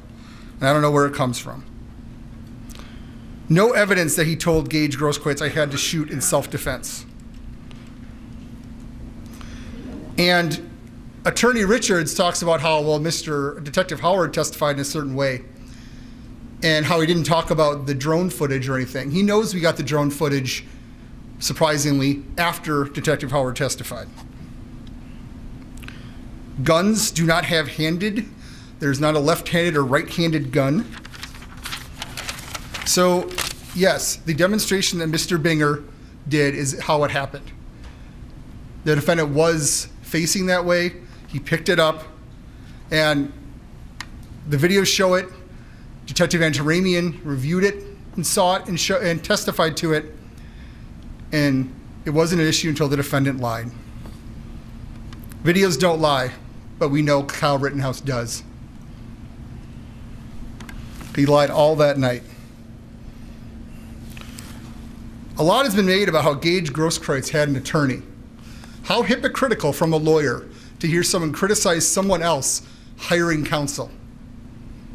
Mr. Rittenhouse isn't here alone. He has lawyers. And I apologize that the district attorney's office followed our interpretation of Marcy's Law, which is a fairly recent, especially at that time, constitutional amendment. Mr. Richards, don't wait here yet. Gage Grosskreutz is not on trial. He followed the advice of counsel not to turn over his phone, just as anyone who hires counsel can do. They can follow the advice of their counsel. We got his old video from that night. The defense has seen it. We have it. What else do we need? Text messages from 3 weeks before? They just want to try to dig up dirt because they think it's there, because the defense wants you to believe that these people got what was coming to them. That they were bad people doing bad things, and we should be proud and boastful of Mr. Rittenhouse for killing them.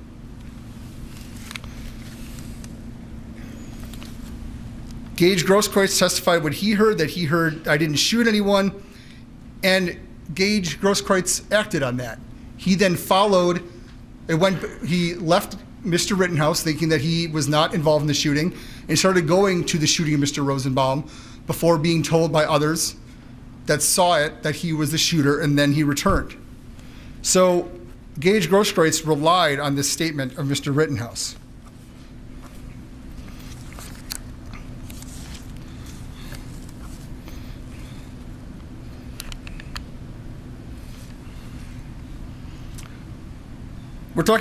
Let's talk about a rush to judgment. Mr. Rittenhouse turned himself in. Are you supposed to wait days, weeks, months to charge murderers who we know murdered people? It's a red herring, as Mr. Binger said.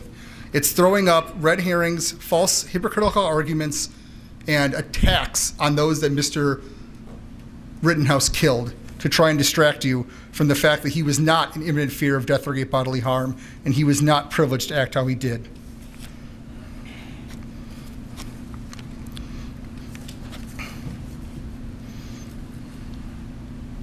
We heard from Ms. Carrie Ann Swart.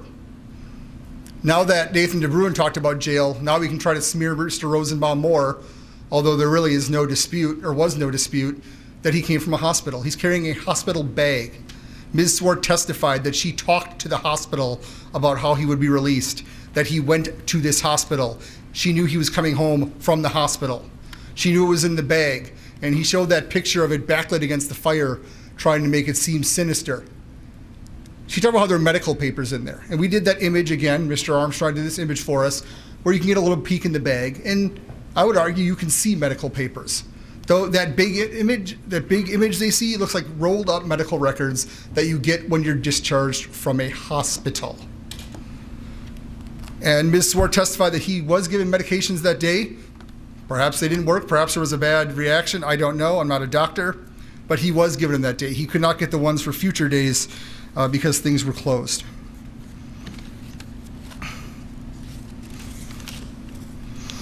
Balch did not testify that he thought there was anything sinister in the bag. He said he said something inaccurate at the time, but he said that he saw shampoo bottles and a water bottle.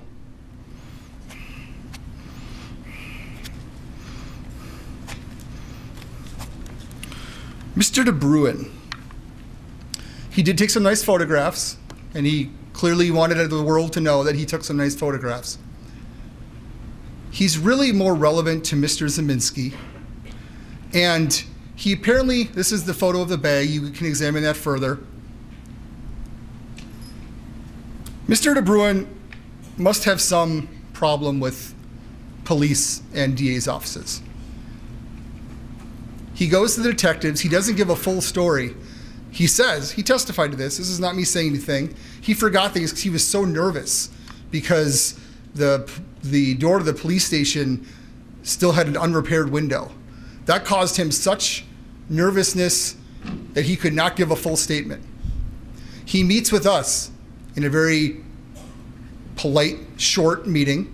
He has very little relevance to this case that we knew about. And yes, we showed him some videos. Is this Josh Zeminski? Oh no, it's not. Okay, would you see him in these other pictures? Yes. You don't know it's Josh Zeminski? Okay. Somehow that's us getting him to change his statement. What's that?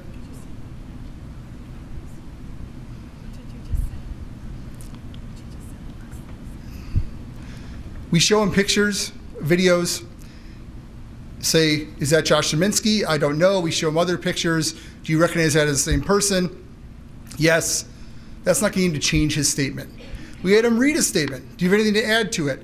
No. The next day, he goes over to Mr. Richards' office. All of a sudden, he knows all this extra information that wasn't in his statement.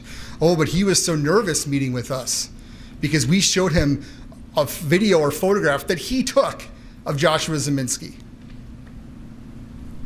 And then what does he do? He goes and hires a lawyer very closely connected with a gossip blogger who attacks my office on a regular basis and who is very pro-Rittenhouse. Another just funny coincidence in this case, just like how Mr. Hernandez, who doesn't live in this state, could hire any of the thousands of attorneys in Wisconsin or tens of thousands of attorneys in the state. But no, he hires an attorney who Kyle Rittenhouse's defense team has already paid money to that firm. What a coincidence.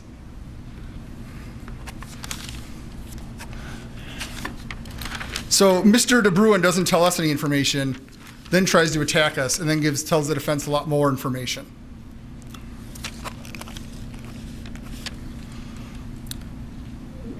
Mr. Rittenhouse denied pointing a gun at the yellow pants man, said he was being sarcastic.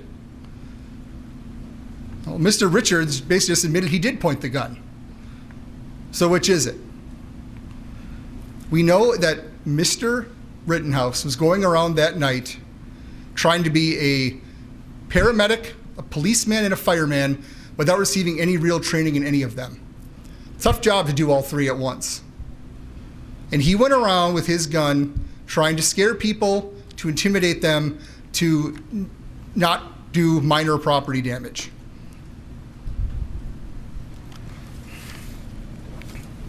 He's a chaos tourist. He was there to see what was going on, act important, be a big deal. And then the moment a little bit of that chaos comes back at him, he cowardly shoots a man instead of fighting back. You put yourself in this situation, you know it's going to be out of hand, it gets a little out of hand, someone is chasing me, and you have to shoot him. That is not privileged. That is not reasonable. And that is not what any reasonable person in the defendant's shoes would have done. We kept hearing about this rock in his hand. There's no evidence of there being a rock in that hand. Now, there's talk about how the defendant maybe have re-racked his gun. We don't see that in the video. We don't know what he did. But we do know that as Gage Grosskreutz is sitting there with his hands up, the defendant turns over his gun and is looking at it and is doing something with it.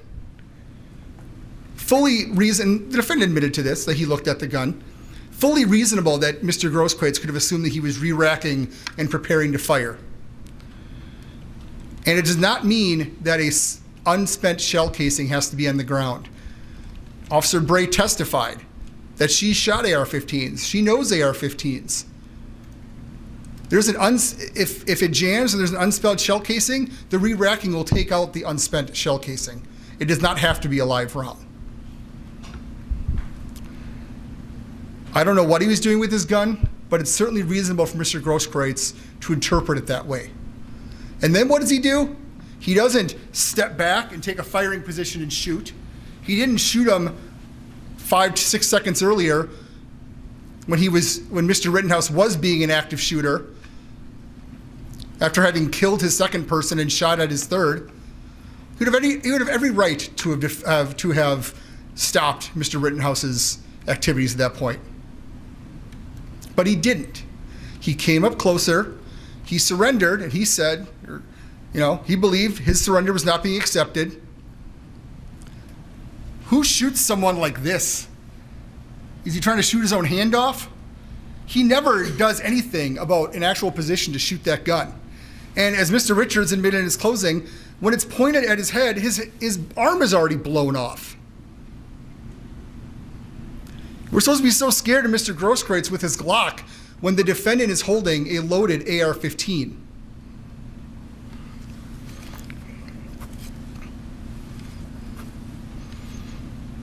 Then there's this preposterous argument that, Kelly Zeminski is holding a flashlight, it must be to bash heads. Certainly no one carries flashlights at night to walk home in the dark or walk to your car in the dark. I take my dog for a walk. I'm looking to bash in heads? No.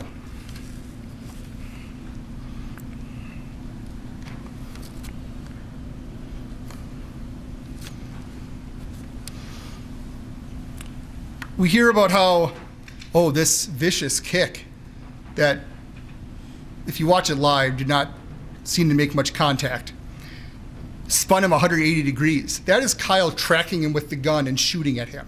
He's moving as he's moving. That is not the force of the kick. And the video makes that clear. But again, we're grasping at straws and we're throwing out red herrings.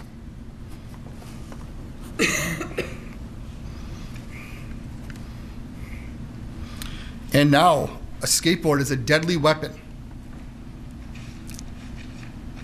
Someone should tell all the parents and grandparents and Santa Claus giving skateboards this Christmas about how they're giving their children a deadly weapon.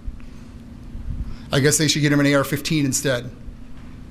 It's just preposterous. And yes, Mr. Huber was acting heroic in holding down that and taking that skateboard and trying to hold him down and trying to take that gun. And what happened? The gun stayed attached to Mr. Rittenhouse. Because when the defense concocted this, they were trying to take my gun story, they left out that it is literally strapped to him. He shot an unarmed man 4 times because he was so scared that Mr. Rosenbaum was going to take the gun away from him when it was attached to him. It is an absolute red herring. It is an absolute ridiculous argument. Imminent threat. Not, oh, in 5 minutes after we get beat up, then I might be a threat. Imminent threat.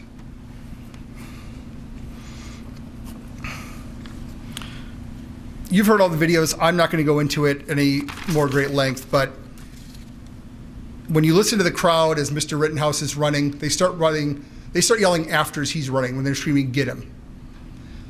Also, as people are approaching him at the end, they're asking, "Why did you shoot him? Why did you shoot him?" These are people that were provoked because they witnessed an attack or heard shots or heard he was attacking, and they took action. As Mr. Binger said, I probably wouldn't do it either.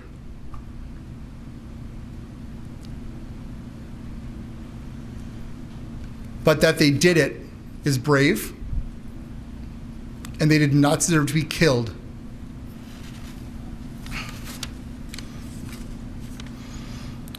Kyle Rittenhouse has such strong ties to Kenosha, but he needs Google Maps to find a business he says he's driven by every day.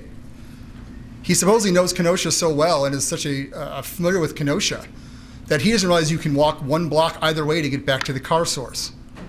He didn't want to go back to the car source. He wanted to go see what was going on. He wanted to stay in the action. He wanted to continue to do things that would make him feel big and make him feel important.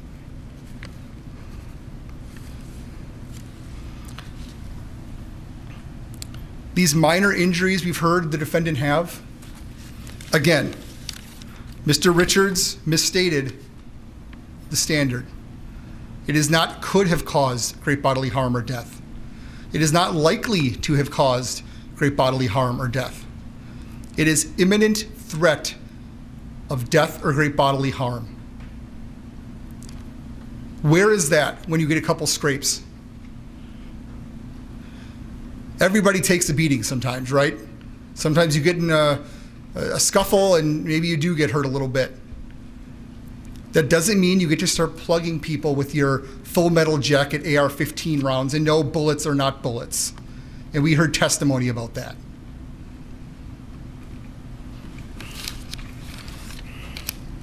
Mr. Richards mentioned this in opening, but apparently he's noticed that the evidence doesn't bear it out. He talks about this, how Mr. Rosenbaum put this shirt over his head to hide his identity because he's going to go ambush Kyle Rittenhouse. Well, then obviously watch the videos. He's had that shirt on his head for some time. Whether it's COVID, this is all pre-vaccine as we know. Whether it's tear gas, whether it's fire, whatever it is, he's using it to protect his face, not as some evil plan to get Kyle Rittenhouse. They're setting this fire and they begin walking down Sheridan. There's no evidence that they knew he was coming. There's no evidence that they had any plan to get him. I'd submit to you that the Zeminskis and Mr. Rosenbaum were doing what they were doing all night. They were going to go bash that Duramax or start or stoke a fire. Kyle sees this and then he runs onto the scene. That's clear in the FBI video. He runs onto the scene. He puts down the fire extinguisher. He raises up his gun. Mr. Rosenbaum yells, "Gun, gun, gun." Why else would he yell that? It's very possible that while he was yelling friendly, friendly, friendly, he's doing so while holding a loaded AR-15 at the Zeminskis. Mr. Rosenbaum was going to chase him out of there to end the danger. And Mr. Richards boasts that, something along the lines, you won't do shit, motherfucker. Well, Mr. Rosenbaum was wrong. Oh, that's an attaboy right there. Way to kill someone unarmed because you won't engage them.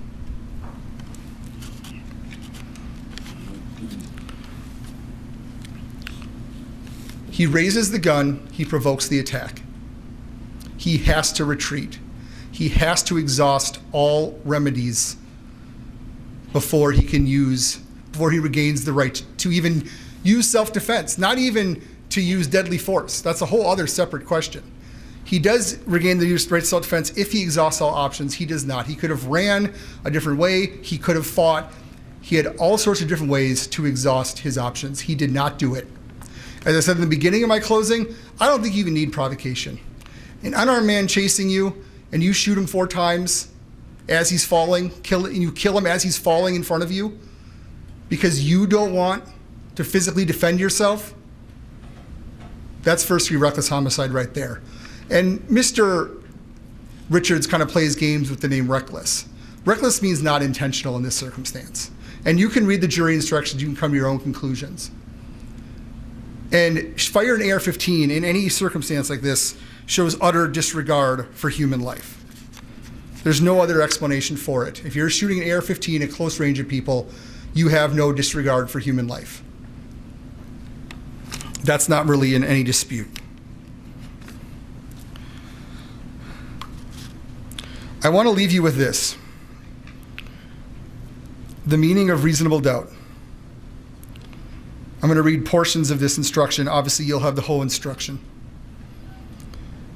The term reasonable doubt means a doubt based upon reason and common sense. It is a doubt for which a reason can be given.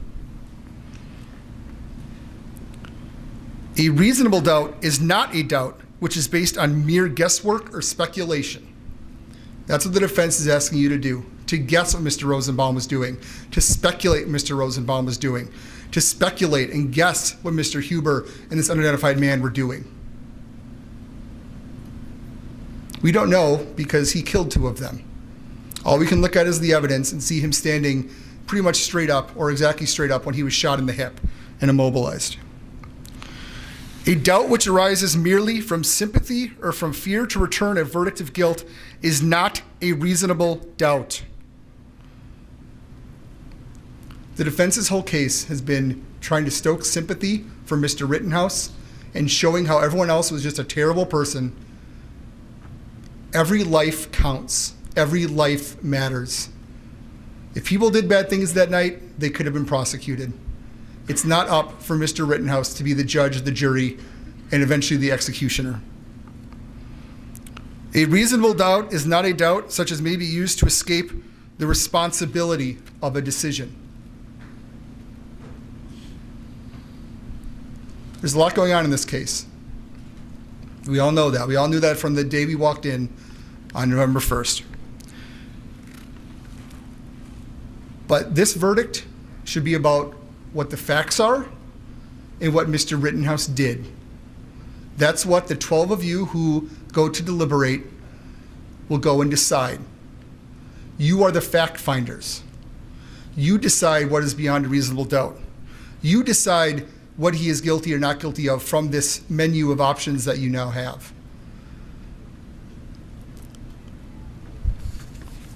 An imminent threat. The only imminent threat that night was Mr. Rittenhouse.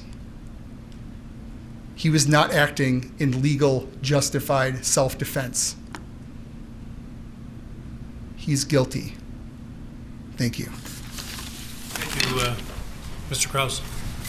Members of the jury, the time has now come when the great burden of reaching a just, fair, and conscientious decision in this case will be placed wholly with you jurors selected for this most important duty.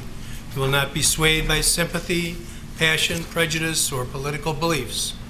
You will disregard any impression which you may have regarding what you believe to be my opinions on the guilt or innocence of the defendant. You will disregard the claims or opinions of any other person or news media or social networking site. You will pay no heed to the opinions of anyone, even the President of the United States or the President before him.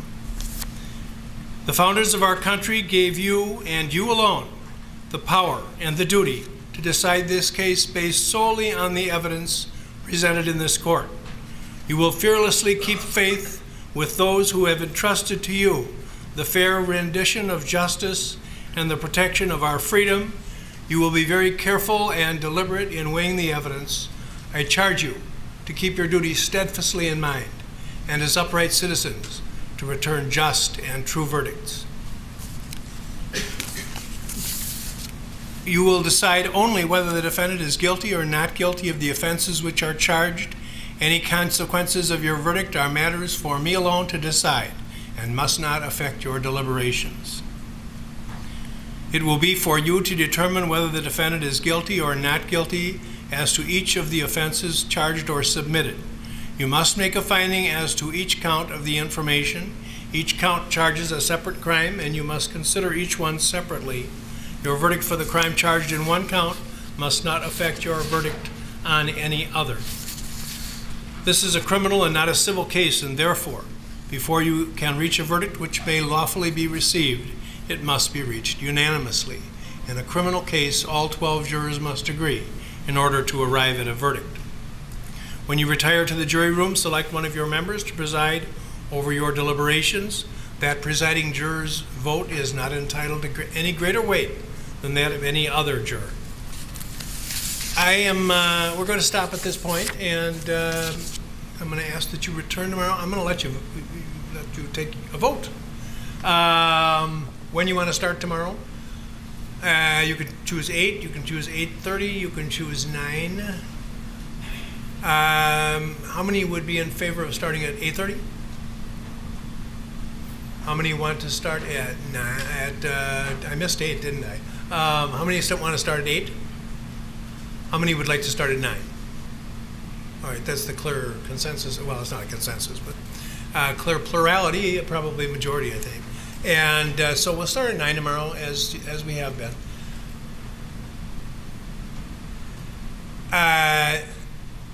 The case is ready for decision by a jury of 12.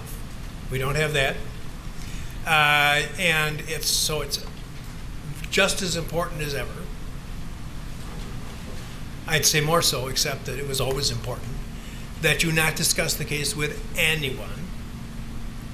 And you won't have to resist that much longer now because you'll be able to decide the case. Please don't read, watch, or listen to any account of the trial or anything to do with the trial. And tomorrow morning we'll assemble, and as I indicated earlier, the tumbler over there will be used. All of your numbers will be placed in there. And 6 of the, well, assuming there are still 18 of you, 6 of them will be drawn out. And those persons will be held in reserve and will not join the 12 in deliberation. We're going to retain you here in the building. Those of you who are not selected will stay here in the building, and in the event that your services are needed as we continue the case. And then the 12 of you who are the jury selected will commence your deliberations at that point. So, again, no talking about the case. Please don't read, watch, or listen to any account of the trial. Any questions, anybody? Enjoy the evening. We'll see you tomorrow.